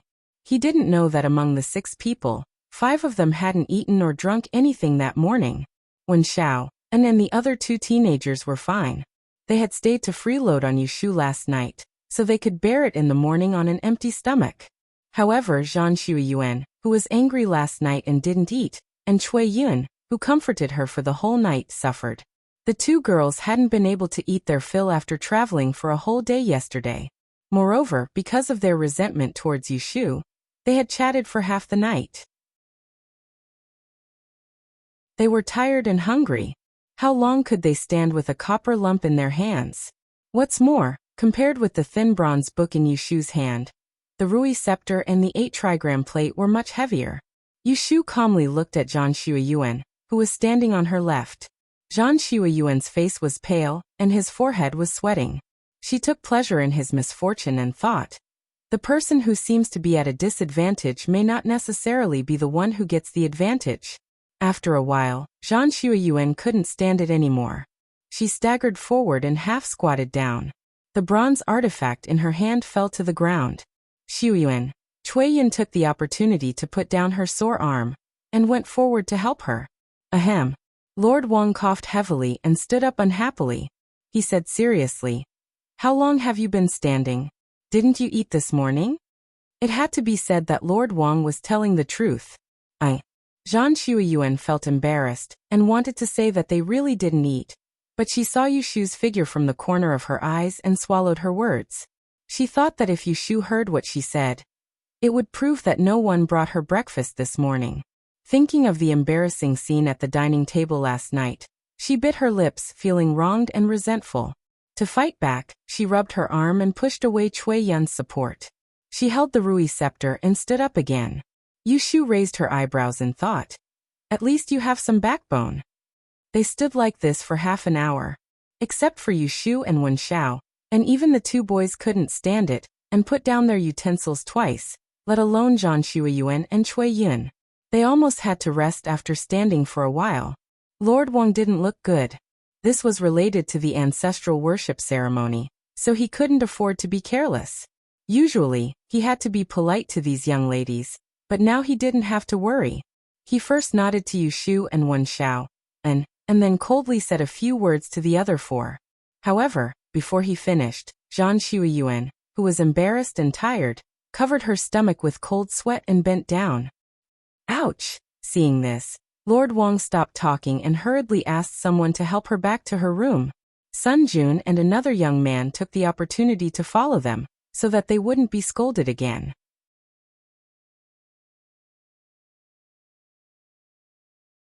Chapter 459. Lord Wang's sigh was understandable to Yushu, as someone who had once longed to enter the Taisher Library. The E Academy, which was known as the #1 academy in the world, actually relied on one's family background. That's right, it was family background. On the surface, the Taisher Library, which accepted students every 3 years, selected the best based on the rankings of the Grand Yen examination. But in reality, those who did not have the background of a noble family, lacked the guidance of a famous teacher, and had to rely on their own to figure out their way and achieve results in the Grand Yen examination were all not young. And the other rule of the Taisher Library was that they only accepted young talents. This was another dignified excuse. The noble families of the E Academy never lacked children. They had a group of masters to guide them, and even those who were not talents could be taught to become talents. It was not difficult for them to pass the Grand Yen examination. There were 12 noble families in the capital alone, not to mention those outside the capital. The Taisher Library only accepted a dozen or so people every 3 years, and almost all the places were taken by the children of noble families. How many dark horses, like Yushu, could there be? And how many geniuses had been killed in the cradle in the past 100 years? There were many young people in the Taisher library, but they were limited to the small circle of noble families. Even the 18 academicians in charge of teaching were all from noble families. Of course, Jingchen was an exception. His background was more powerful than that of a normal noble family. He was the emperor himself. It seemed like there was a constant influx of new blood, but what was not visible was the serious exclusion. Under this kind of atmosphere, it could only result in a situation where each generation was worse than the previous one. It was precisely because of what she saw today that Lord Wang sighed. Yushu did not know which ancestor had proposed the rule of regardless of age, only rank, in the Taisher library, but she guessed that the ancestor would not want to see the sealed Taisher library. Unfortunately, Yushu could almost foresee that in the near future, this rule that she admired would probably be useless. This was the so-called when one flourishes, one must fall. Yushu looked at the sorrowful and helpless Lord Wang, and suddenly realized that the generation she had come to had not only witnessed the prosperity of the Academy, but also a decline? Complementary operator? Complementary operator? Lord Wang called Yushu a few times to bring her back to reality. Seeing her absent-minded look, he mistakenly thought that she was also exhausted, so he frowned and said, "Do you have any discomfort anywhere?" Yushu flashed a toothy grin and said, "No, I'm fine. It won't be a problem for me to stand for a whole morning." Lord Wang heaved a sigh of relief when he heard her confident reply. He thought to himself that these two were the only ones who could handle the situation. If there was another one who couldn't handle the situation, he would definitely cry. Lord Wang turned around and asked Wen Shaoan, who looked thin and weak. The answer he got was almost the same. "Don't worry, sir. I can stand for a whole day." Well, this one was even more straightforward than Yushu. Lord Wang was so touched that he wanted to cry. He nodded and had them put down the utensils in their hands. He pointed at the bronze utensils that had been left behind by a few people and said, "In that case, Yu Xuanzi will take the 8 trigrams plate, and young Master Wen will take the sword." Yushu and Wen Shaoan looked at each other, and didn't understand what he meant. Didn't they choose it before? Why did they change it again? Lord Wang quickly explained to them, when the Holy Ancestor established the Da'an Kingdom, he used a Chunjun sword to command the 6 armies. Empress Ningxin received the mandate of heaven, and used the Book of Changes passed down by the goddess of 9th heaven, to assist the Holy Ancestor. Therefore, the sword and the 8 diagrams are the most important of the 6 utensils. They were too weak and were afraid that they would make a mistake that day, so you two took it and walked in front. Hearing the reason, Yushu couldn't help but laugh. This was called an unintentional willow.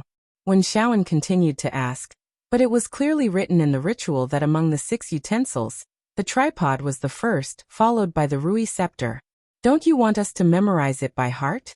Being questioned, Lord Wang smiled and said seriously, "I want you to memorize it by heart, but I didn't ask you to memorize it by heart.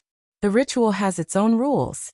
This is the sacrifice day of the Holy Ancestor, so we naturally have to follow the instructions of the ancestors." Whether Wen Shaoan noticed it or not, Yushu felt that Lord Wang deliberately didn't explain it to them at the beginning. However, the sacrifice day was held once a year. Some students from Taisher Library had even participated in it 3 times, so they should have noticed it. But looking at Zhang Xiuyuan's appearance today, it was obvious that he didn't know it. So he chose the Rui scepter. What did this mean? Yushu thought about it, and could only say that the Zhan family of Jiangxi was a local tyrant. In the capital city, they still had to listen to the 12 families. It wasn't until noon that the internal official in charge of the kitchen seemed to remember the people living in the side courtyard, and finally sent food over. It was a simple 3 dishes, a soup and steamed buns. When it was sent over, there was no heat. Fortunately, it was summer, so they didn't have to worry about being hungry. Putting aside the fact that Yushu was giving them special attention in the room, Lord Wang came again in the afternoon. Zhang Xiuyuan and the others had eaten their fill and finally had some energy. However, before they could do anything, they were rearranged to hold the utensils, and were told that the 6 people would be led by Yushu and Wen Shaoan. Naturally, some people were dissatisfied, but they were dismissed by Lord Wang. What utensils do you want to hold? Stand under the sun for an hour, and I will agree. Then why don't the 2 of them stand? The person who pointed at Yushu and Wen Shaoan was Cui Yun, who had received the 8 trigrams plate in the morning. At this moment, she was a little resentful. She must be regretting hiding in the room to accompany Zhang Shuyuan in the morning, and wasting the opportunity. That's right. Everyone has to stand. Why don't they stand? Zhang Shuyuan was also dissatisfied and immediately called the other 2 to agree. Yushu looked up at the sky. Wen Shaoan was expressionless. Lord Wang sneered and said, "When you ran back to your room to rest in the morning, the 2 of them stood for more than an hour." This time no one had any objections. They arrived at Huashan Garden on the 6th day of the new year. After the 7th day, on the morning of the 8th day, Lord Wang brought the ceremonial robes for the ceremony. There were also a few palace maids accompanying them. They went into the rooms to teach them how to put on their hats and clothes. The styles of the men's and women's ceremonial robes were different. The 3 youths were wearing crooked robes, while the women's dress was a plain long dress with 3 layers of snow-white undergarments. Only a tall and thin person like Yushu could show off her waist in the dress. The other 2 girls were equally dressed. After changing into the formal clothes, Lord Wang checked them one by one. When he was satisfied, he waved his hand and ordered them to follow him. With a palace maid leading the way, they followed behind to learn the steps and posture. Huashan Garden was huge. Pavilions and terraces could be seen everywhere. After leaving the side courtyard, they crossed a small bridge. In the distance, they saw a group of nobles in the garden. Some of the 6 youths were tempted to make a move, but Lord Wang acted as if he didn't see it and continued walking. He had no intention of leading them to climb up. In the distance, in a pavilion, someone was looking at the group of people. Imperial brother, look over there. Why are they dressed like that? Are they patrolling the garden? He pointed to a little girl in the distance. She had a palace gauze on her shoulders and a partridge flower hairpin on her head. She was about 11 or 12 years old. From her voice, one could tell that she was a member of the royal family. Lu Tan, who was arranging the chess pieces, turned his head and took a look. With a normal expression, he said, "Oh, that should be a student of the Taisher Library." After saying that, he turned back and saw the man who was playing chess with him. The man held a chess piece in his hand and didn't place it. He was also looking at the bridge. "Cousin, it's your turn." Shui Rui came back to his senses and smiled at Lu Tan. He placed the chess piece in his hand and didn't say anything. The little princess saw that they were playing chess and didn't play with her. She pouted and looked around in boredom. After a while, she lifted her dress and walked to the side. When they weren't paying attention, she slipped down the pavilion and disappeared in the blink of an eye. The 12th princess ran away. Shui Rui raised his hand and started eating the black chess pieces on the plate. Lu Tan was thinking about his next move. Without turning his head, he said, "Huashan Garden is guarded by the Yulin Royal Guards. We can't lose her. Let her play. It's rare for her to leave the palace." Then he changed the topic and asked, "Is Miss Lianfeng here for this year's ceremony?" Shui Rui said, "She was not selected. Later, Miss Qin fell and got injured, so she was replaced." Lu Tan smiled coldly. "The Taisher Library." Shui Rui didn't comment. He watched him move a chess piece. He nodded and said, "Good move." Lord Wang took Yushu and the others to walk around Huashan Garden. They went to all the places they could go before letting them go. Tomorrow was the 9th day of the new year. The ceremony was at noon. However, they had to rush to the Imperial Mausoleum early in the morning. There was no room for mistakes. Lord Wang reminded them again and again, especially to have them rest early tonight. When he said this, he especially stared at Zhang Shuyuan and Cui Yun, hinting at something. After Lord Wang left, Yushu returned to her room to change out of her gown and put it away in the wardrobe. It was still early, and she didn't bring any books with her on this trip. Now that she had nothing to do, she hid in her room and felt bored. Knock knock. Someone knocked on the door. "You Swansea." Yushu recognized Cui Yun's voice. She came out of her bedroom and opened the door. She saw Cui Yin standing outside with a smile and holding Zhang Shuiyuan's hand. What's the matter? It's still early to eat. We are going to walk around the garden. Do you want to come with us? I'm tired. You guys go ahead. After Yushu finished speaking, she closed the door. She would rather stay in the room and be bored than deal with this kind of villain. Zhang Shuiyuan looked at the closed door and said to Cui Yin with a gloomy expression, I told you not to call her. You are meddlesome. If you want to curry favor with her, go ahead. Why bring me along? Cui Yin hurriedly held her arm and whispered, What are you talking about? Why should I curry favor with her? Is it worth it? I don't want to see you become enemies with her. She is a fourth-class female fortune-teller. When we get back to the library, if she comes looking for trouble, I want to see what you will do. Zhang Shuiyuan couldn't be provoked. She gritted her teeth and said, Do you think I'm afraid of her? Fine, fine, fine. You are not afraid of her. Let's go. Let's go somewhere else. Don't let her spoil your mood. Cui Yin pulled Zhang Shuiyuan away. Behind the door, Yushu listened to their quarrel. She frowned and went back to her bedroom. It was not that she had a good temper and did not want to go out and argue with them. It was really difficult for her to pay attention to such mindless characters. Zhang Shuiyuan and Cui Yin said that they were going to the garden. However, Huazhen Garden was not a place where they could casually walk around. There were guards guarding the garden. They didn't go far before they were blocked. After a few times, they lost interest and walked around the lake for a while before heading back. Cui Yin followed Zhang Shuiyuan back to her room. Seeing that she was depressed, she coaxed, There is nothing fun in Huazhen Garden. When we return to the capital, I will take you to a better place. I'm sure you will like it. And Zhang Shuiyuan nodded. She touched her neck. The next moment, her expression suddenly changed. Bored people were the easiest to get sleepy. Yushu and he lay on the bed and unknowingly fell asleep.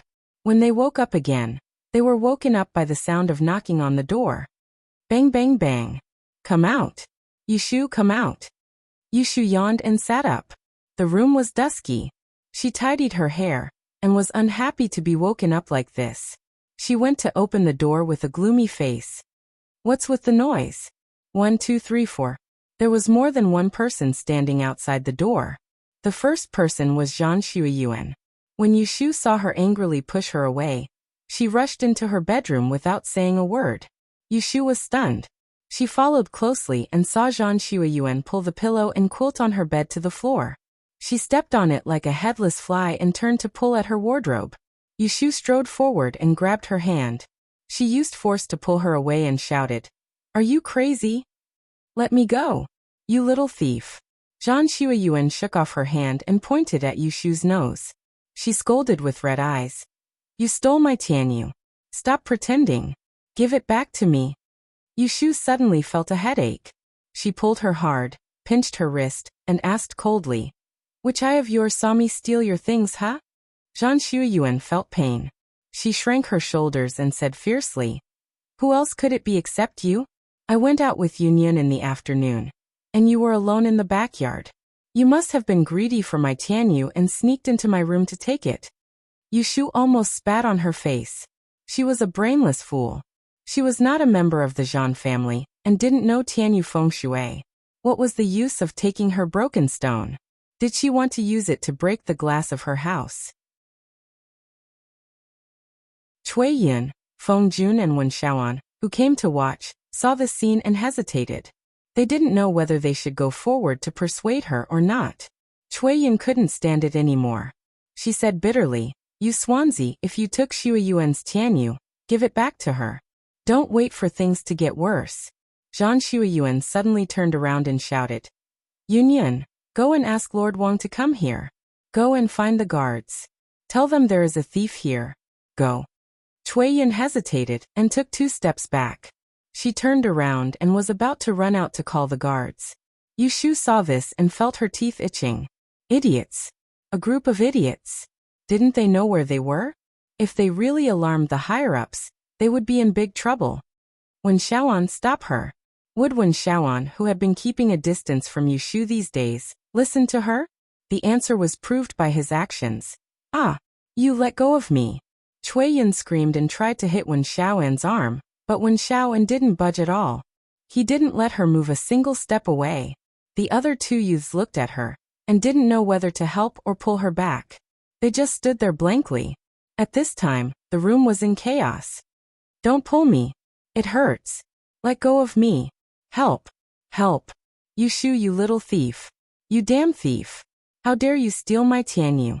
You have a guilty conscience. You are despicable and shameless." Yushu took a deep breath. She couldn't bear it anymore.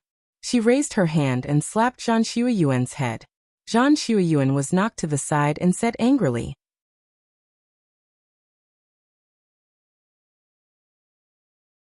Chapter 460. Yushu slaps Zhang Shuiyuan, who is shouting, and the others are also stunned and don't know what to do.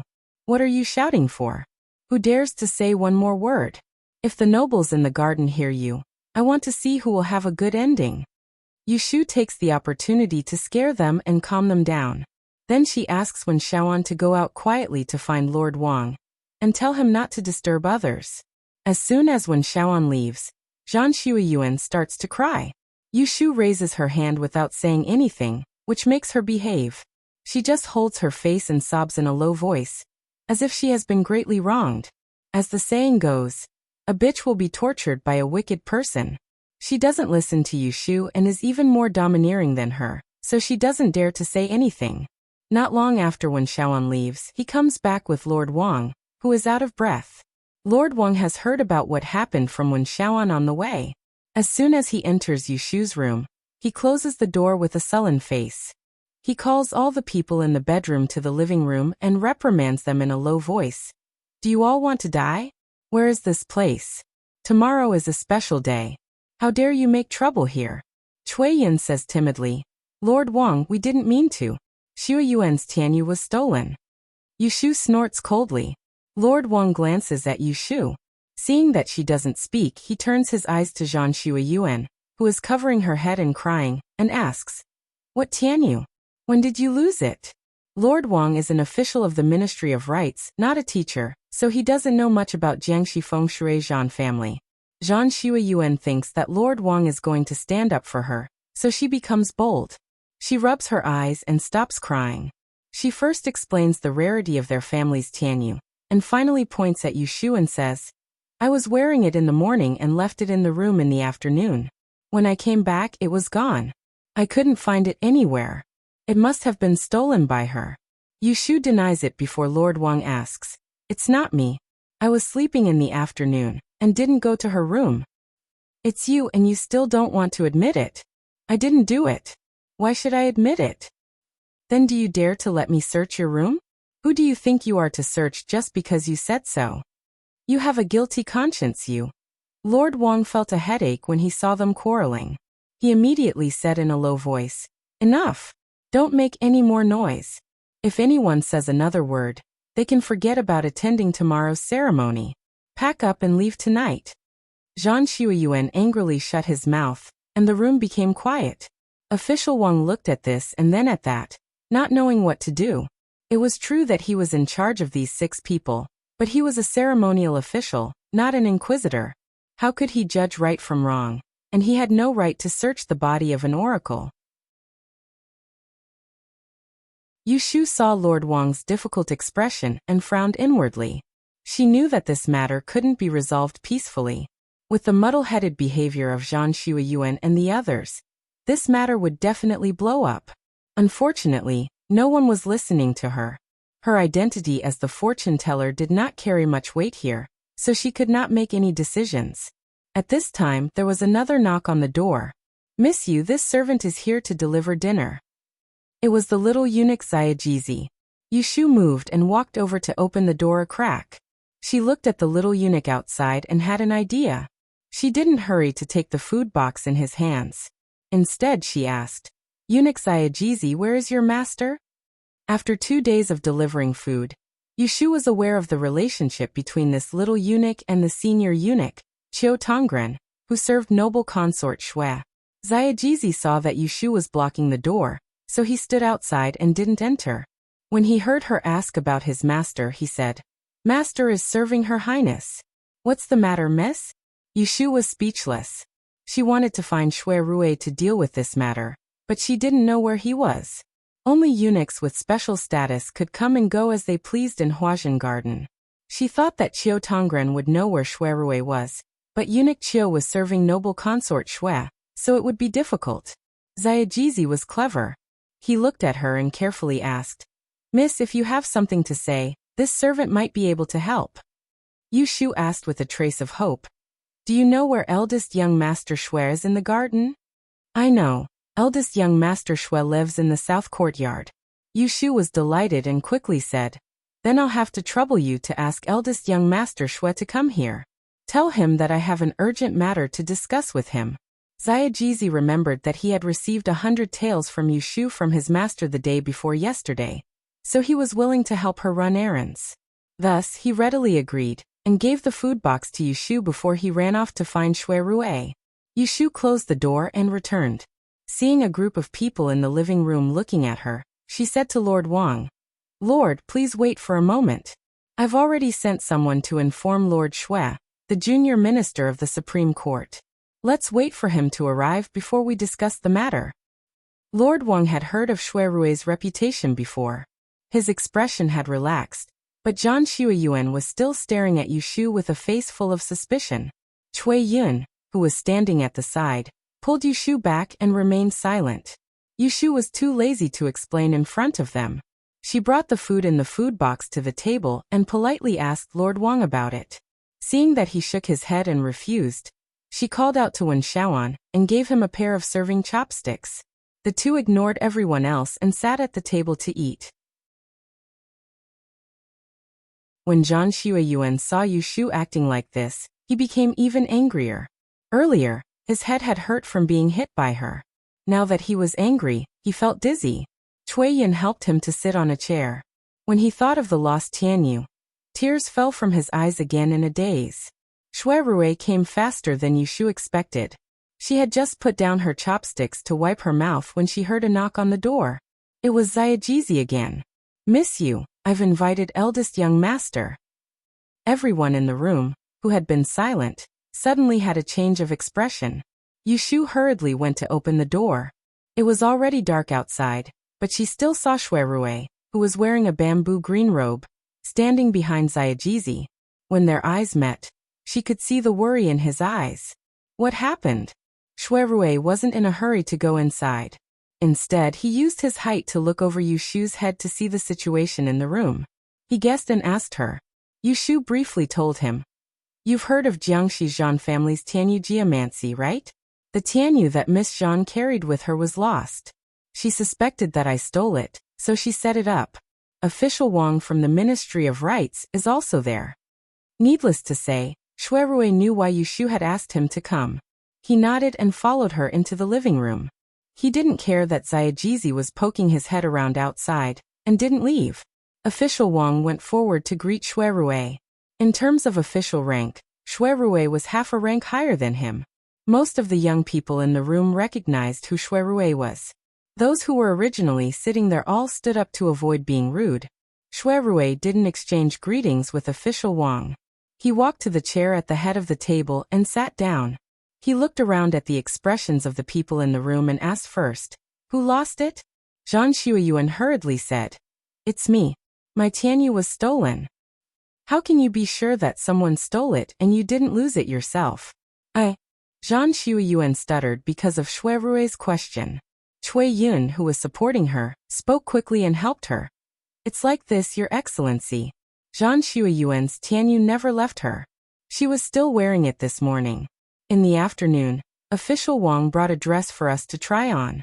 Because it exposed her neck, the palace maid sister asked her to take it off. She kept it in the room and forgot to wear it. We walked in the garden in the afternoon, and when we came back, the Tianyu was gone." Cui Yin didn't point out that Yushu did it, but Zhang Xueyuan immediately found her confidence. She said to Shui Rui confidently, "In the afternoon, only Yu Swanzi stayed in the backyard alone. We all went out. I'm sure that she entered my room and stole my Tianyu. On the first day when we lived in Huajin Garden, She asked me about it and borrowed my Tianyu. She must have been greedy at that time. In the afternoon, when official Wang took us to learn how to walk, she saw the Tianyu above my neck and stole it when I was not in the room. Yushu said bluntly, "Are you kidding me? Why would I stare at your neck? I'm not interested in women." Puff. A muffled laugh sounded at the wrong time. Everyone turned around. Feng Jun covered his mouth awkwardly and lowered his head. Zhang Shuiyuan's face turned red and white. She clenched her fists and was about to argue with Yushu, but she was interrupted. "Take me to your room." Shui Rui stood up and gestured for Zhang Shuiyuan to go out. When they reached the door, he took the lantern from Xiaoji's hand, and the others followed him. Zhang Shuiyuan's room was next to Yushu's. It was in the middle of the 3 rooms in the backyard. The door was not closed, so Shui Rui pushed it open. He raised the lantern to illuminate the room. The room was a little messy. It could be seen that the owner had lost something and was anxiously searching for it. Shui Rui asked them to stay outside the door and walked around alone. After a while, he came out and lit the candles in the room. He walked to the door with the lantern, looked down at the feet of everyone, and led them back to Yushu's room. He also walked around the room and came out again. He asked Zhang Shuiyuan, "After you took off the Tianyu, where did you put it?" "I put it under the pillow." "Are you sure? Did you remember wrongly?" Zhang Shuiyuan pulled Cui Yun anxiously and said, "I can't remember wrongly. Yun also saw it. You can ask her if you don't believe me." Shui Rui nodded and turned his dark eyes to Cui Yun. "Did you see it?" Cui Yun was stunned by his stare. She pursed her lips and said, "Yes." "All right, then take it out." Shui Rui spoke with a calm expression. Ah. Cui Yun was stunned. Not only her, but everyone present was stunned when they heard Shui Rui's words. Yushu was the first to react. She looked at Shui Rui and then at Cui Yun. She suddenly sneered and said, "It turns out that you are trying to frame me." Cui Yun hurriedly refuted with a pale face. "What are you talking about? Are you suspecting that I stole Shui Yuan's Tianyu?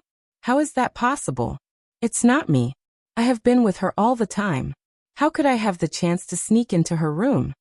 Zhang Shuiyuan also didn't believe it. He angrily said to Shui Rui, "Why do you like to wrongly accuse people? You did the same thing at the observatory. You casually said that academician Jing killed someone, and now you are wrongly accusing Yun. What kind of official are you? You are not fair at all. Don't say anything. I'm sure it's not her. It's Yushu. If you don't believe me, let me go and search." When she heard this, Shui Rui hadn't said anything. Yet Yushu was the first to become displeased. She could tolerate these idiots slandering her.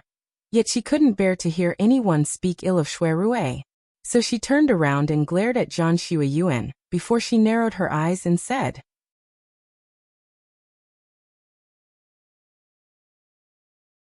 Chapter 461. 1 minute. "If I can prove that I didn't steal it, then you'll let me slap you 10 times? Anyone who was wrongly accused as a thief would not be happy." Zhang Shuiyuan kept pestering endlessly, which made Yushu impatient. If it were any other time, she would definitely teach her a lesson. However, the overall situation was more important, so she asked someone to find Shui Rui to solve the problem.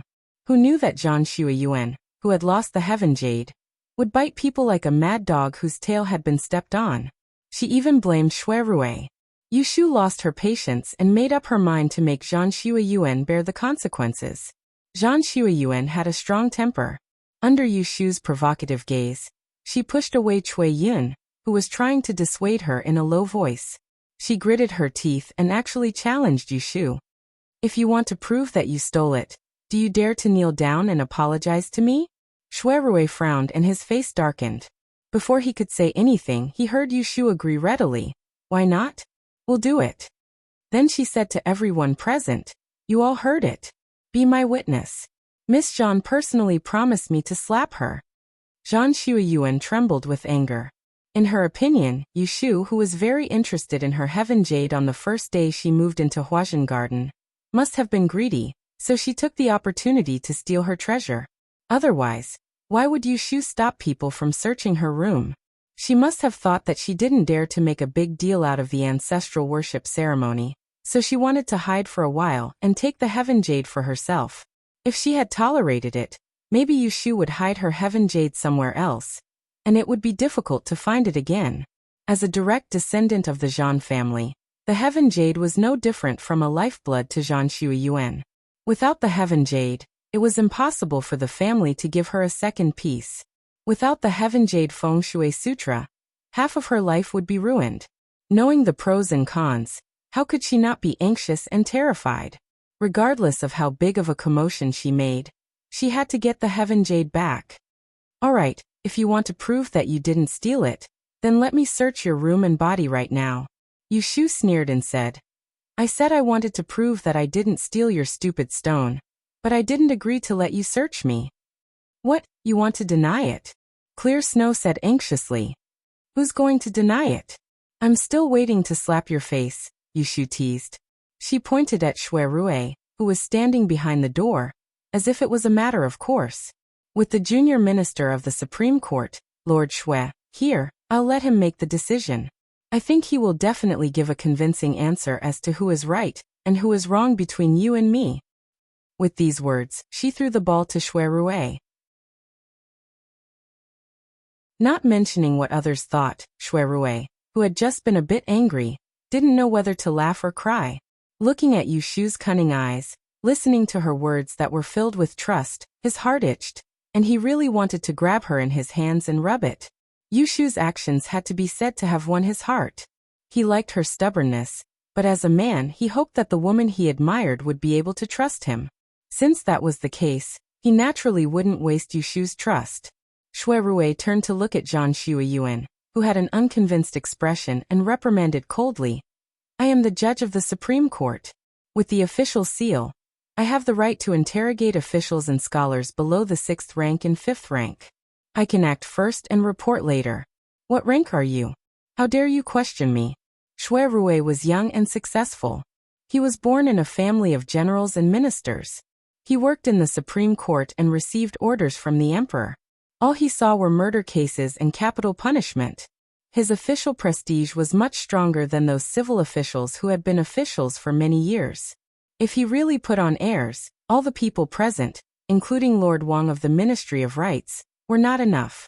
Being stared at by him, Zhan Shuiyuan panicked.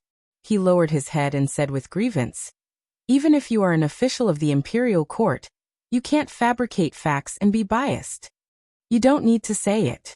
I will judge it myself. Lord Wang coughed slightly and came out to smooth things over. Lord Shui, let's find out the truth as soon as possible, so as not to disturb the superiors. Shui Rui nodded and exchanged glances with Yushu. Seeing her secretly winking at him, he revealed a smile at the corner of his mouth. Then he put on a serious face again. His gaze swept over the others and finally fell on Wen Shaon. He asked a seemingly unimportant question. Did the 6 of you walk in the garden in the afternoon? Wen Shaon saw Shui Rui looking at him. He hesitated for a moment before answering. Yes, Lord Wang asked us to change into formal attire and practice our gait in the garden. Shui Rui asked Lord Wang again. Did you pass by the south garden? To avoid disturbing the nobles, Huazhen Garden usually did not allow people to enter freely, especially the north and south gardens. Lord Wang hurriedly explained. Yes, we did pass by the south garden, but I did not bring them in randomly. Instead, we walked by the treading swallow bridge. Yes, I was in the pavilion in the garden at the time and saw you, Shui Rui said casually. There is a newly dug flower pond under the treading swallow bridge. Because it is filled with water, it is not easy to walk, right? Lord Wang continued. Yes, we could not go around it. I could only have them carry their clothes, but they still stepped in a lot of mud. Hearing this, Shui Rui smiled and lowered the lantern in his hand. Pointing at their feet, he said, Then let's look at your shoes. Everyone lowered their heads and looked at their shoes, then at the people beside them. 7 people, 7 pairs of feet, all somewhat dirty. Not a single person's shoes were clean. There was nothing special? What does Lord Shui mean by this? Lord Wang asked in puzzlement. Shui Rui did not say anything. He brought them back to the door of Zhan Shuiyuan's room, and pushed open the door that he had previously closed. The candles in the room were bright. It was not as clear as it was during the day, but it did not obstruct people's vision. Before they could see anything, Shui Rui had already pointed it out. Look at the floor, aren't there some dirty and messy footprints? She was not the only one who had entered Zhang Shuiyuan's room. In addition, she had tossed Tianyu and searched everywhere, so it was not strange for there to be some footprints on the wooden floor.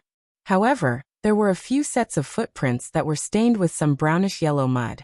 They were different from the blurry footprints at the side, and were especially obvious.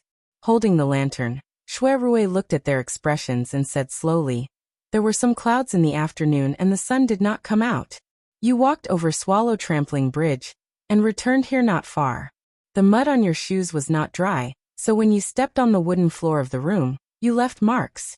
I heard from you Swansea that not long after Miss Zhang and Miss Cui returned, they invited her to tour the garden together.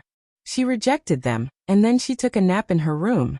It was only 2 or 3/4 of an hour before Miss Zhang and Miss Cui came back and found that Tianyu was missing, so they complained to you Swansea. Am I right?" The few of them nodded in agreement. Wen Xiao and pondered for a moment and said, "I don't know when Miss Zhang and Miss Cui went out, but I saw them coming back from outside. The 6 of us came back from outside at 5:15 in the evening, but the 2 of them came back at 5:30 in the evening." Wen Xiao's words confirmed Shui Rui's words. Zhang Shuiyuan and Cui Yin went out alone, and came back not long after. Hearing this, Yushu already understood. Looking at the footprints in the room, she couldn't help but show a trace of mockery on her face. And Shui Rui didn't ask any more questions. He said to Zhang Shuiyuan in a low voice, "You said that you put Tianyu under your pillow after you changed into your gown, and forgot to put it on after you followed Lord Wang to the garden. During this period, Yu Swansea was with you and didn't have a chance to enter your room. Everyone can testify that, unless she knows how to clone herself. This is nonsense. So if she stole your things, it must be when the 2 of you left the backyard alone. It was a short period of time. The mud on your shoes hasn't dried yet. Whoever entered your room must have left footprints on the ground. But go in and take a look yourself. Are there only 2 people's footprints on the ground? Other than you and Miss Cui, there's no third person." Shui Rui's sharp eyes stared straight at Cui Yin. The latter was stunned and then said nervously, "I did enter Shui Yuan's room, but I was with her the whole time."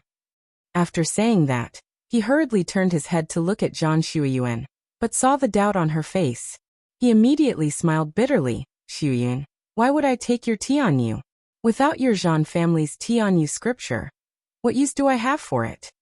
Just as Zhang Shuiyuan's expression loosened, he heard Yushu say mockingly, "You have no use for Tianyu, but what use do I have for it? I already said that thing is just a piece of broken stone to me." The few people outside the door looked at each other, thinking that this was strange.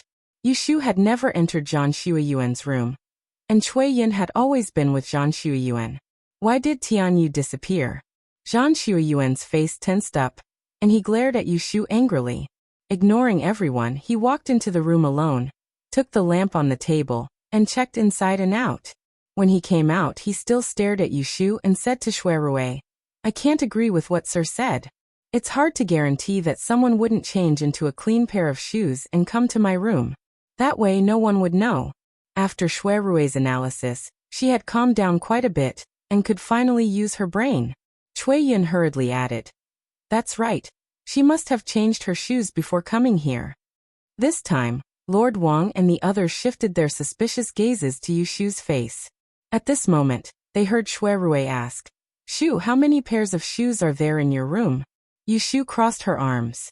She finally knew why Shui Rui went to her room after looking at Zhang Shuiyuan's room. There was a hint of amusement hidden in her eyes as she cooperated with him and said, "Excluding the pair of shoes on my feet, there is only the pair of boots given to me in today's formal dress." Shui Rui said to everyone, "Follow me."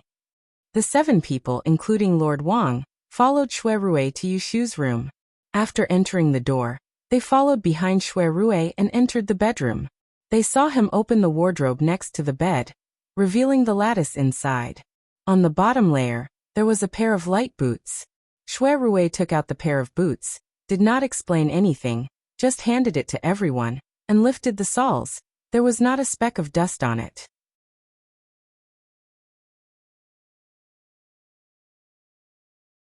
Chapter 462. The second watch arrived. Then it could also be that she took off her shoes and went in barefoot.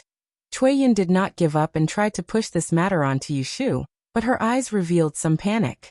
Zhang Xueyuan felt depressed. Looking at Cui-yin, her emotions were extremely complicated. On one hand, she hoped that Yushu had stolen her Tianyu, but on the other hand, she was afraid that she had wrongly accused the wrong person and let the real thief steal her treasure. Then do you want me to take off my shoes for you to see if my feet are clean? Yushu said mockingly. This caused Shui Rui to look at her disapprovingly. With him here, who would dare to ask her to take off her shoes, who would dare to look? There's no need for such superfluous actions. Shui Rui moved his gaze onto Cui-yin and said coldly, there's no need for you to quibble. According to my deductions, you ought to have been planning something when young Miss Zhang placed her heaven jade beneath her pillow. At that time, you seized the opportunity when she was unprepared to take it away from her right before her eyes. Then you went out with her and left Yu Swansea alone in the rear courtyard to push the matter onto her. Darren, don't wrongly accuse me. Cui-yin was so anxious that her face turned red. According to what you said. Then why should I drag Shueyuan to visit the garden with you, Swansea? Because you knew that I wouldn't go with you, Yushu said. That's not me. Cui-yin stomped her feet hard under everyone's questioning gaze and said angrily, if you don't believe me, you can search my room. Otherwise, let Shueyuan search my body. If he can find Tianyu, I will kill myself here. Yin Yin Yu. Zhang Xueyuan had already suspected Cui-yin, but seeing her so confident, he could not make up his mind. Shueyuan, it really wasn't me. Cui-yin grabbed Zhang Xueyuan's hand, and was so anxious that she was about to cry. This was Huajin Garden, and she was a student that had been chosen to participate in the ancestral worship ceremony. If she was convicted of theft, with so many pairs of eyes watching, it would not be easy. Not to mention how she would be dealt with after the ancestral worship ceremony. If this matter were to spread, her reputation would be ruined. It would be a problem whether she could continue to stay in the Taisher library. Zhang Xueyuan couldn't bear to do it, but for the sake of her family jewels, she couldn't let the thief off. Thus she lowered her head and said in a muffled voice, then let me search. Cui-yun's shoulders trembled, and she finally let go of her hand. She said indignantly, Okay, then you guys search. That's not necessary. You won't be able to find anything from her. Shui Rui said coldly. Under the puzzled gaze of the others, he put his left hand into his sleeve, took it out and handed it to Zhang Xueyuan. Is this Tianyu? On his palm, there was an oval green stone with 8 claws and a fine silk thread tied to it. It was the heaven jade that Yushu had seen on Zhang Xueyuan's neck a few days ago. My heaven jade. Zhang Xueyuan let out a sharp cry of pleasant surprise, and was about to pounce over to grab it. Yet Shui Rui easily dodged to the side and turned to say to her. This rock was fished out from the shallow waters of the lake when the 13th princess was playing in the garden in the afternoon. According to my knowledge, Yu Swansea hasn't gone to the lake. Young Miss Zhang, can you tell me who threw it there? Zhang Xueyuan's body shook, and she slowly turned her head to look at Cui-yin, whose face was red. Her chest rose and fell, and she gritted her teeth and growled. So it was really you. Although the few people present didn't have brains, they weren't fools. When they heard this, they could already distinguish between right and wrong. Oh! Yushu dragged her voice and walked to Shui Rui's side. She turned her head to look at Zhang Xueyuan and Cui-yin, and said with a fake smile, Now I understand. Miss Chui's move is really brilliant. First, you stole Zhang Xueyuan's heaven jade under her eyes, and then went in and out with her, looking for an opportunity to throw it away. In this way, you can frame me, and also not arouse suspicion. Even if you are investigated, there is no real evidence. But the bad thing is that you are unlucky to have met the wise and powerful Lord Shui. This little trick can't hide from Lord Shui's discerning eyes. When Shui Rui heard her last sentence of praise, he almost couldn't hold back his laughter. He turned his body and put his hands behind his back. From the view of others, he held a few of her fingers and held them gently, not saying a word. Even if the 13th princess didn't find this stone and hand it over to him to find its owner, he would still think of a way to protect Yushu's reputation. What Yushu said just now was what everyone present was thinking. It wasn't me, it really wasn't me. At this point, Cui Yun still wanted to quibble, but she didn't have the confidence. Her words and actions were powerless, and she couldn't be trusted. Lord Wang said angrily, Cui Yun, you still won't admit it. Do you really want this official to report this matter to the Great Tipping Point and punish you right now? Other than Yushu, Lord Wang should be the most furious person present when such a shady matter happened in Huaxin Garden. It should be known that before the end of the ceremony, these 6 people were temporarily under his control. If anything went wrong, he would also have to bear a part of the blame. Cui Yun was stared at by several pairs of fierce eyes, especially under Zhang Xueyuan's murderous gaze. Cui Yun was glared at by several pairs of eyes, especially by Zhang Xueyuan, who looked like he was going to devour her.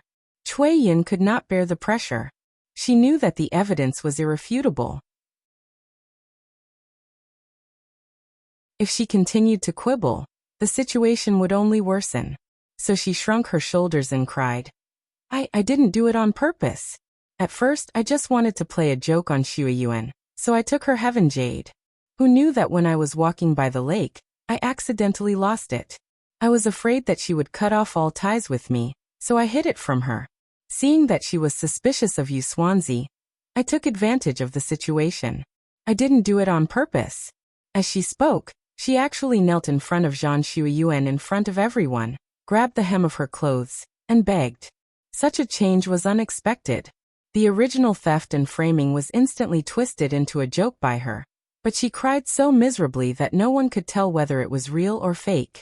As long as Zhang Xueyuan, the owner of the lost heaven jade, did not pursue the matter, it would not be difficult for her. Yushu narrowed her eyes, and a cold light flashed across them. She thought to herself, I misjudged. This seemingly inconspicuous Cui Yun is not someone who is easy to deal with. Zhang Xueyuan was not a person with a heart of stone. Previously, he was angry because of the loss of Heaven Jade, and also because he found out that Cui Yun had used and betrayed him. But now that Heaven Jade was found, looking at Cui Yun's pitiful face, and thinking of the days since she came to the capital, the two of them could not help but soften. Xueyuan, it's all my fault. I beg you, don't blame me. I didn't steal your Heaven Jade. I didn't do it on purpose. Can you forgive me? I don't want to be treated as a thief, I beg you. Zhang Xueyuan turned his head, clenched his fists and said in a low voice, Don't cry, I won't pursue this matter. Xueyuan, Cui Yun raised her head, and was about to rejoice when she heard a sneer behind her. If you don't pursue this matter, I won't let you go. Zhang Xueyuan looked at Yushu blankly, and suddenly remembered their previous agreement about the 10 slaps. Yu Swansea, it's all my fault. I'm willing to take your slaps on behalf of Xueyuan. Cui Yun's brain was fast enough. She took the blame, and Zhang Xueyuan's original anger towards her was immediately reduced by half. However, Yushu was schemed against and almost suffered a great loss. Would she let the two of them go so easily? Zhang Xueyuan, Yushu simply called his name at this moment, and pointed at Cui Yun who was kneeling on the ground shamelessly. Do you really want her to take the slaps on behalf of you? Zhang Xueyuan's expression struggled for a moment, and then nodded his head lightly, as a tacit agreement. All right, I'm not unreasonable. Since both of you are willing, then these 10 slaps you can split it equally, each of you can take 5 slaps. Yushu waved her hand, pretending to be generous. Zhang Xueyuan and Cui Yun's expression twisted at the same time, and wanted to say something to resist, but they did not know where to start. After all, they were the ones in the wrong, and with Xuerue by the side, they could not deny it even if they said it to the end of the world. If you want to hit, then hit. Don't talk so much nonsense. Although Zhang Xueyuan knew that he had wronged Yushu, but he did not change his hatred towards Yushu. And because of this, he hated her even more. Yushu curled her lips and smiled. There's no hurry, we still have to attend the ceremony tomorrow. My hand is strong, and if I slap your face is swollen, how are you going to meet people tomorrow? Just owe it first, and we'll talk about it when we return to the capital. She loved to slap people's faces in public, And there were only a few people here. How could it be enough? If she wanted to slap their faces, she would have to find a good day. Zhang Shuiyuan and Cui Yun's hearts trembled, and after thinking about it, they understood that Yushu wanted to leave it for the future to humiliate them in public. Yushu saw the worry on their faces, and the gloominess in her heart dissipated. She quietly squeezed Shuirui's warm palm, and in the next moment, she heard Shuirui say, "The situation is urgent. This official will not report this matter for the time being, but you have disturbed Huajin Garden, and this matter cannot be tolerated. After the ceremony, Official Wang and I will report the matter to the head supervisor and ask him to make a decision." Cui Yun's face turned pale. She did not expect that after she escaped one calamity, there would be another one. This time, Zhang Shuiyuan did not speak up for her, and she could not even protect herself. So why would she care about these two people? They deserved their bad luck. She did not know what the relationship between Shuirui and Yushu was, but based on their malicious slander of Yushu, how could Shuirui let them go so easily? "Official Wang, you stay and teach them, so that they do not cause trouble tonight. I still have something to do, so I will leave first." Shuirui let go of Yushu's hand, and gave the sky jade to Official Wang, and slowly walked out of the door.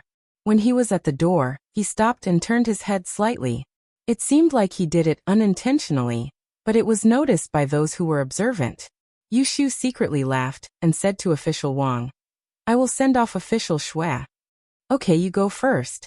Official Wang was grateful to Shuirui for helping him solve a problem, so he was happy to have someone pay attention to him. Thus, Yushu followed Shuirui's footsteps, and the two of them walked out of the courtyard one after the other. Little Jizi carried a lantern and followed them.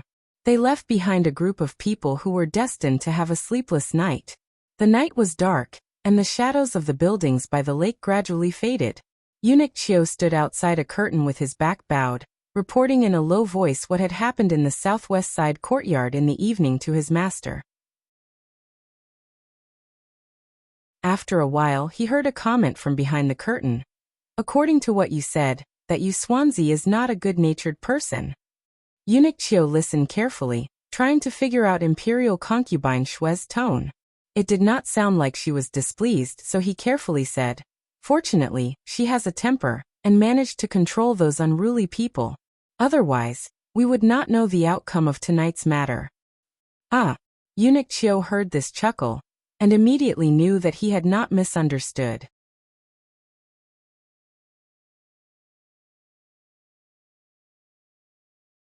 Chapter 463. Shuirui didn't let Yushu send him too far away. They walked out of the side courtyard and walked on a small path, talking about the farce just now. "Those two female students were targeting you. One of them deliberately set a trap for you to jump into. What's going on?" Shuirui asked curiously. He saw through tonight's incident clearly. The one surnamed John was just a fool, and the one surnamed Cui was the instigator. He just didn't know why she took so much effort to smear Yushu's name. It was a little strange. Yushu understood Shuirui's meaning. She frowned and said, "I'm also puzzled. Logically speaking, I've only known them for a few days. If there's any conflict before, it's when you went to the observatory to investigate the case. But Cui Yun wasn't there at that time, and I don't remember when I had a conflict with her. If it's because Lord Wang asked me to hold the 8 trigrams artifact, and they were unwilling, then they shouldn't have chosen this critical moment to commit a crime. Before the ancestral worshipping ceremony, the 6 of us will suffer together. No matter how I look at it, Cui Yun doesn't seem like a brainless person." From the day she moved into Huajin Garden, Zhang Shuiyuan and Cui Yun had been making things difficult for her. Yushu took care of the situation and endured for a while. She didn't have a direct confrontation with them. They wanted to change rooms, so she changed rooms. At the beginning, she also let them choose the artifact first. If it wasn't for the fact that they were going to make a big deal out of this matter tonight, she wouldn't have turned hostile at all. Shuirui said, "Fortunately, you came to find me in time. Otherwise, things wouldn't get out of hand. No matter what, you have to be careful. Don't make any mistakes during tomorrow's ceremony." Yushu smiled bitterly. "Before I came, I knew that I would be attacked by villains. But this kind of thing is hard to guard against. Look at me. I was lying in my room and sleeping, but I was still framed. Fortunately you came. Otherwise it wouldn't be easy to clean up. Being a master of disguise has its own depression. You only know one thing but don't know the other, so it's hard to be comprehensive. Shui turned his head. Under the moonlight, a pair of bright peach blossom eyes looked at her with a smile. You did well tonight. Yushu's heart skipped a beat at his smile. She asked in confusion, really? What's so good about it? Shui raised his arm, ignoring the fact that there was a little spy following behind him. He wrapped his arm around Yushu's bony shoulder and gently pulled her into his arms. He lowered his head and said gently, "It's okay. Lean on me more." Yushu couldn't resist his blatant intimacy and her face heated up.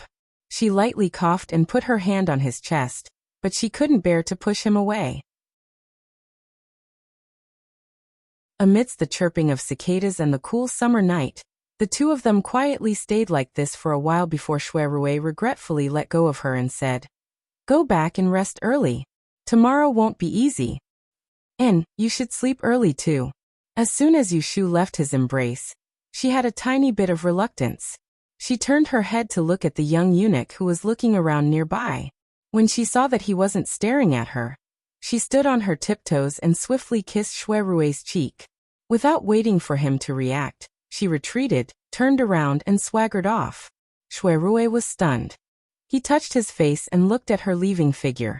His lips gradually curled up. The 9th day of the 5th month was the death anniversary of the Daran dynasty's founding ruler, Emperor Anwu. It was the Saint Ancestor Worship Day.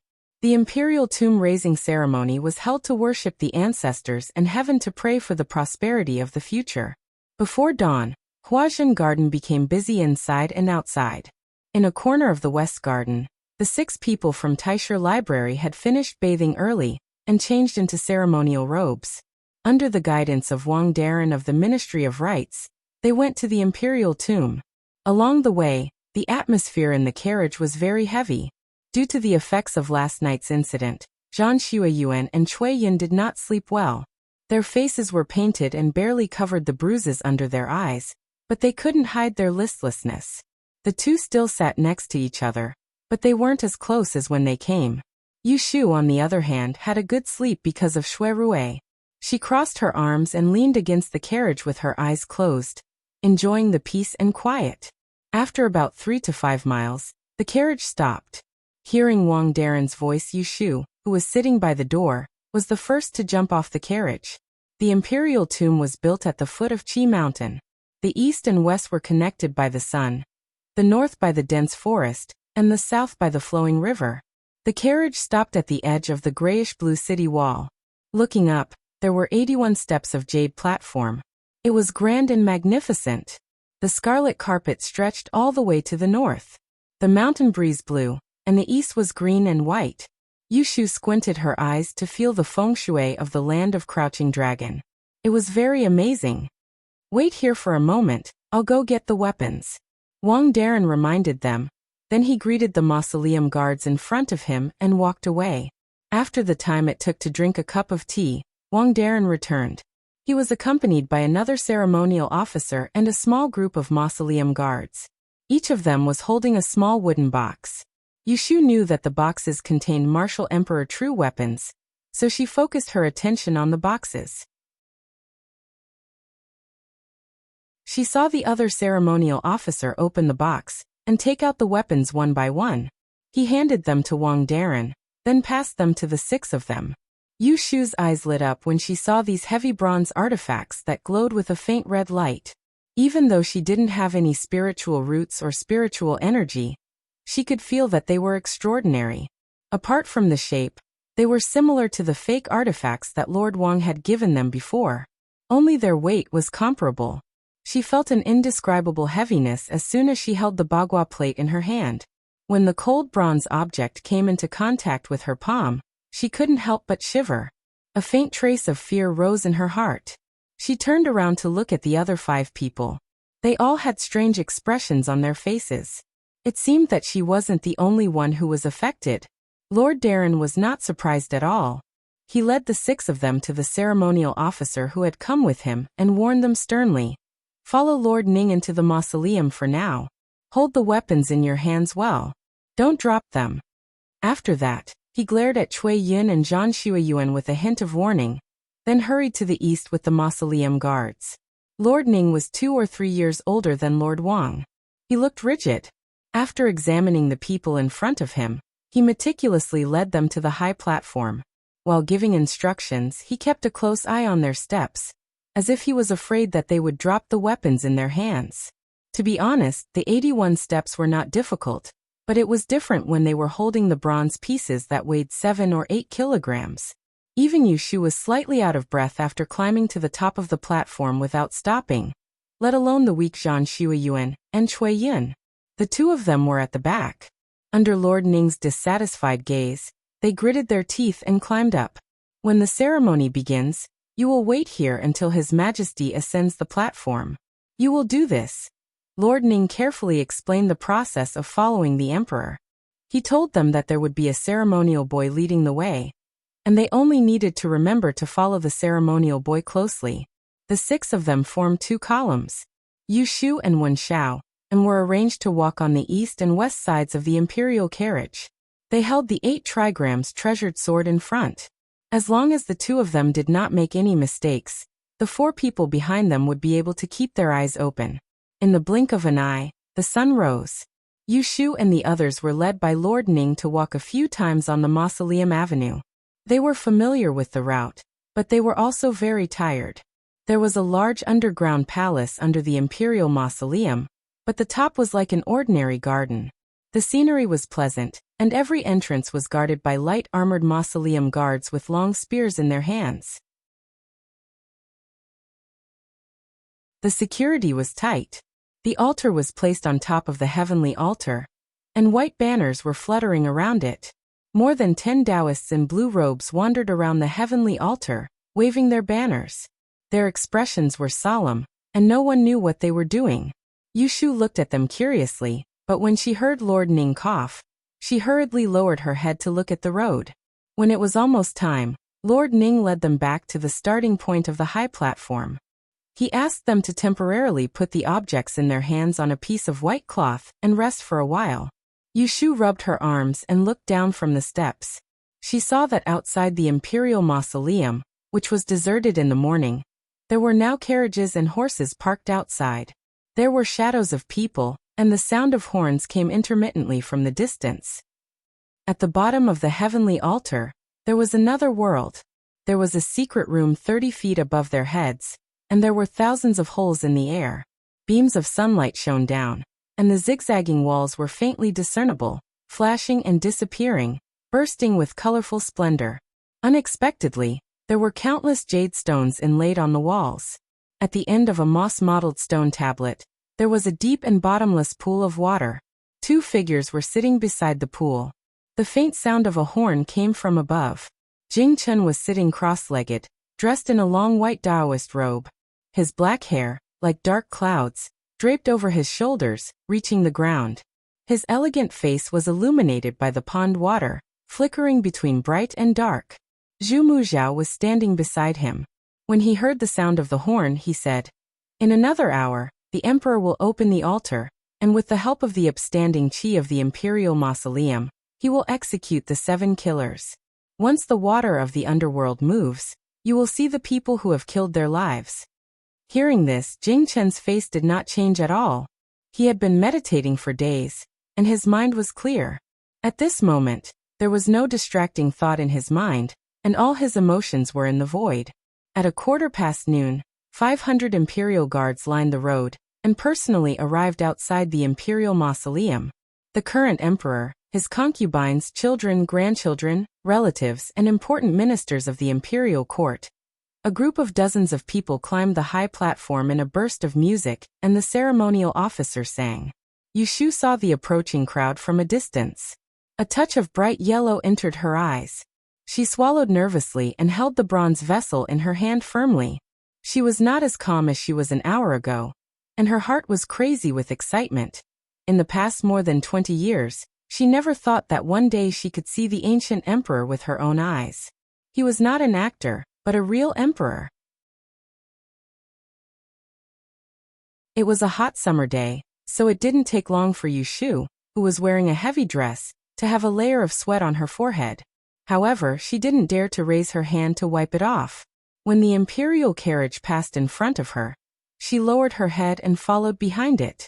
After walking a dozen or so steps, Yushu felt eyes sweeping over her body one after another.